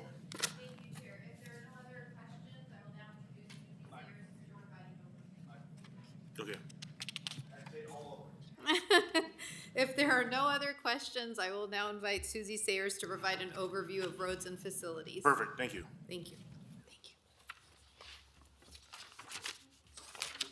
Before you start, I'm just gonna say no roundabouts in 5th District.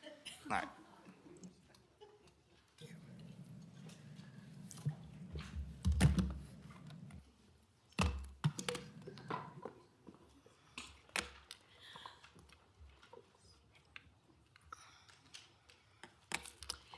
All right, good afternoon, Chair Viapudua. Yep.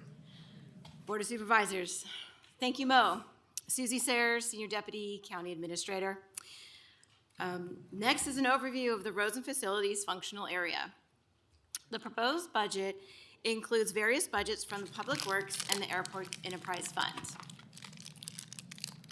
The next slide portrays the proposed allocation of $143.4 million by budget unit for this functional area. But Public Works makes up 93.5% or $134 million, while the airport makes up 6.5% or $9.4 million. The next slide shows the sources of funds that support the appropriations. As you can see, intergovernmental revenues makes up 39%, taxes 17.9%, fund balance 16.5%, and cost reimbursements at 11.1% of the budget. The other sources of funds are portrayed along with their corresponding percentages of the total budget. For the 24-25 staffing is recommended at 262.6 full-time equivalent or FTE positions. This consists of 246 full-time and 16.6 part-time positions and represents a net increase of 11.4 FTEs from the prior year. Changes in staffing by department are noted in the slide above. The proposed budget includes changes to positions in the Public Works Administration Division with an estimated cost of $438,207. This marks the first phase of a 3-year restructure plan, which begins with the consolidation of the fiscal team under the Administrative Division by transferring 7 accounting positions from other Public Works divisions. Additionally, 4 new positions are recommended to be added and 2 positions deleted. This restructure will improve the span of control, increase efficiencies in services to internal and external customers, and enhance career path opportunities within the division. Chairman Viapudua and members of the board, this concludes my presentation for the roads and facilities functional area. Department heads and I are available to answer any questions you may have. Any questions from the board? Supervisor Rickman. Just real quick, I just want to let Najee know that the weeds are still over at the roundabout this morning. That was it? Okay, I see. Yeah, I don't need you to come up. I'm just letting you know. All right. Okay, any comments from the public? I see none. I'll bring it back to the board. I think we're good. And moving on. All right. If there are none, then I'd like to introduce Jennifer Van Stein, Senior Deputy County Administrator, to provide an overview of the health services functional area. Thank you. Thank you.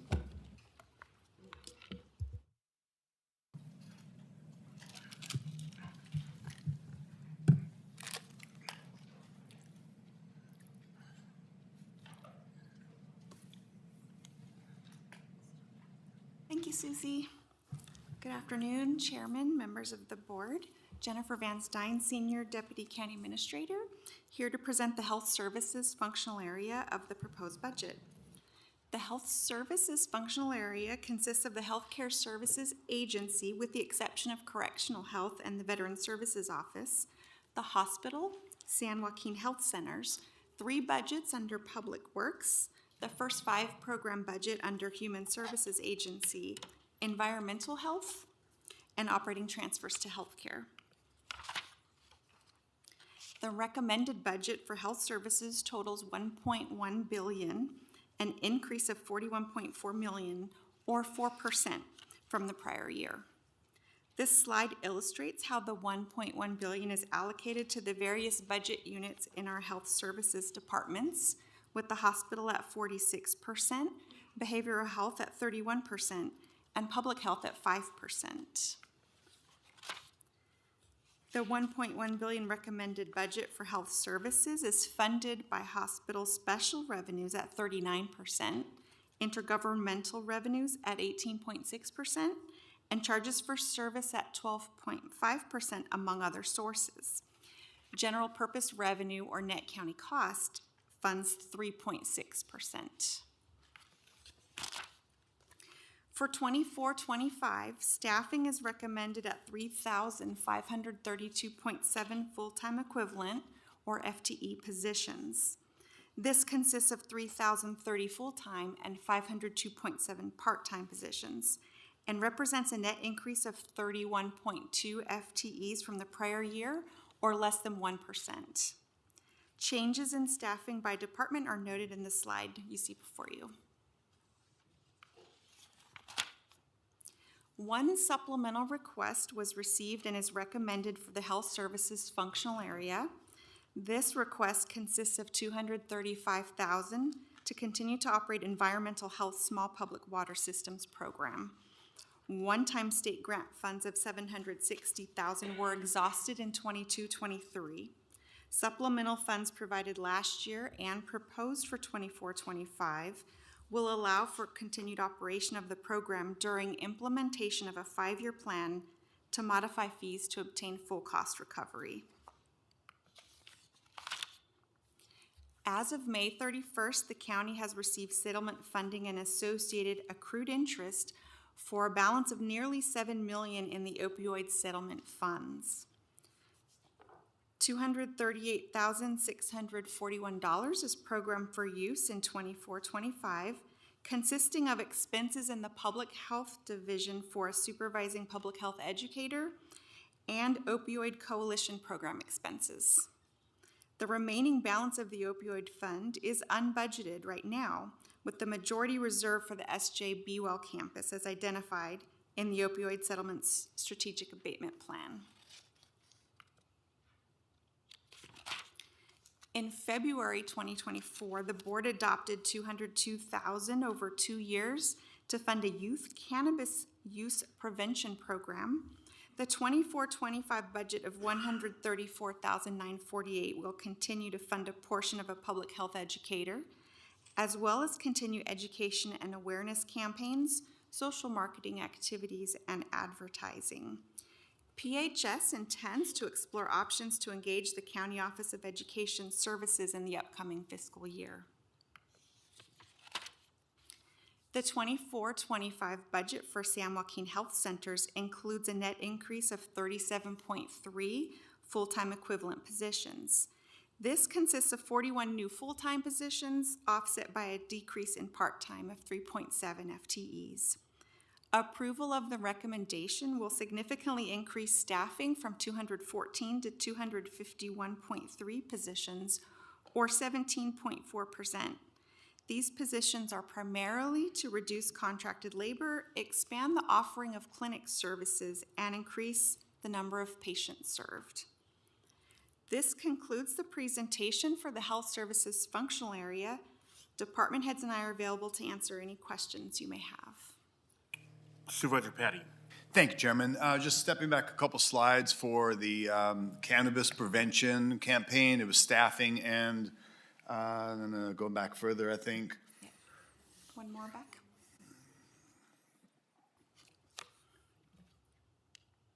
Right, I think, did we just, There you cannabis, go. yeah, Sorry so about that. 134,948 for staffing and to continue marketing, development, and advertisement placements.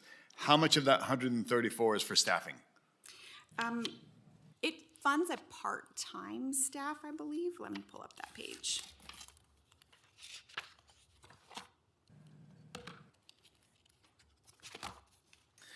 And the reason why I ask is we look at, I'm just looking for a best bang for the dollar. We look at what the district attorney had contracted out, the 186,000, which nearly 165,000 of it was spent on marketing and, TV, billboards, digital, radio, social media, et cetera, with over 11 million impressions at 0.014, just a little over a penny per impression. If we're going to be putting out 134,000, I want to make sure we're getting the same bang for the buck. Okay. I am pulling up that information. I hate to see the administrative staffing be the majority of that expenditure. Thanks for bearing with me. Hold on a moment. Point two of a public health. Thank you, Greg.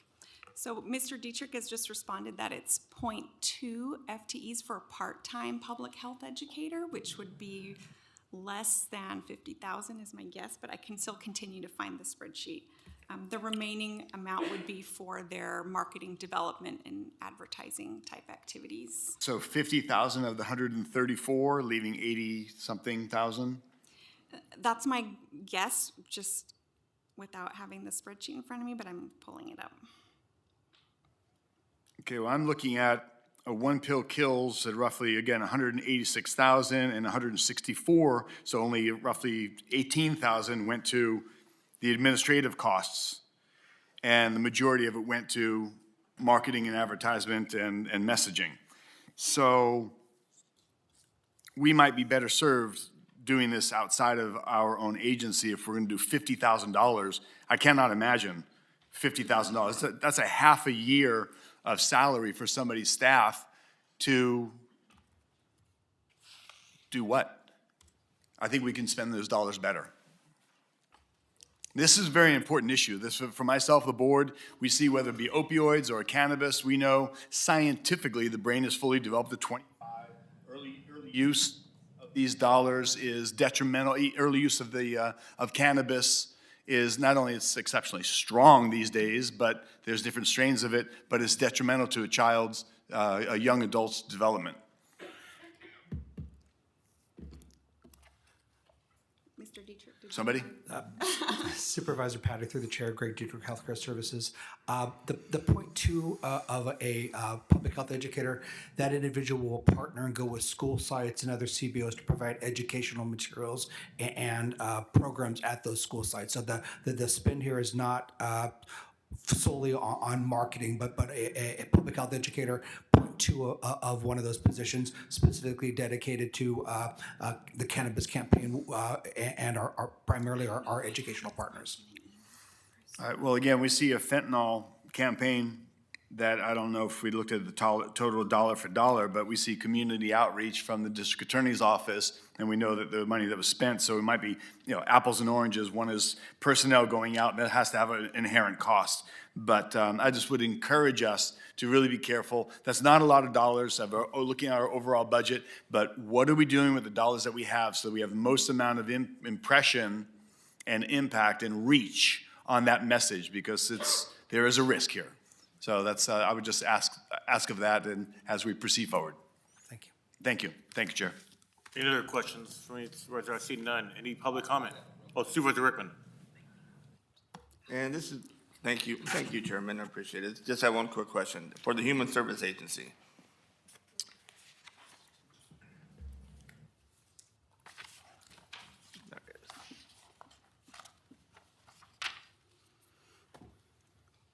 thank you. Man, you made it down here pretty quick. I was looking at my notes. You were here just like that. I'm very nimble. Yeah, I got this email today from Escalon City Council member, and he related that their senior lunch program was cut, and he related was due to funding from the county. Is that correct? So that's Supervisor Rickman, through the chair, Chris Woods, Director of Human Services Agency. That is correct. We are seeing a reduced funding for the senior meals program. What we're doing is reducing the number of meals each week right now. We're obviously always looking for additional funds, hoping some funds are restored in the state budget. And we just have to mitigate that reduced funding in the interim to ensure that we can serve as many seniors as possible. So we're reducing it to just once a week now. So the number of meals, so we deliver meals, but it's the number of meals. I think we're reducing from either 7 to 5 or 5 to 3 off the top of my head. I didn't come prepared Well, with that number. here it says they would only be able to serve lunch on Tuesdays instead of twice a week. Oh, So, that's, so I mean, how much funding are we talking here? I can come back. I don't have that information with me at the moment, and I could have it here in just a few minutes, so. Okay, if you would. Yeah, absolutely. Just because, I mean, you see how much money, I mean, how much would it supplement?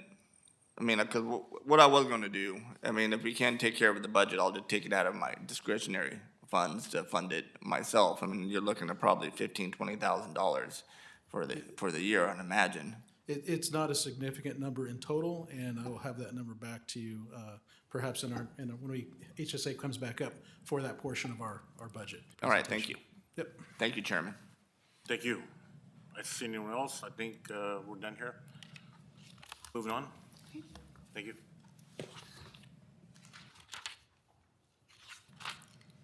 I'd like to introduce Deputy County Administrator Josh Bronco to provide an overview of the Human Services functional area. Thank you.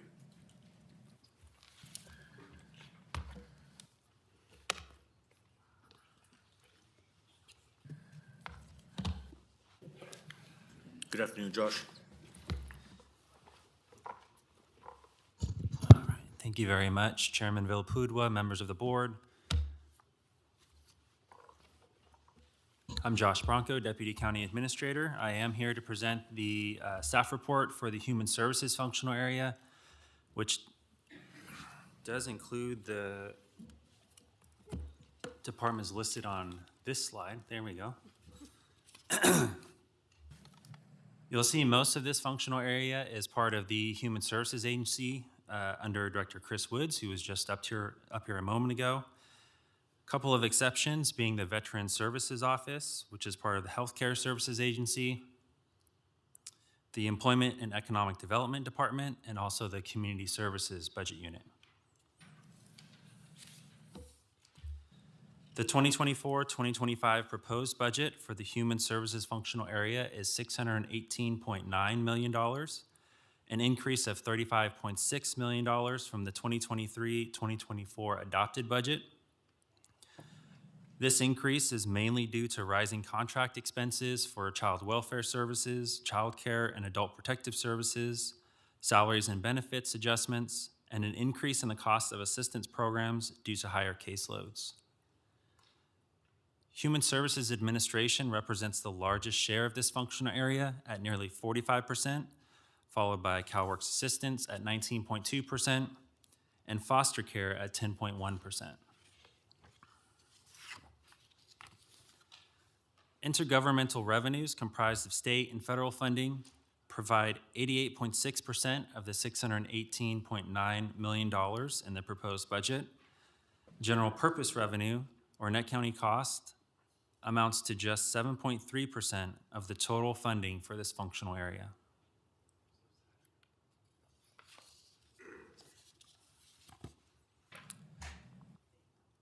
While it still accounts for a small percentage, general purpose revenue has provided increasing funding for this functional area in recent years. This slide is specific to the Human Services Agency, and on this chart, it shows the budgeted and historical funding for the Human Services Agency based on the various funding sources labeled here. The proposed net county cost or general purpose revenue for HSA is represented by the dark blue layer on the columns, and it is increasing by $9.5 million compared to the 2023-2024 adopted budget. It now makes up 6.7% of the $586 million proposed budget. The increase in net county costs is primarily a result of state funding that is not rising at the same rate as the cost of assistance programs administered by the Human Services Agency.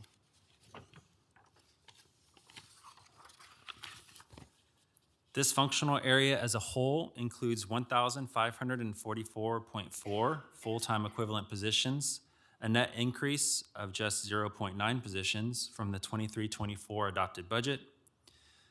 Not listed on this slide, the board recently approved 4 new Veteran Services Office positions on March 26, 2024. These include 3 Veteran Services Representative, 2 positions, and 1 Senior Office Assistant. The 24-25 proposed budget does not include any additional positions for the Veteran Services Office. Lastly, the Neighborhood Preservation Budget Unit was transferred from the Healthcare Services Agency to the Human Services Agency effective June 3rd, 2024.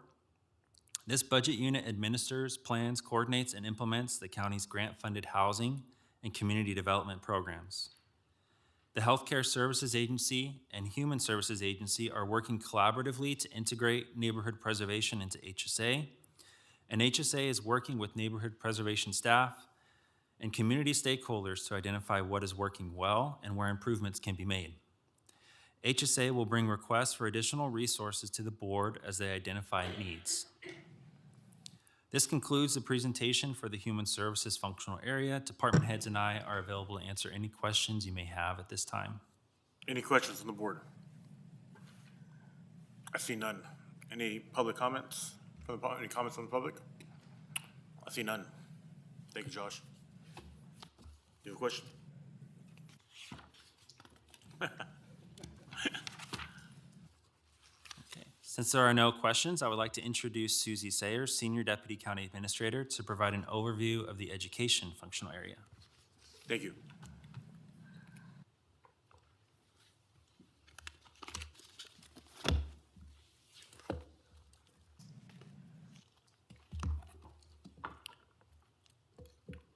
Thanks, Josh. Good afternoon, Chairman Viapudua, members of the board, Susie Sayers, Senior Deputy County Administrator. Let's get going.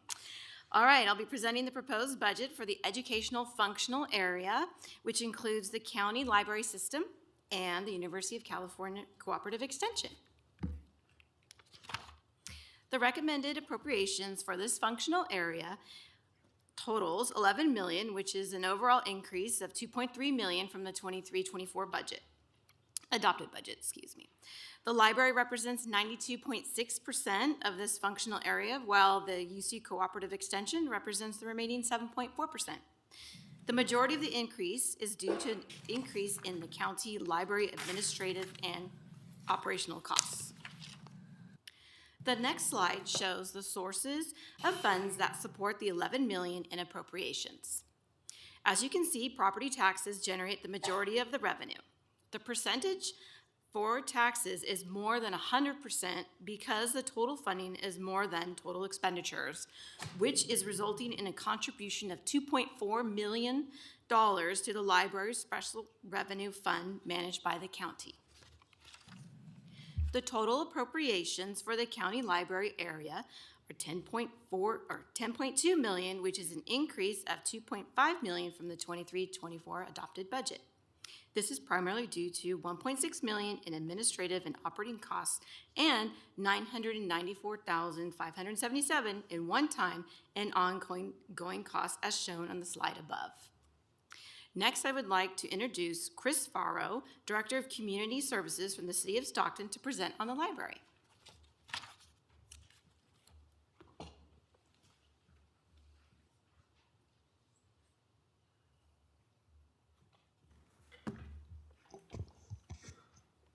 Good afternoon, Chairman, Supervisors, staff. I'm Chris Farrow, Director of Community Services for the City of Stockton. As you know, our department oversees the Stockton-San Joaquin County Public Library System. Currently, our system has 18 branches. That is, 16 branches. That's 8 within the city limits, and then another 8 throughout the county, in addition to our bookmobile that services both the city and the county.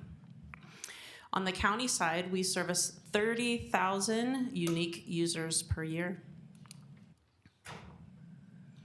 This year, our one-time funding requests include building repairs for the facility at Escalon branch. There is some roof damage and some leakage that has occurred over the past year, which has also caused some wall damage. The city of Escalon cannot contribute to that, so that we are asking for the county to contribute $304,427 to get those repairs completed. The branch has remained open, but it will need those repairs. We would like to do a refresh at the Linden Library branch. I'm sure you're familiar. Every year we do a refresh at one of the branches. This year Linden has been selected at $180,000 to invest at that site. And then a revamp of the library website, $75,000, with the city contributing an additional $75,000 to that project. For ongoing requests, we are requesting 2 additional circulation assistants, one for Escalon based on the increased circulation we've seen at that branch, and one for Lathrop, who we will not only seen a increase in circulation, but also a 25% increase as far as the amount of patrons that are coming in. So we are also going to increase the operating hours at that branch for a total of $165,600. We'd like to increase our book leasing and our digital materials. We have seen an increase in digital material requests of 35% over last year, so $65,000 towards each one of those programs. An increase in $50,000 for multilingual materials as we continue to have a more diverse and robust multilingual requests. So we'd like more materials to meet that need. We'd like $48,750 for our LinkedIn Learning. That used to be funded through the state library system. They are no longer backing that program. We would like it to continue. We've had a lot of users. And then an additional $40,800 for our security hours at our branches. So we now have security at all of our county and city library branches. And that concludes our deputy, our department finance officer and I are here to answer any questions about the library system. Supervisor Canepa. I just wondered what the status of the new library off of West Lane, where are they at with that? Sure. So there was the Public Works Department met with the City Council in closed session the last meeting. I don't have all of the particulars, but I do know that construction will be continuing. There are some litigation going on that I don't know the particulars to, but I know that they will be working to move forward with a new contractor, and we're hoping to be open by the end of 2025. Okay, thank you. You're welcome. Any other questions? Any comments from the public? I believe we're done. Thank you. Okay. At this time, I'd like to introduce Adam Brucker, Senior Deputy County Administrator, to return for an overview on capital maintenance and parks and recreation. Yeah.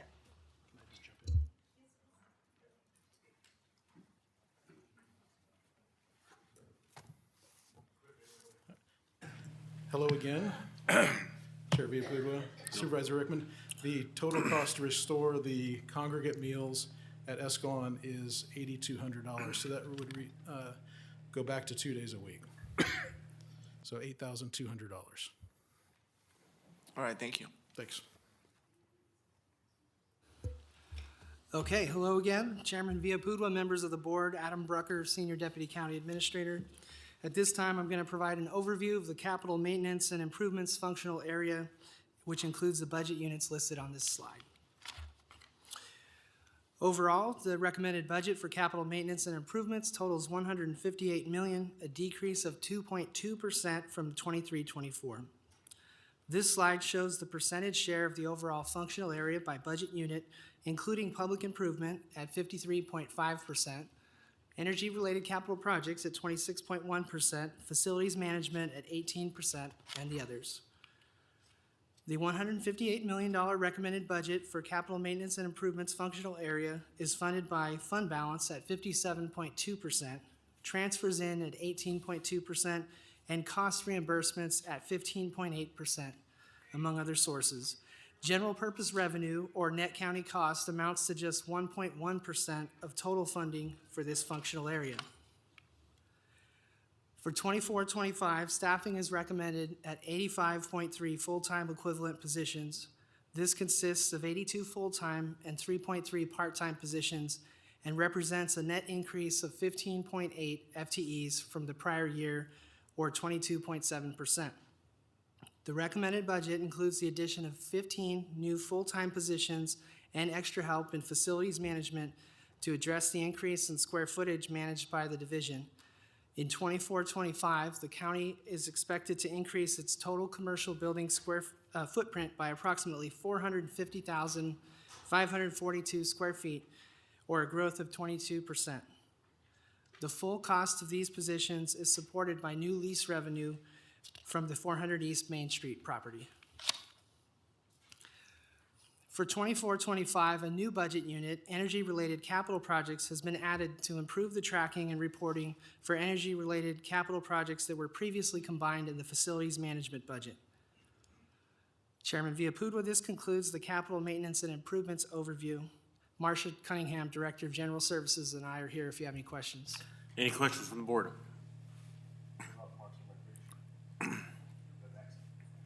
Okay, I see none. Any comments from the public? I see none. We can proceed. Okay. At this time, I'll provide an overview of the Parks and Recreation functional area, which includes both General Services, Parks and Recreation, and Cultural Services, which includes a contribution to the San Joaquin County Historical Society and Museum. Overall, the recommended budget for Parks and Recreation totals $11.9 million, an increase of 6% from 23-24. This slide shows the percentage share by budget unit, including General Services, Parks and Recreation at 93.4% and Cultural Services at 6.6%. The $11.9 million recommended budget for Parks and Recreation functional area is funded by general purpose revenue, or net county cost, at 72.9%. Charges for services at 17.7%, and transfers in at 5.7%, among other sources. For 24-25, staffing is recommended at 57.4 full-time equivalent positions. This consists of 42 full-time and 15.4 part-time positions and represents a net increase of 7.3 FTEs from the prior year, or 14.6%. Supplemental funding requests of $561,017 were received and are recommended for the Parks and Recreation functional area. General Services, Parks and Recreation is requesting total supplemental funding in the amount of $425,725 to cover salary and benefit cost increases for part-time staff, extra help park maintenance aides to provide additional support at parks facilities, the replacement of a tractor, and the expansion of the Mickey Grove Zoo education program, which includes the addition of an education and interpretive services coordinator, a part-time office worker for extra help, and one vehicle. The total cost of the education program expansion is $174,655. However, the division projects a $91,000 increase in revenue, reducing the overall funding request by that amount. The San Joaquin County Historical Society and Museum is requesting total supplemental funding in the amount of $135,292 for costs associated with the executive director's salary increase, increasing the maintenance project coordinator from full-time to part-time, I'm sorry, got that backwards, from part-time to full-time, and for the addition of an office manager. This concludes the overview of Parks and Recreation. Marcia Cunningham and I are available if you have any questions on this functional area. Any questions from the board? Supervisor Patty. Thank you, Chair. I appreciate having Marcia and Connie here to answer a couple questions. Talk to me about our parks upgrades plans. I know that you've got some staff that's going to maybe help the beautification and maintenance of the parks we've talked about. I appreciate that being responsive, so we're leaving no corner of the county's facilities left behind. Do we have any plans in the hopper that may not be here in this proposal, as we were asking for more staff personnel, any plans for enhancing and expanding some of the, maybe some of the recreational activity at the public, at the county parks? Chair, Marcia Cunningham, Director of General Services. We are actually going to be bringing a presentation to this board as it relates to parks, our community center parks, and the Mickey Grove Zoo. We had done a 5-year strategic plan for both the parks and the zoo. We'll give you a complete update on that, what's been completed, where we're at. And yes, we're looking at some new ideas and some things, especially from the community center parks perspective. What we could do to add some additional things for our families and those that are underserved. For a long time, our community parks didn't get a lot of attention, but over the last several years, this board has taken great care and has a great desire to make sure our parks are, that we're doing better with them, especially the community centers during the economic downfall. You know, and of course, we have to realize health and law, those are gonna take a priority, but you know, there were cuts and some things that were done. A lot of the services and what was being done was cut back on, but those are definitely being brought up to better standards, better levels, and we'll cover a lot of that in our presentation. When will that presentation come forward? August, the first meeting in August. Excellent. So Okay. just a little bit away. And is there an ask in that meeting? Getting a report is one thing, but Yes, there could very well be. I don't want to hear there could very well be. I want to hear about we are coming into the board, we're going to ask for enhancing, maximizing, increasing, making our parks spectacular, something that we could really be proud of. We will be. We Awesome. will be, yes. All right, thank you, I appreciate it, and I know that we've had some conversations recently about it, and you're being very responsive and bringing something back to the board, so thank you very much. Supervisor Rickman. Thank you, Chairman. Hello, Marcia. Hi. Hey, you know how I feel about my parks here. On the same line of questioning as Supervisor Patty, talk about community center programs. Are we talking about like basketball, back like in the day, these have, you know, field trips, whatever, or basketball leagues or something like that? Is that what you're referring to?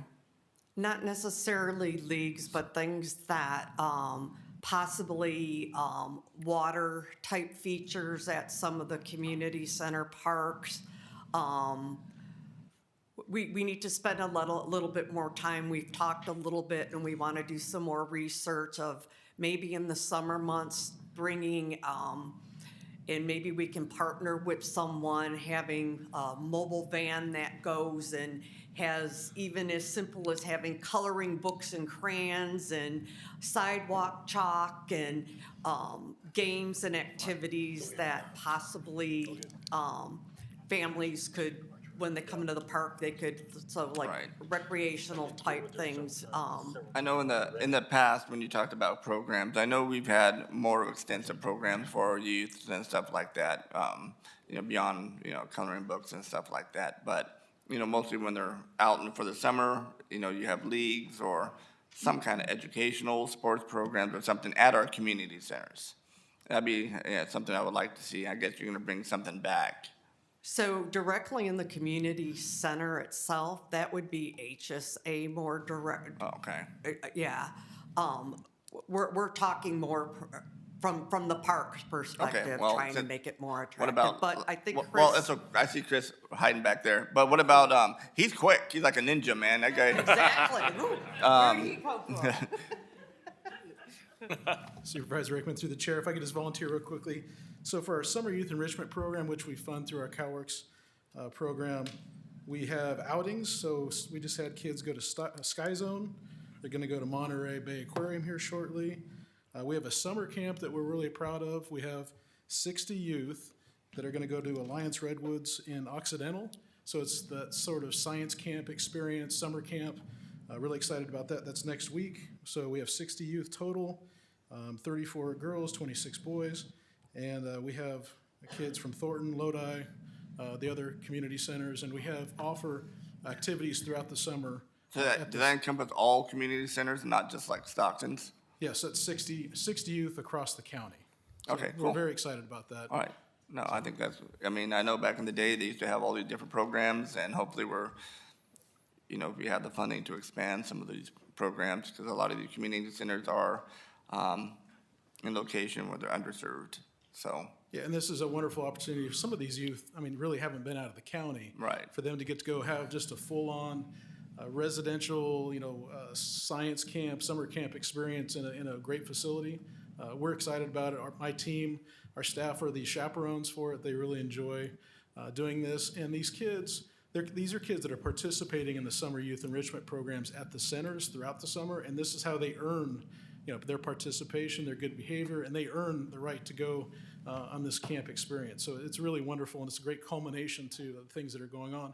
And additionally, we do have the pool open at Kennedy, and we're providing free swim lessons to the community, and just a lot of great things going on there. All right, cool. And Marcia, can I, just one final statement here. I'm not going to discuss too much because we discussed it in our meeting what quarterly is, me and supervisor, or excuse me, chairman, about our parks and like large and our South County parks and stuff like that, and making sure we're looking for state grants or federal grants, mostly for the South County Park, since we don't have one.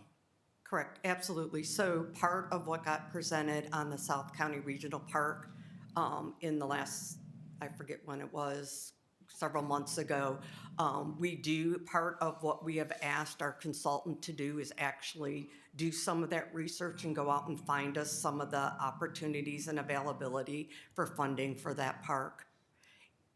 And then I know we're also scheduling a meeting to meet to talk about several opportunities with you as well. Cool, thank you. Okay, Supervisor Patty had a follow-up question. yes. Thank you. Real briefly, Arch Road, the soccer fields, is there, I spoke with some people that said, look, from 8 a.m. on Sunday until 8 p.m. or even sooner, they play, and there's hundreds and hundreds of people that cycle throughout the day. So it's quite active, and they said, look, that park is in total disarray. What's going on in the county? What can you do to help make these facilities better? Anything on the hopper as far as that relates when you come forward in August? So let me do some research on that, because I drive by our regional sports center every day, and I don't see that it's in a disarray, but I don't know what that means. The Do they field mean- itself, the playing field where they're running up and down soccer. And I've got an email that was sent to me, kind of giving a little more clarity. I'll forward it to you. Okay, would you share that See, with yeah. me, and we'll look at it and address if there's things that need to be addressed. But I know partly what we implemented on those fields is we now rotate them out so that they're not getting beat up as much. So last I had heard, there was huge improvements on those fields and the upkeep and all of that. So if you have an email, if you could share that, that would give me some direct information to follow up on, and we will definitely do that right away. Yeah, I've got a group of people that play every single Sunday religiously. Okay. That's their thing. So, yeah, I'll share Okay, it. please, and Yep. we'll follow up on it right away. Thank you, Okay. appreciate that. Thanks, Chair. Okay. Supervisor Canepa. No, I think the parks might need a little bit more money, because all the good work that they do, obviously like fishing derby that I attend, sometimes they have to buy less fish. So are all those variables taken in? And then one of the other concerns was at Oak Grove that the grass was kind of high around neighboring areas. So whose purview is that there? Because obviously we have other departments out there. And when you do that, who? So what we're doing right now, and the CAO is working with us on that, we're looking to see what we might be able to do in a means of contracting, because we do have a lot of landscaping, weed abatement and so forth that needs to happen. So we're gonna do some research and get some quotes on that and see if that's not a way for us to balance out and to take on and handle more of the workload. Plus, we were given some additional funding so that we could bring on the seasonal help for that. We're also doing some water improvements out at Shumway Oak Grove Regional Park so that the water is more readily available to us. Right now, we get it through, and I'm gonna have Connie come up and explain this, through the slough, I believe, and at times it gets cut off from us, but we wanna make sure that we have the water available to us every day and increase our water resources, but I'll let Connie expand on that. Yeah, years ago at that particular park, I'm sorry, Connie Hart, Assistant Director of General Services through the chair. the wells, the on-site wells were abandoned at some point, and so the slough feeds into the lake, and then we have pumps in the lake that we pump the water out for irrigation. That's what I thought when I first heard that as well. And so we're taking steps right now to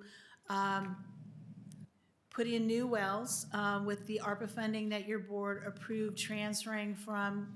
We had more money than we needed for the water improvements, water and sewer improvements at Mickey. So we've transferred over some funds to the Shumway Oak project.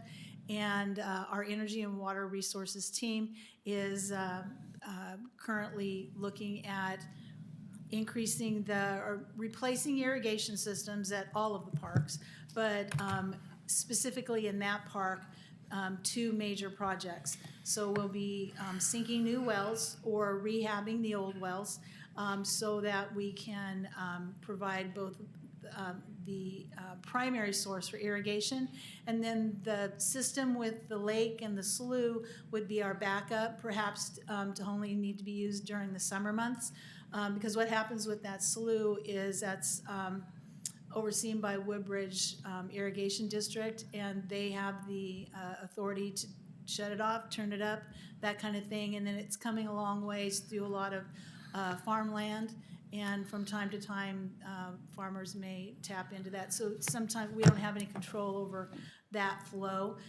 The other major project we're doing is the aeration system in the lake is subpar, and so we're gonna be putting in, I believe, we're talking about 4 or 5 fountains in that lake to better aerate and keep that lake looking very nice for our customers. So those Great. projects are very exciting. Great to hear. So, I mean, that's the thing is, I mean, it doesn't seem like a lot of money for, you know what I mean, the bang for the buck that we're getting, so. Yeah. Thanks for the update. Yeah, I think all of that is for $500,000 is all. Nice. Thank you. Supervisor Rickman. Yes. Thank you, Chairman, and Supervisor Campbell, I'll take you fishing if you want to. No. I have a question for our Historical Society.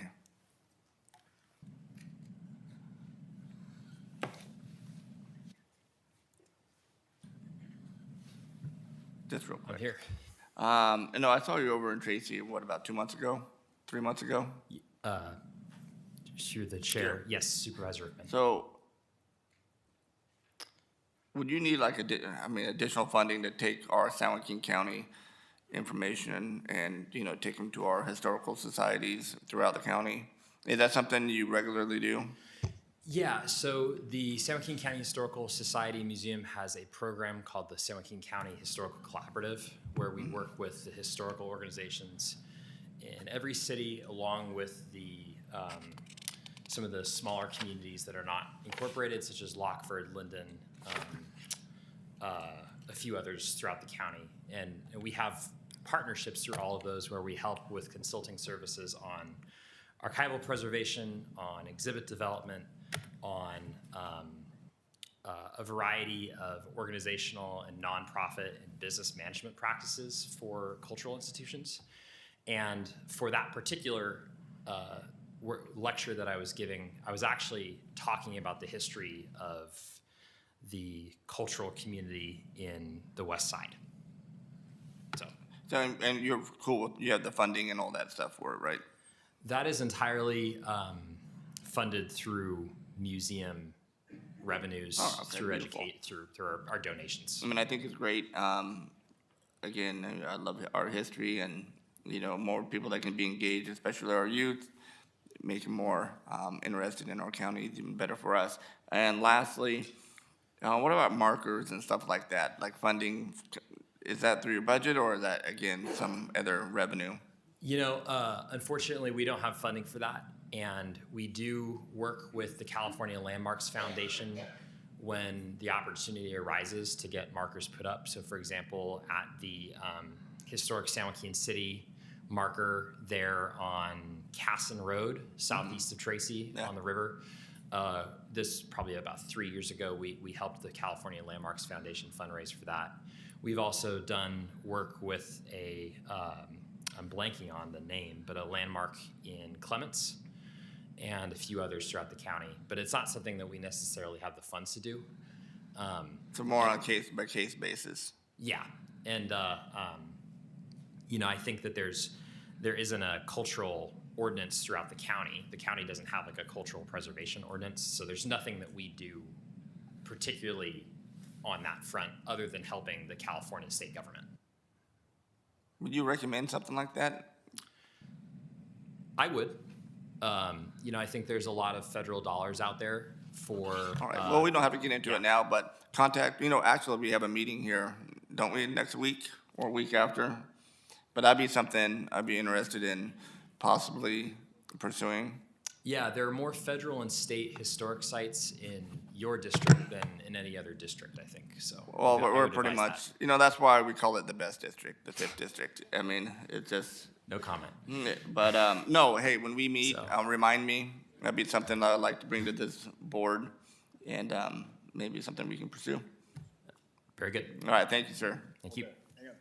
Sir, one more question for you. Run, you had your chance. Supervisor Patty. Okay.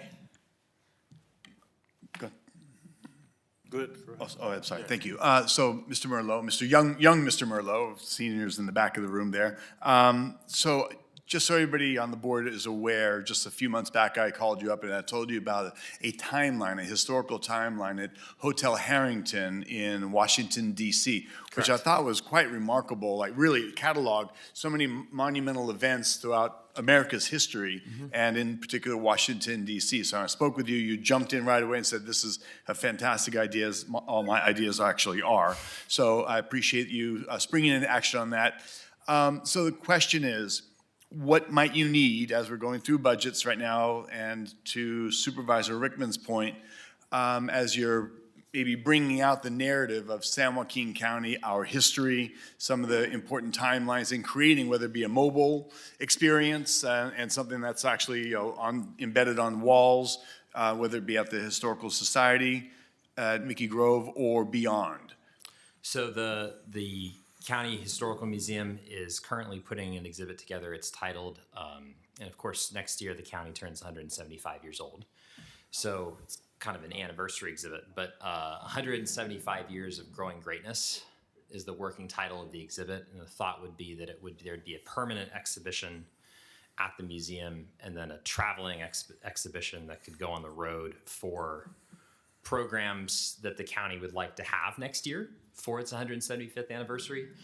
We have a budget for the permanent exhibit, which is probably going to cost about $8,000. There is going to be a traveling exhibit. We're still getting quotes on what it would cost to print it. We can send those to the county if the county is interested in funding that. We typically fund our own exhibits, but if the county is interested in helping with this, we'd certainly appreciate that.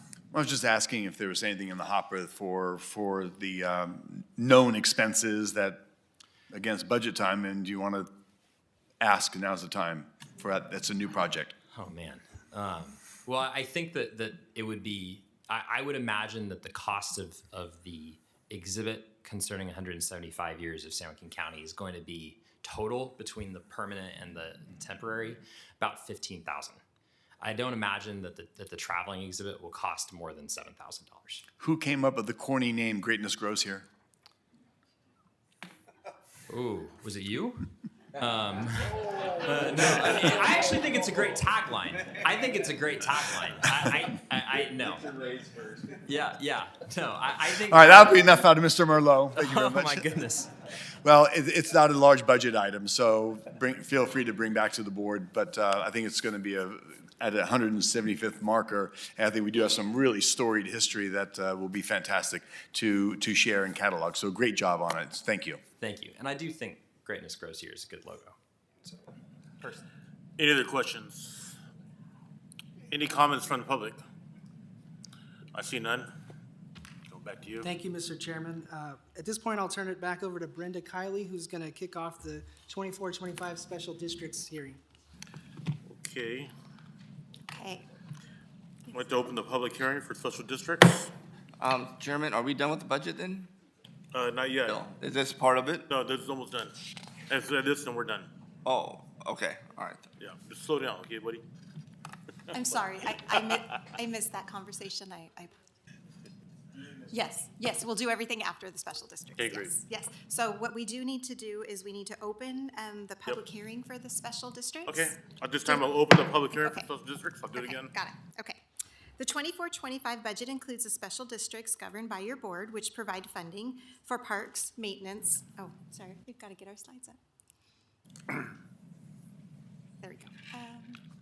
There we go. For parks, maintenance, street lighting, water, sewer, storm drain, flood control, stormwater pollutant prevention, and hazardous waste collection.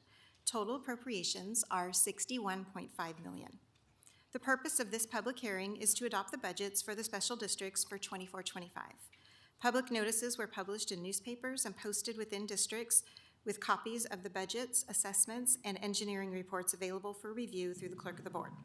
Presentations will be made by Parks and Recreation and Public Works for the districts they manage. Procedurally, it is recommended that the public be invited to make comments after each presentation and then at the end of the public hearing. At the end of the public hearing, your board will take action on all the special district budgets at one time. Chairman Villaputua, the first presentation that is scheduled is for the county service areas for Parks and Recreation, and Connie Hart, Assistant Director of General Services Department, will introduce the item.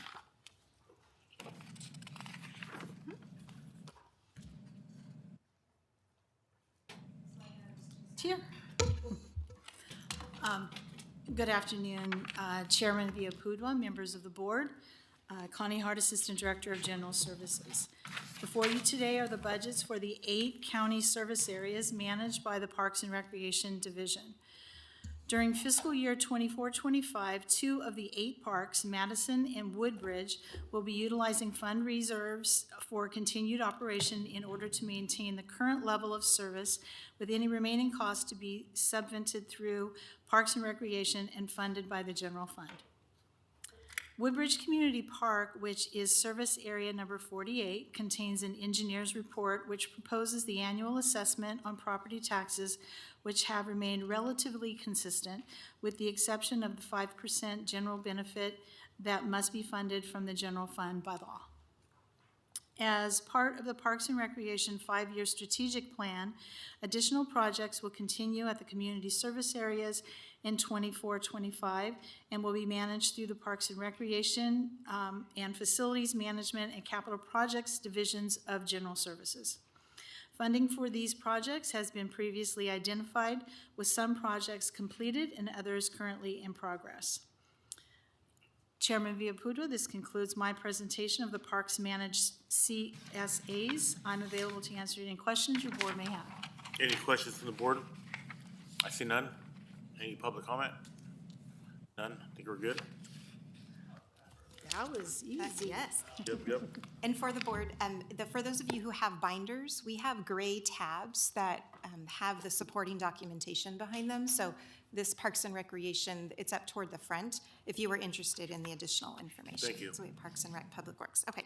Next, we will have Cheyenne Raymond, Engineering Services Manager of Public Services, to introduce the items for the lighting districts, maintenance districts, and county service areas that Public Works administers. I'm sorry, we have one question from Supervisor Cannon for the last speaker. Sorry, it was just, the Sajafka one went up 120%. Oh, that's actually Public Works. That is Public Works. Oh, it says special so, sorry. So yes. I jumped the gun. Okay, we're good. Okay.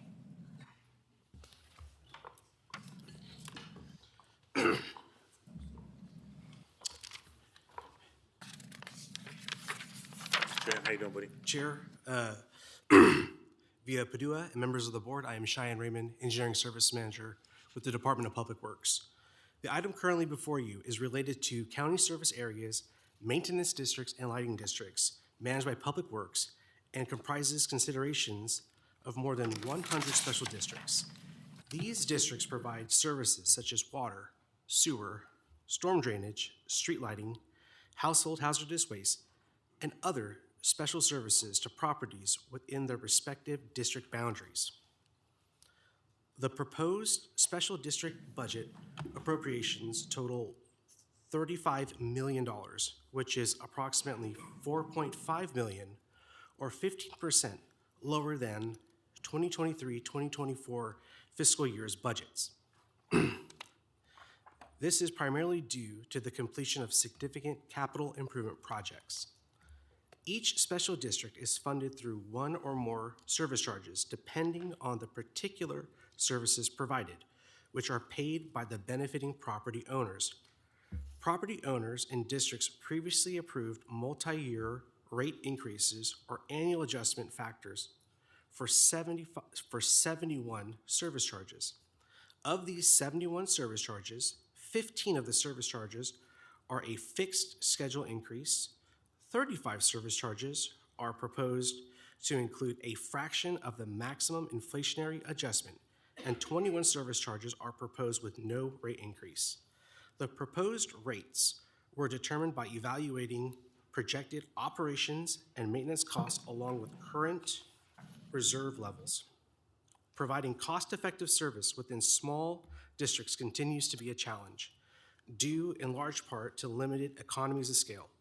Developing long-term financial sustainability continues to be significant for a few districts, given increasingly strict regulatory requirements, particularly for water and sewer services, and the property owner's approval requirements for increasing rates under Proposition 218.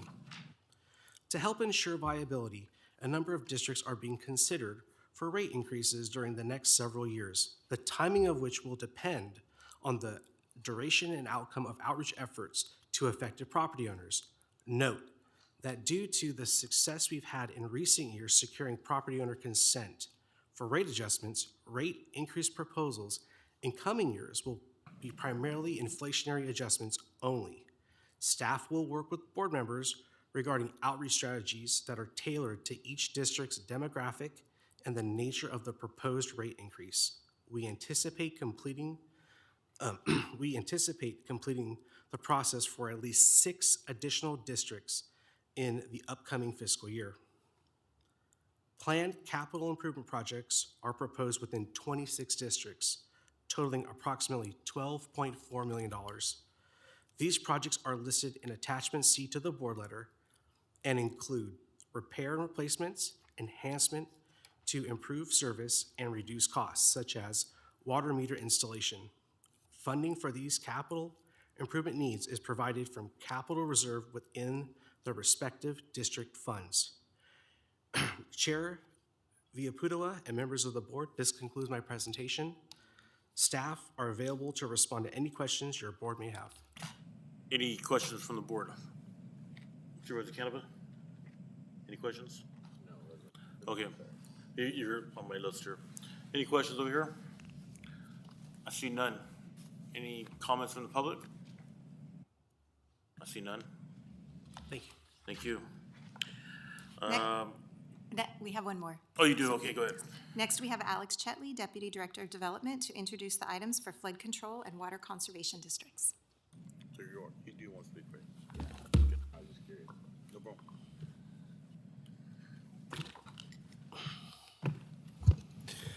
Good afternoon, Chair Villaputua and board members. The item currently before you is related to the flood control and water conservation district budgets, including the budget for the district itself, along with budgets for District Zones 2, 9, and 10, the San Joaquin County Flood Control Assessment Fund, the Flood Construction Fund, the DWR Flood Maintenance Assistance Program Grant Fund, and the McCollum River Water and Power Authority. These budgets fund flood management, levee maintenance, and water resources activities which are described in the board package and presented today for your consideration. Key activity areas in flood management include updating the county flood hazards ordinance to maintain national flood insurance program eligibility, identifying cost-effective opportunities to improve our community rating system program rating, to maintain or increase flood insurance discounts enjoyed by unincorporated county constituents, participating in ongoing efforts to plan for and implement 200-year flood protection improvements for the Mossdale Tract area, administering 2 state emergency response grants totaling approximately $850,000 to enhance the county's ability to predict and respond to flood emergencies, developing the next phase of the Acampo Area Drainage Innovation Project, and coordinating with the San Joaquin Area Flood Control Agency to advance the Lower San Joaquin River Flood Risk Reduction Project. Levee maintenance priorities include completing the state grant-funded deferred maintenance project to repair pipe penetrations through federal project levees, continuing to implement projects to repair flood damage from the 2022-23 winter storm events and reduce future flood damage risk, and maintaining active status of our project levies in the federal PL 8499 program, which pays to rehabilitate storm-damaged levees. On the water resources front, implementing Sustainable Groundwater Management Act requirements will continue to be a primary focus. We will continue to coordinate implementation of the Eastern San Joaquin Subbasin and Tracy Subbasin groundwater sustainability plans. Other high priority efforts include working with local partners to continue developing county's McCollum River water right application, continuing to assist local partners with delivery of projects funded by a $7.6 million SIGMA implementation grant and $6.5 million integrated regional water management plan grant secured by our water resources team, working with the North San Joaquin Water Conservation District, East Bay Municipal Utilities District, and other local partners to identify future phases of the DREAM groundwater banking demonstration project, and of course, continuing advocacy for the county's interest in the Sacramento-San Joaquin Delta. These activities are all consistent with the goals set forth in the strategic plan to meet water needs adopted by your board in 2015. Chair Villaputua and board members, this includes my presentation for the Flood Control and Water Conservation District budgets.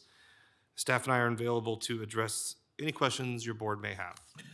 We do have a question from Supervisor Canepa.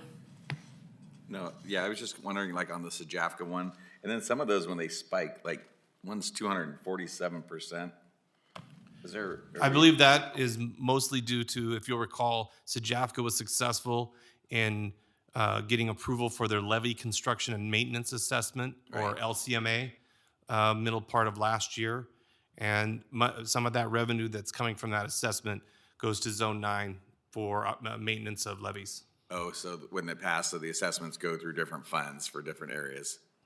Yes. Okay. Okay, that makes sense. Any other questions from the board? I see none. Any comments from the public? Well, it's a different fund. It's a fund by itself. It's added to this. Okay, no questions, so I think we're done. Thank you. Okay. Thank you. Okay. We're all done, correct? Okay, yes, so. Okay, does the board have any policy direction or budget changes for staff? I have a quick question, Chair, if you mind. Supervisor Rickman. Mr. Woods. Director Woods? I thought you were gonna sneak out of here. No, Negative. He's like a ninja. Look at him go. I know, look at it, exactly.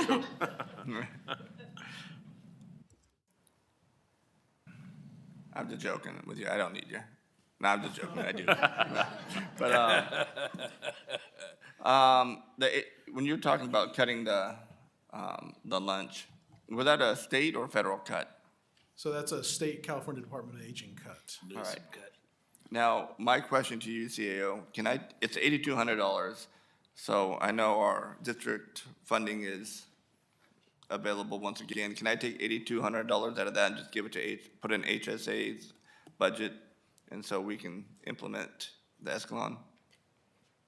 So Or would it be easier for me to just bring a letter. Yeah, my discretionary funding. Well, in the guidelines, and now I don't know, normally we could, if we could include it as part of the budget, which we didn't. We put in the full 250,000 in each of your districts. So now it would be easier if you bring a letter forward on July 9th Okay. and request that. And then a follow-up on yours, because those programs are in Lodi and different. Right.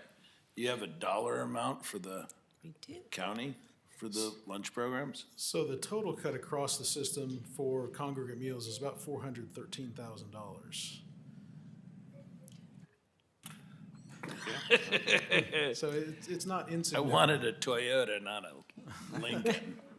So in you know, the congregate meals, the intention of congregate meals, the program, as accordance with the California Department of Aging, it's really about socialization. The program isn't going away, it's being reduced more or less from 2 meals a week to 1. So I just want to articulate. When was that cut? I'm This sorry? year. There was a cut this year? So this is the cut that we're walking into for Right. 24, 25. No, I'm talking about the state. So the state cut it this year. Yes, yeah. Go figure. All right, then my last question, I know, CEO, we discussed this, I know we're gonna bring it back. Oh, well, you know what, I'll go ahead. If anybody has any questions for Mr. Woods, I'll yield my time. Well, actually, just a follow-up after I got done choking on that number. The problem you have with those that are making the lunch and distributing them is it's having a tremendous impact on them going from 2 meals to 1, trying to figure out how to hold staff or what they're gonna to do as well. So some of them, they're talking about if they can't, I mean, even going from the original 5 to 2 to 1, the 5 to 2 was during, COVID time, that's impacted them. A lot of the distributors might just pull out of the program altogether, going back to 1. And so I think it is what you're suggesting, we ought to really take a look at it. And if I could offer, I would certainly, between the time of today's meeting and the next board meeting, our department will take a look at any developments in the state budget as it moves forward in this process to see if there's anything we can do in any developments that would help fund the program to mitigate across the county. But we'll obviously keep our eyes open and be nimble like I have today and see where this takes us and collaborate in this effort. Supervisor Canepa. So on my wish list for you was to have a housing and homeless director. So I don't know how, we discussed that last year, about standing up a whole nother department, but I was just hoping somebody could foster that position so that, because we have so many different people doing so many different work and nobody ever coordinates it. So I was we put neighborhood preservation on you, so I was just wondering what people's thoughts were going forward, if we needed a funded position, or the thought of funding a position for that job, to kind of coordinate and over. Camp director. Yes, we need a big camp director. Canopy. Because we've seen it that there's a lot of people doing different work in the county and we have a lot of overlap. If we could get one person to champion it, I thought that would be good. So I don't know, not to put more work on your plate, but I'm putting more work on your plate, or at least to find out possibly what the options are, funding wise, through county administrator also and yourself. Supervisor Canepa through the chair.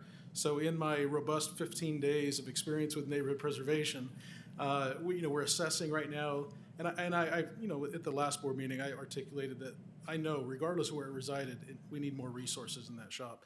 And neighborhood preservation is sort of an anomaly of a name, but I understand the charge that is being presented to our team. And in my mind, the program administrator for homeless initiatives, that position as it exists today would be that position. So with that being said, we're in an assessment phase right now, really trying to understand what the needs are. And I'll be coming back to this board to, one, ask for additional positions, and two, either identify where the funding is coming from or ask for additional general fund to support that effort. Okay. And so- I have, in HR, we have a wonderful relationship with HR, and we have submitted a requisition to recruit for that position on an open recruitment. Okay, perfect. So then I think that's kind of the direction that we're going. I don't know if Supervisor Patty, is that what you were wishing to address, but I think that would be helpful on my side, so thank you. Supervisor Patty. Thank you, Chair. And I've got a terrible, terrible memory in this capacity. Somebody just approached me as we're out in the community all the time and just says, they got a notice from HSA that their program, and it was a $50,000 a year program that got cut by the state. And they said, we could do the same thing for about $25,000. Now I have no clue what it was. I told them to send me an email highlighting what it is. I did not get that, but along the lines of what we're talking about the congregate meals and such, is there anything that has come through, big spectrum through your department, and when I have more detail, I will share it, but is there anything that the state has made some cuts that you see as kind of low-hanging fruit that we would consider it to be something that the board and the county could implement and incorporate into our budget?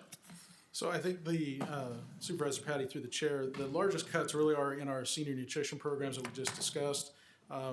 We were facing approximately statewide $1.3 billion in cuts to the human services funded programs.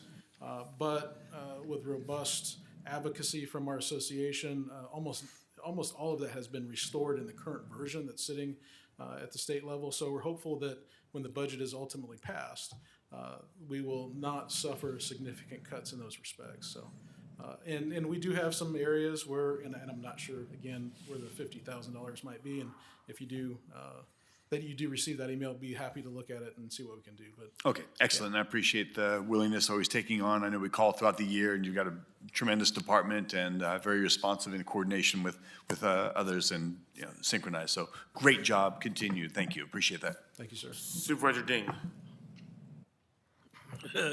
I forgot. Have a great day. Thank you, sir. Thank you. Director Woods. I don't see no other questions. Can I close the Chairman, I had a. Supervisor Rickman. I just want to resume. I know we spoke about, for like the board itself, having additional personnel up here, and you were talking about bringing it back at a later date, correct? That's correct. We're working with HR to get a possible scope, and then we'll be bringing it back. All right, thank you. For additional help for your staff, for each of your offices. Yeah, Can I close?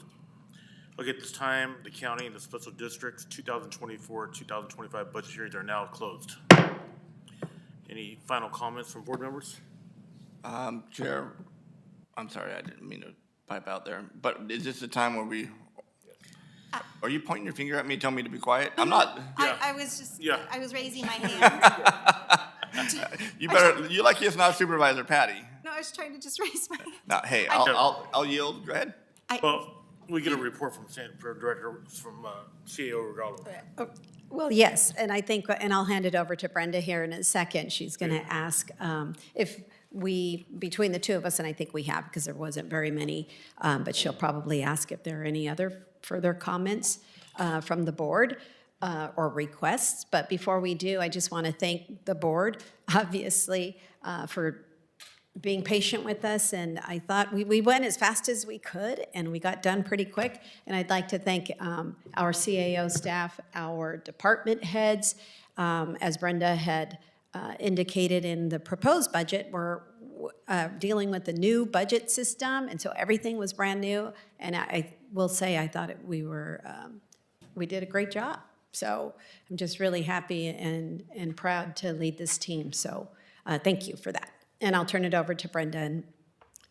Okay, Brenda, go ahead. I was going to take a minute to see if I could summarize some of the things that we had heard throughout the afternoon and then turn it over to you to give us some additional policy direction, if that would work. Sure. Okay, so the couple of things that we did note, we have additional ag positions. So working with the ag department, what they would like to request are 2 additional ag biologist standards inspector 3s. That's $253,600, and then 1 senior office assistant for $85,518. So it's a total of $339,118. So those are 3 additional positions. Didn't we go 4-1? Wasn't it 4 inspectors and 1 front office? So, Or yeah, one so minus she two. we were Okay. already recommending All right. 2, and this is additional. I'm not gonna jump in that whole mess again. Okay. Math. So I do believe this is what the department has requested. Go ahead. If you can confirm you did work with Yes. Director Yes, Baggert. yes. Yes. And I've got to follow up on that. So I mean, we've added the 2, the 4 plus 1 minus 2. But Yes. the salary levels, are they going to be at the rate where they're going to stick? I mean, for retention, or is it the same rate we're having problems with? Is that something we have to wait for, or can we just reclassify the positions at a higher rate so they don't jump? Never mind, I just remembered. You're going to come back into me in 2 weeks and you're going to give me an answer. Thank you. Yes. Yes. So I wanted to say with this additional funding, the Ag Commissioner is able to draw down an additional $145,000 of pest exclusion program funding. So the net county cost, or the general purpose revenue that would be needed to support the positions, is $194,118. So if your board would like to include that in your recommendations, that would come out of our contingency provision budget for 24-25. So the net is $194,118. And we do have one additional.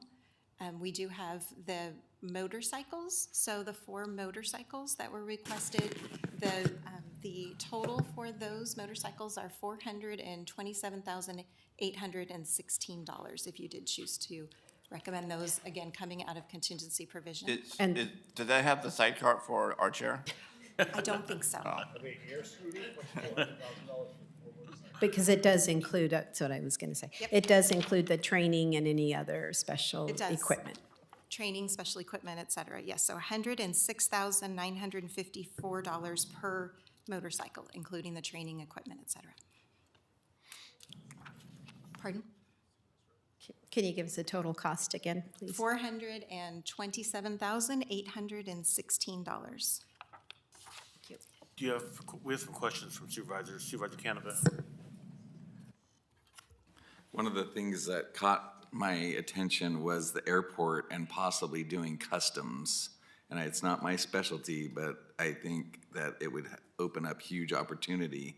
So I think he was talking in the range of $4 million.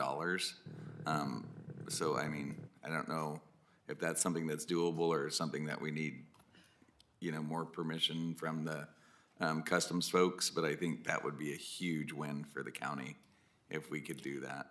Through the chair, I wonder if we might be able to work with the department, get a little more information, and then maybe come back possibly with our year-end item where we know what type of general fund balance we'll have, et cetera, and then we can talk to your board about some recommendations then, if that would work. Okay, I'm just trying to figure out why we have contingency now, possibly, if we can earmark that for future, no? That's a That would no-no? take up that would take up almost all the rest of it, because we're only starting with $5 million, and then these 3 I'm sorry. What was left over from last year? What was our dollar amount that we didn't encumber? $2.6 million, but we don't normally encumber our contingency provision budget, but it will drop down to the general fund. It'll drop down, and we'll still retain the funding, and that's what CAO Regalo has been talking about. When we come back with our year-end item, we can say, okay, this money is now available to appropriate in the new year. Okay, I just want it on the radar, so I mean, that way going forward, it's something that, can gain some steam. Okay. Thank you. Supervisor Patty.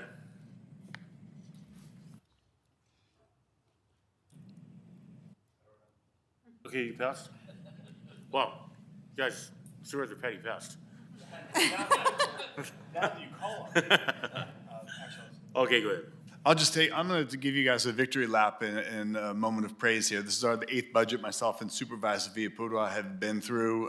It's been outstanding. You guys have worked hard for many years and oftentimes behind the scenes, but all of the departments that you all have been engaged. We as a board, sometimes we needle or jest each other and prompt each other as we move along through not only this process, but our board meetings. But we are attentive, we're responsive, we ask a lot.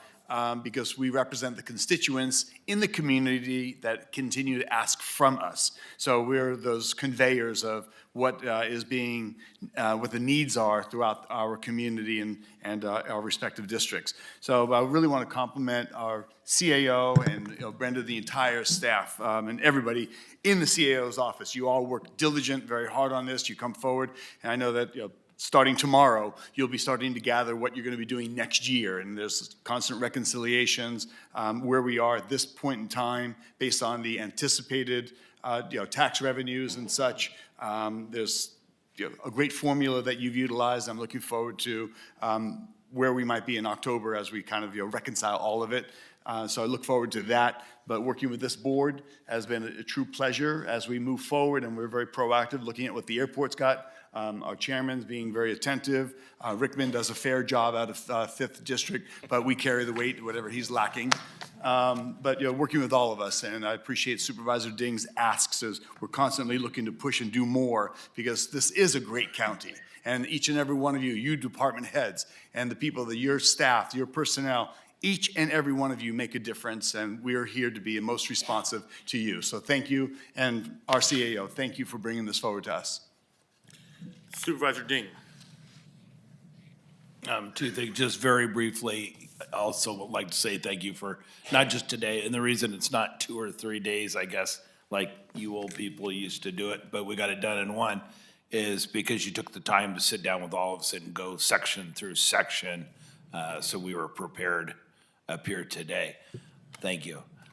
Do we need a motion Well, we got one to more do speaker. One more speaker.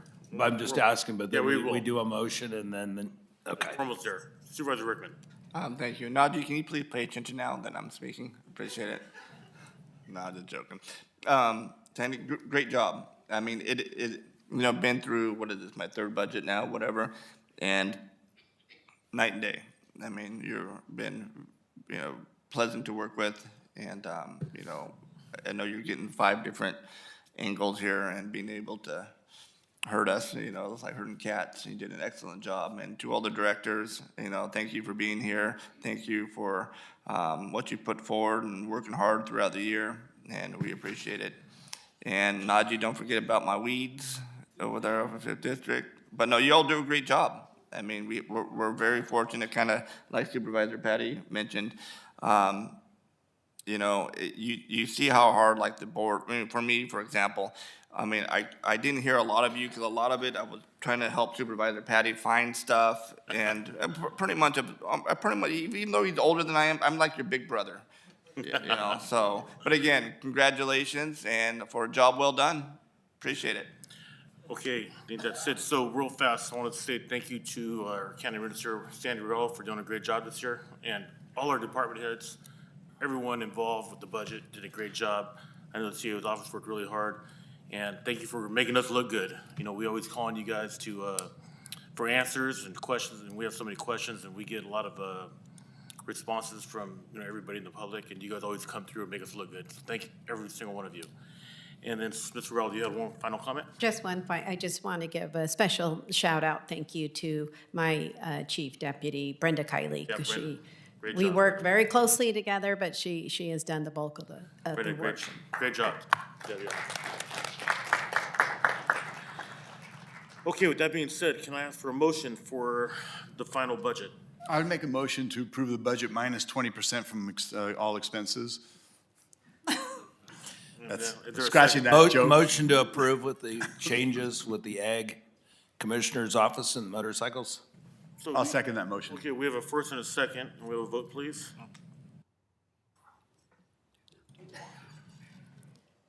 Motion approved 5-0. Then I need a motion for, a second for special district budgets, proposed service charges, special assessments, and engineers reports. We got a motion? Is there a second? I'll say it. We have a first and a second. We have a vote, please. Do something. And the motion passes 5-0. Mr. Regallo, would you like to speak again? Sorry, Okay. yes. One more question, just through County Council. We just want to make sure, do we need to get on the record what the amount was that will be coming out of the contingency provision, which was, I think, $621,934, plus the additional I've got that. 139. Brenda has the total, see? Yes, including the $139,020 previously approved for the NCOs, it's $760,954 that's coming out of the contingency provision budget. So you'll have $4.2 million for any other emergencies that come up through the year. Great. Yep, that put it on the record. I believe this concludes today's meeting. Thank you all for sticking around, and we look forward to seeing you on July 9th, 2024. Yeah, we are. Well, we have committee reports and comments. I'm sorry. Supervisor Canova. Thank you. It's been busy. Obviously, we're looking to hire a new director for the health clinics. Obviously, questions and concerns. Alpine Meatpacking's had some problems with their wells and water and sewage. Obviously, concert in the parks for people to go. We attended, Supervisor Patty and myself, for Placer County for the Safe Camping Tour. We also attended the S.J. Sarah grand opening. A lot of us attended Father Fest over on Yosemite Street. They did a virtual town hall. They're going to take the vote in the Mossdale area for, I believe it's next week, to see about the assessment on helping to get to a 200-year floodplain, which is pivotal and very important for the southern part of our county here. We had a meeting because next year is the 175th anniversary for San Joaquin County, so thank you for all who attended our first meeting, and we're trying to figure out a budget number to do that. I also attended with Genevieve and General Services, went down to LA to see Riverside had a groundbreaking for their $500 million campus like we're trying to do here. And we went and saw some tiny homes and some mental health facilities that were down there. So we were kind of envious, but we're trying to duplicate that here as part of our, overall plan to make better services here. There was coffee and conversation at the United Way. The Ag Fest, went out and saw all the people out there, an amazing program. So thank you for the county for helping it, and thank you, I think, I don't know if it was one of you guys giving money to that organization for 4-H. Lots of tears out there, but it's great, and Robert's gonna talk about it. And then also the raising of the POW MIA flag out in front, which was bright and early, and we had a good turnout, so thank you. Thank you. Supervisor Rickman. Just here next. Yep. All right, thank you. Just over the weekend, attended the American Legion, Post 172 Annual Law and Order Dinner and Awards. And we recognized our Sheriff Deputy, Alex Serrano, who was nominated. Congratulations to him. Also, congratulations to all the firefighters and police officers on a job well done. Ag Fest. I spent most of last week at Ag Fest, and I want to say congratulations to all the students who worked hard throughout the year, raising their animals, be it heifers or pigs or sheep or turkeys or rabbits, and auction them off on Saturday. I did get to spend some time with Supervisor Canepa over there. And I also want to say thank you to our 4-H and FFA programs and their teachers that run those. I look forward every year to going over to Ag Fest and seeing our future leaders. And I'm always just impressed with our youth and what they do out there. And I was honored and able, and that's one great thing about our discretionary funding that we each have in our districts, to be able to share in that with our nonprofits, to be able to provide $20,000 to Ag Fest so they can get future pins and gates for Ag Fest. Also, myself and Supervisor Patty, we attended the SR 120 McKinley Avenue interchange ribbon cutting, so that's up and running now. We're in Manteca, and that's just another example of your tax dollars at work. The Measure K funding and hopefully alleviate some of those traffic on 120. And also, if you're going to the Great Wolf Lodge, you don't have to go to airport now, come the back way. You can get off McKinley and go directly to the front. So that was great to see. And you know what? I'm going to end it there. Oh, actually, I just want to say thank you to the Tracy African American Association for a great Juneteenth, and Tracy, and also for Mountain House Community Service District for putting on Juneteenth over in Mountain House. Lots of people. Great to see our community come out and celebrate Juneteenth. And with that, I am going to yield my time. Thank you, Chair, for running a Thank you, good Super. meeting. I'm trying to compliment you. Oh, thank you very much. No, thank you very much, Miguel, I our appreciate it. Chairman, for what you did today. I appreciate it. Supervisor Patty. Thank you, Chair. Just to highlight a couple of additional things. Last week, thanks to Assemblyman Carlos Villapudua, we hosted a group of high school kids. Miss Danielle and our staff and people were all hands on deck to welcome them, give a little welcome and explanation of civics and how the Board of Supervisors operates. They did a nice tour, very well received. Did a great ribbon cutting on the Manteca 120, so I appreciate myself and Supervisor Rickman being there. This is a gateway through our communities. We did have a great Flag Day. For those of you that sleep in, usually get up around 10, 11 a.m. Myself and Supervisor Vice Chair Canepa were here 6 a.m. to host our veterans and the raising of the POW MIA flag along with America's flag and the California flag. All very effective and great elements of our community standing strong, and they appreciate it because the best to anybody's knowledge, it's the first time the POW and MIA flag had been raised. A couple last things.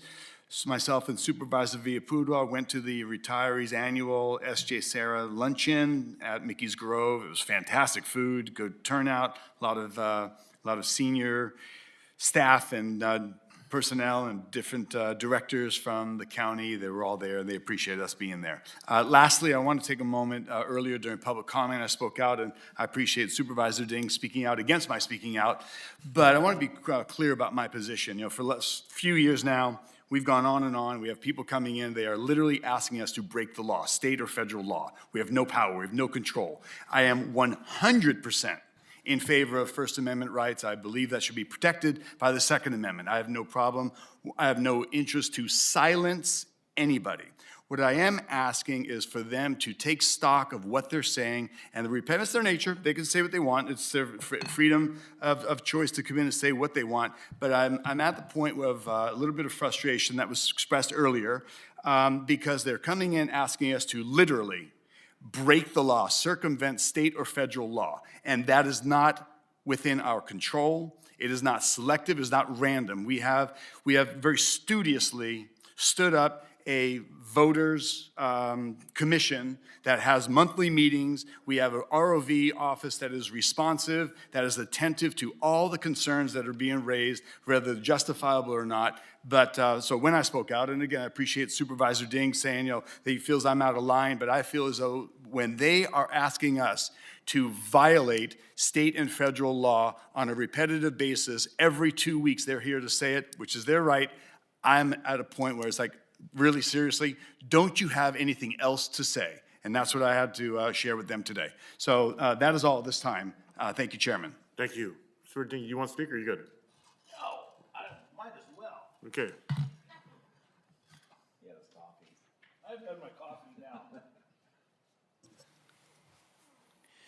And whether I agree or disagree with what they had to say this morning, or whether I agree or disagree what you just said, Supervisor Patty, I think it's great that we're all involved in the process, and that's better than standing on the sidelines and not giving a crap. So I enjoy the ability of citizens to come in and speak their mind, speak their truth, for you to speak your truth, and it makes for a good society. I'd hate to be in a town where all the politicians and people agreed. Then that's when it's dangerous. They're all going down the wrong path. So anyway, everybody have a great day. I enjoyed the fact that all 5 of us on Father's Day, I knew what everybody was doing. And I thought that was pretty darn cool. So Thank you. Just real quick, since we're not gonna be back, I just wanna wish everybody a happy 4th of July. And, you know, we live in a great country, almost 250 years. Check your local cities. I know Tracy, Escalon, Mountain House, in my district, Ripon, we're all doing something. So go out, support your friends and family, have a good time, and celebrate this great country that we're so very fortunate and blessed to live in. So thank you, Chairman. Thank you. God bless.